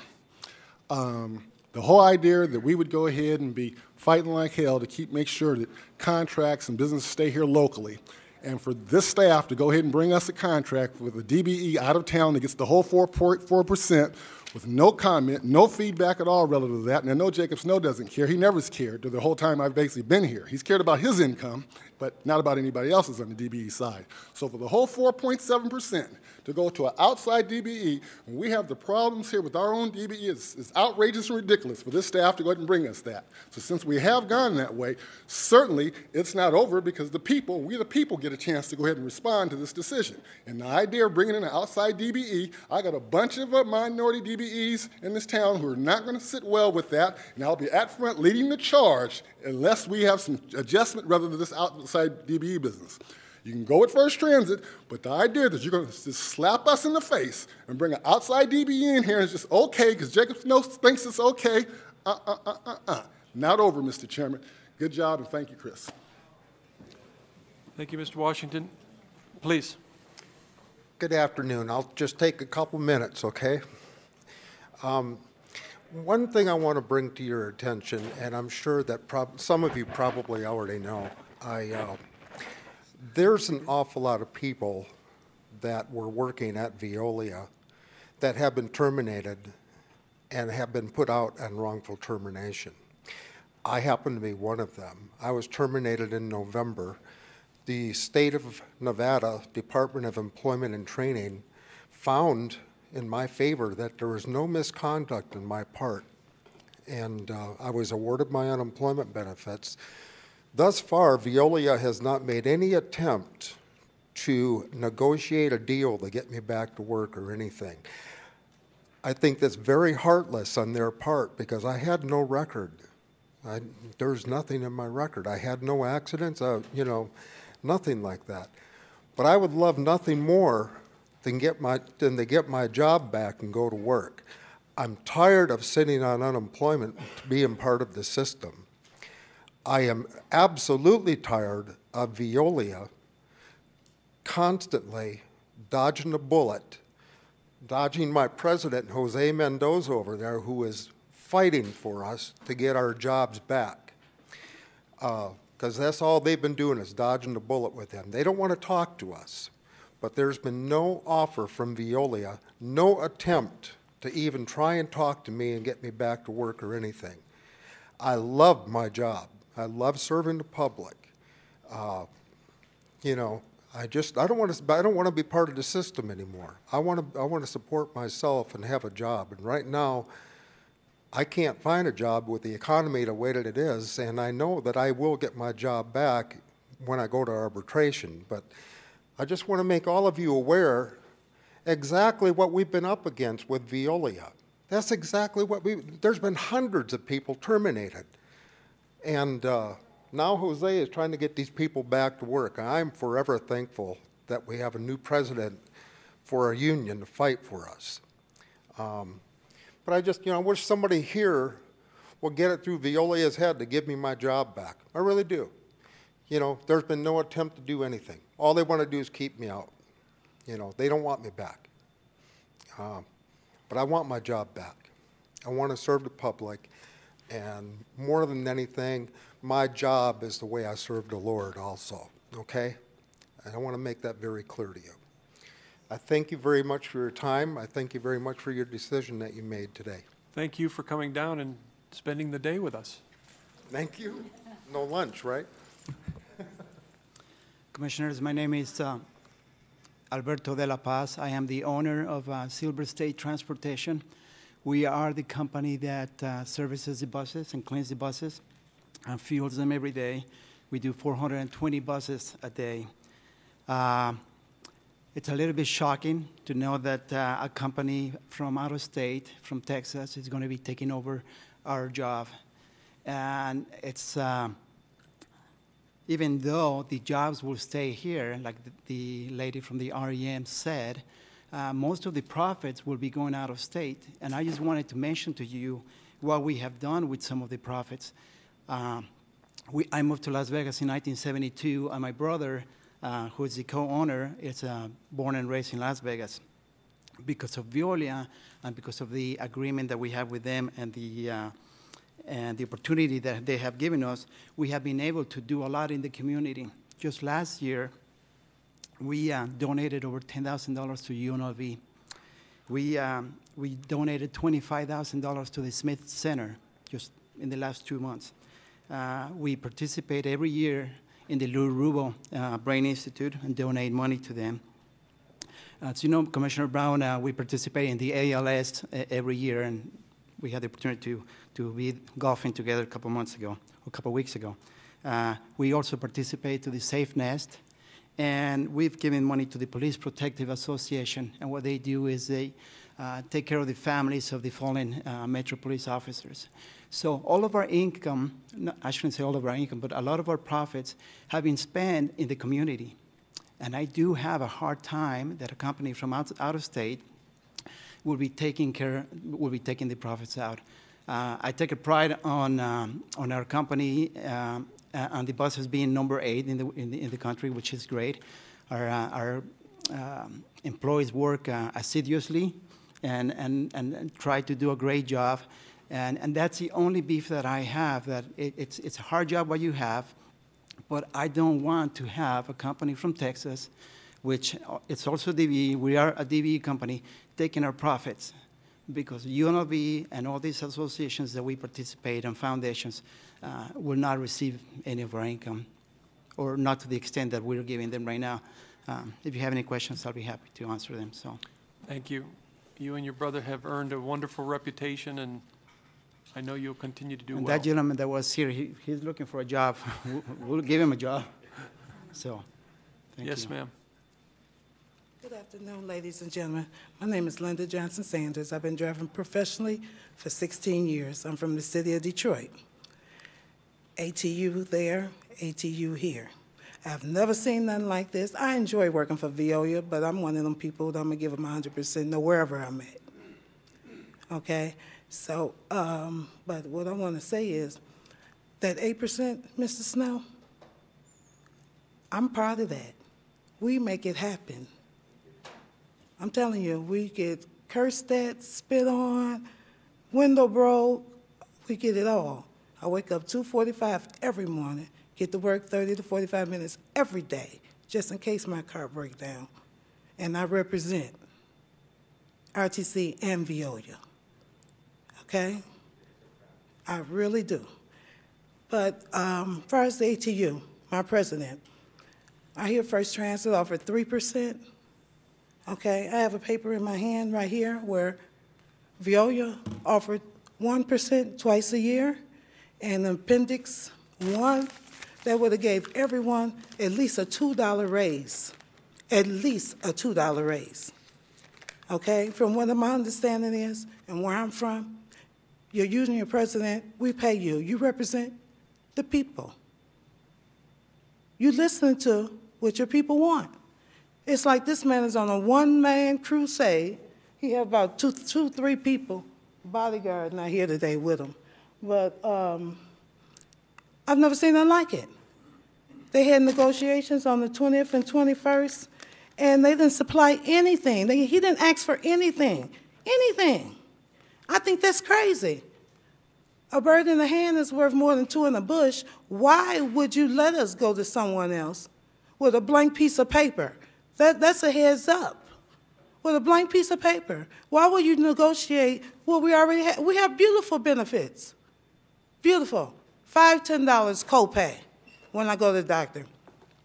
Pair of new glasses every 2 years. Every year you get an eye exam and a new pair of lenses. So you can take your old frames from your last year, take them with you, get you a new frame, a new lens put in. You know, from what I understand, First Transit, they don't even have vision. How you going to have bus drivers that don't have vision? What kind of, I don't need to say the rest. You know what I mean? But safety is number 1, Mr. Snow. It's number 1. Look at me. You know how I got like this? Coming from Carl's Jr., picked up the chalk from the tire, trying to hurry up on the bus to get my kids to school. I fell full first. I'm sorry, my mouth's dry now, but I fell face first, head almost hit the fare box. On my hands and knees, I weighed 205 pounds. Can you imagine the impact on my hands and knees? You know? But I enjoy what I do. I enjoy what I do. I'm a people person. You look at my attendance record, it's perfect. When you get back, look at customer service. Pull up Linda Johnson-Sanders and see all the... what I'm saying, I enjoy what I do.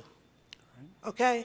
I enjoy it. And as far as the man in the yellow that hangs out with my union president, you just don't get fired for nothing. You just don't get fired for nothing.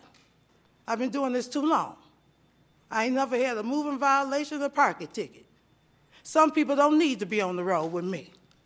Everybody can't drive a bus. I don't know what this situation was, but I heard, ran the red light on left turn. Okay? Everybody can't do this job. But Mr. Snow, I represent you well. Veolia has been good to me. And if I have to take First Transit, I'm going to be good to them. You understand? But I've been here 9 years. I'm not at top pay yet. We work hard for you, Mr. Snow. We work hard. And I wish your people, because I go in and out of the BTC every day, I speak to your people. They my people too, but they're yours right now. And they will not speak to me. I look them in their face like I'm looking at you, and they too good to even say good morning. That's a shame. That is a shame. Linda, we'll say good morning and good afternoon. It's just a shame.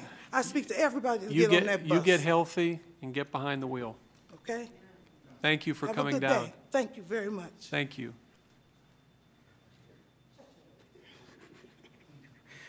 Mr. Commissioner and Commissioners, first of all, I know the process was crazy. I've been through this now. Like I said, I've been the broker 14 years. I have worked on both sides, and Jacob knows me very well. And I commend you. I really do commend you for this whole process and what we went through. But I want to reiterate a couple of things. Commissioner, you hit it right on the head when it comes to local participation. One thing that young lady did not say, that she was a local firm. She said she was certified by Nevada DOT. When we've been working for so long in this area, and in particular, it'll affect us, yes, but, you know, as business owners, we have to go make money elsewhere, and things like this do change. I was part of the previous contract with Veolia, and again, I've been around the country with them. But one of the things that I want to emphasize is I helped write DBE laws. I was on the board of the Conference of Minority Transportation Officials, the only board member that is a business owner. And there's a couple of things that came out in this transparency. I believe that the NDOT goal is 5.4%, not 4.7. I also believe that in certain regions, we've been able to put on local goals. And it is not against federal requirements to have, because I'm on a Dallas contract in DART where there is a local goal. I'm in Cobb Community Transit where there are local goals and local participation. And I believe that needs to be looked at, Mr. Snow, and addressed with regards to when you have contracts of this size, that we should try to keep the money here.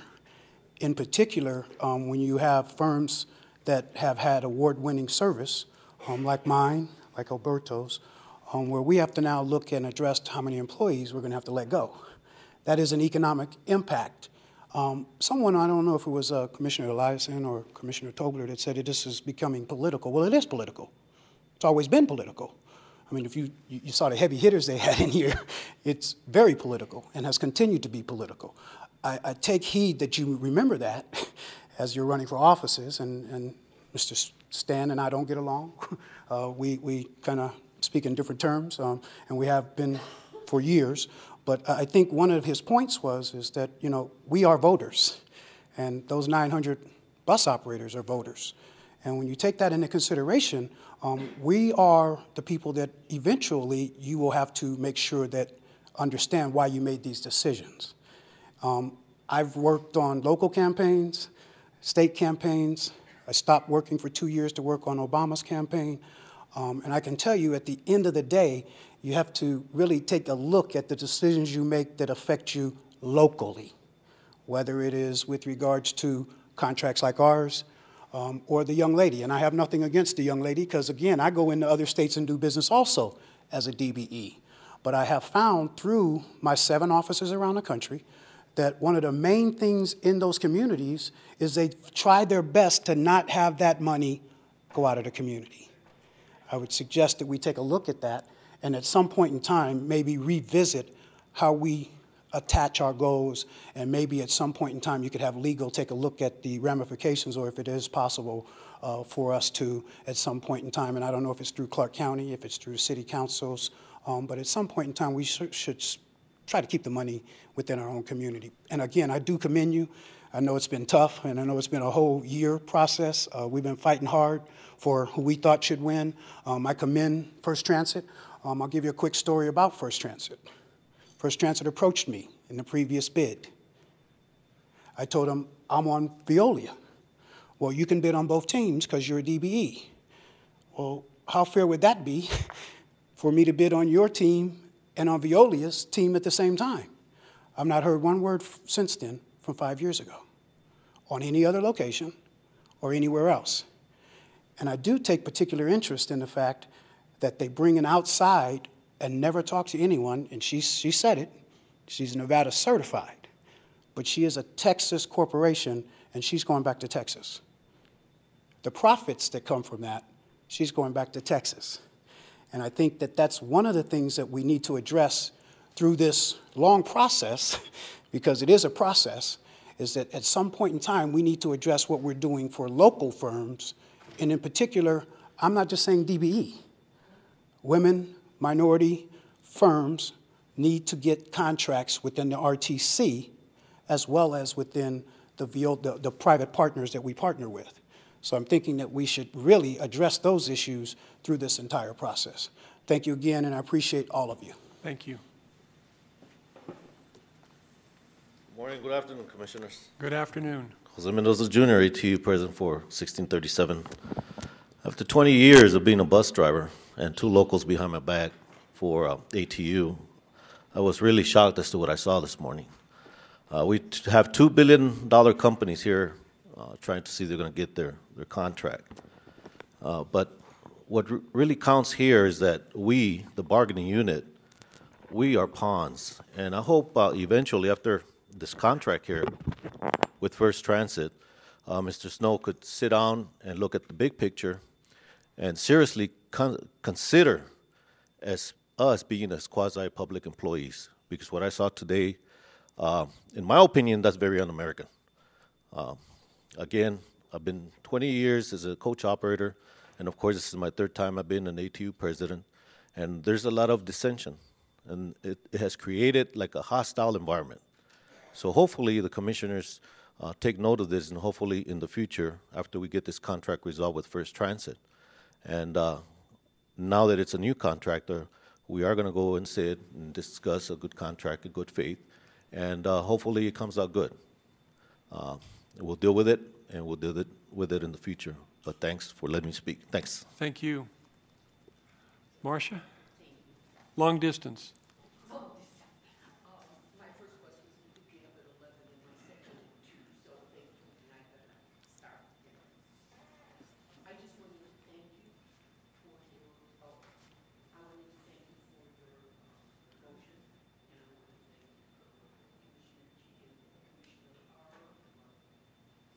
Here, thank you for having the conviction to do that. And to the others, I think you're also committed to your position because you know that the scrutiny over this contract over the next year is going to be extreme.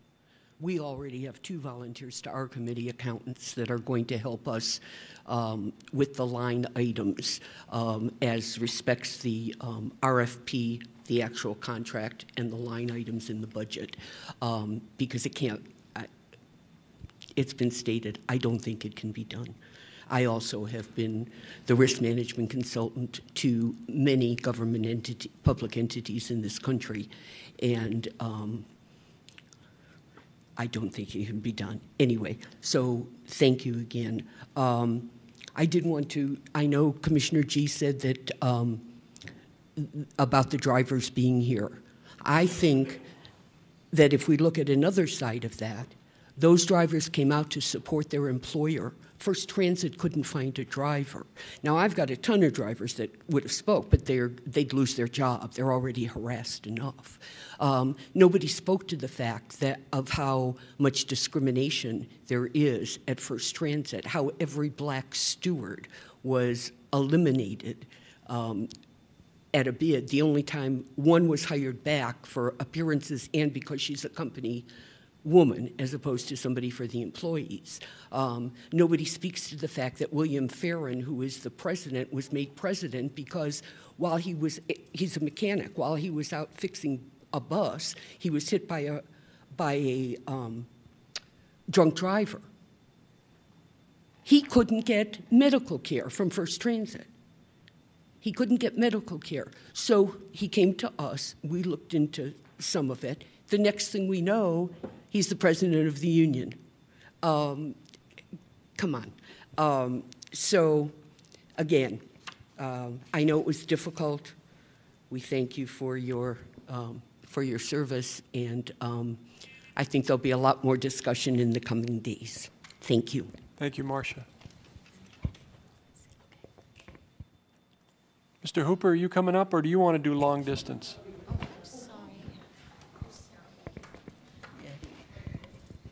Hi, my name is Ricky Hooper. I want to say thank you because I mean y'all doing a good job. Commissioner G, I voted for you for anyway, but all in all, your buses are doing. Ricky, that's in the general election you voted for, right? Yeah, right. Not in the primary. No.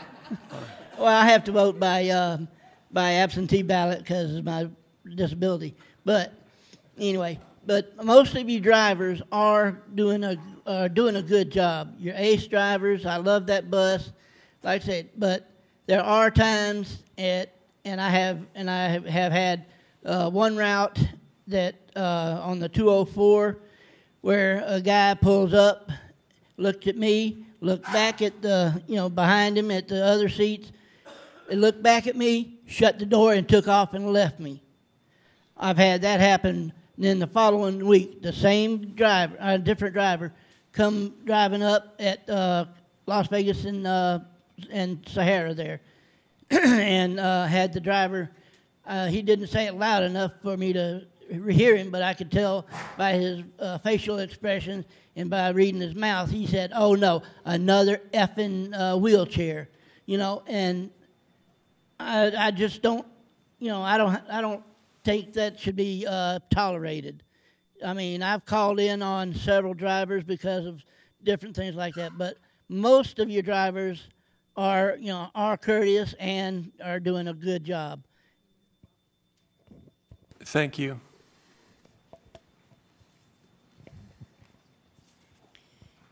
You were talking about Sherry, would separating. Sherry, reintroduce yourself for the record? My name is Sherry Reynolds. You were talking about separating the routes and stuff, different companies. One thing to keep in mind is if we're going to have passes and stuff, that they can go for either company. You know, because I don't want to say have to buy two different passes, because like I said, I'm on a fixed income. I appreciate your time today. And thank you for staying with us. Anyone else wishing to speak? Todd, I figure you were here with us most of the day. 240 North 19th Street. I would have be disappointed if you didn't come up. Start with on this auditorium. You catch about, if you're sitting in the back there, you get about 1 word out of 12. There's no clock in here, and it was easier for Patton to shift the Third Army than to climb out of those back steps and take a whiz. Now, do we have the overhead here? I'm here to comment on the bus, or on the bike. I want to address the bike trail that passes along the 95 there. And these photos were taken in February of 2003, so it's over 7 years ago. To start with, are we on the overhead? On the overhead, where the bike trail passes over Maryland Parkway, right there. When they repaved Maryland Parkway, some fool, and you can see it right there. This right here was the crossover to get from one side of Maryland Parkway to the other. And when they paved over Maryland Parkway, they closed up the trail crossing. It's never been corrected. And I'd like to give these photos to Mr. Snow here. On the next place we're talking about Eastern, or where the bike trail crosses Eastern. And at one time, there was a bike trail that went, and there was two fences. There was a cyclone fence that separated the trail from Eastern, and then there was, I think it was 7 or 8 foot thing, and then there was a cyclone fence that separated Solon's Tire there. They took out the fence, so now you have to go through Solon's Tire, and there's no way that you can go across, that you can exit out from the bike trail onto the sidewalk there, because it's all closed off with cyclone fence. The next thing that I want to go to is where the bike trail comes on the other side of Eastern. Right there, when they put a utility line in, they never corrected that, and there's a dip in that thing, and you catch your tire in there, and you almost kill yourself. And when you're recovering from that, you get clotheslined by the tree that's there. This is 7 years. It's never been corrected. The tree, I took a bunch of loppers and I cut the thing off. So you can thank me for that. Now, as we go on the bike trail to Mojave, right there, on the east side of Mojave, there is no curb cut there to go on. You can't cross the street because that's where the detention center is. But there's no curb cut there. So there is on the detention center side, but you don't go on the detention center side because they closed that thing off. You have to go around and to go to Stewart, and then you continue there. Then, when you... Todd, how many miles are you taking on this tour with us? I don't know. I had the bike about... No, I mean today. Oh, how many I got my 3 minutes here. Now, as you pick up the trail again on the other side of Mojave, there's no curb cut there to get back on the thing. Then you run in. Now we're continuing down on the bike trail there between Stewart and Charleston. There's a curb cut on what you come to a cul-de-sac. It's not on the map, but you come to a cul-de-sac. And this is the one side of the cul-de-sac and the other. There's a curb cut on one side, but there's not on the other. Then, as you finally get to Charleston, if you're still alive there, they've got a block wall there, and when you come flying through there, this is where the freeway on-ramp goes onto northbound 95. There's a block wall there and the people are speeding up to catch that on-ramp there, and I mean it's just almost suicide on that thing. So those are my problems, and like I say, we've been on this since, like I say, February of 2003 is when these photos were taken, and the only thing that's been done is a correction to the tree because I took the loppers out there and done it. Thank you very much. I would hope that we'd have that done within the next 30 days, maybe. Thank you. Jake, just out of curiosity, on the bike paths and infrastructure improvements, is that up to the member agencies? Or do we actually go out and physically do it? Those are actually put in by the member agencies, and we'll work with them to... Tina has offered to actually go on a ride on this area and note the deficiencies. Well, I just happened to be channel surfing. No. There you go. Now, you were at City Council and had nothing but praise for their trail system, and yet you come over here, and that's all City of Las Vegas Steve Ross took off before I got up here. Did you notice that? But I'll get him at the council meeting. Thank you, Todd. Is there anyone else wishing to speak to the board today? 3 more, and we will get to 3 o'clock. All right. Well, thank you all for your patience. Oh, I'm sorry. Please, comments. I just want to acknowledge the wonderful job you did today. You handled this meeting very, very well. I think we're all proud of serving alongside you. This was not a tough decision. The first, good luck.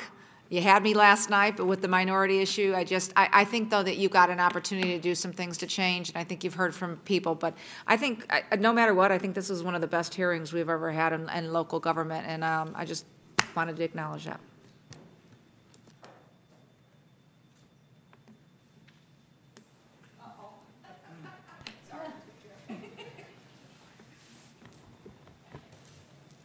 Hello, I'm Deb DeVoe from First Transit, and first I want to thank you all very much for placing your trust in us, and we won't let you down. And we are taking this issue very seriously, and we will have further conversations. So you can take my word on that to the bank. Thank you all. We can't wait to get here and start working with all of you. Thanks. All right. Seeing no one else heading up this way, thank you all again. And Jacob, to you and your staff, thank you. So, do you want to chime in just so the record reflects that you were here all day? I love buses. Meeting adjourned.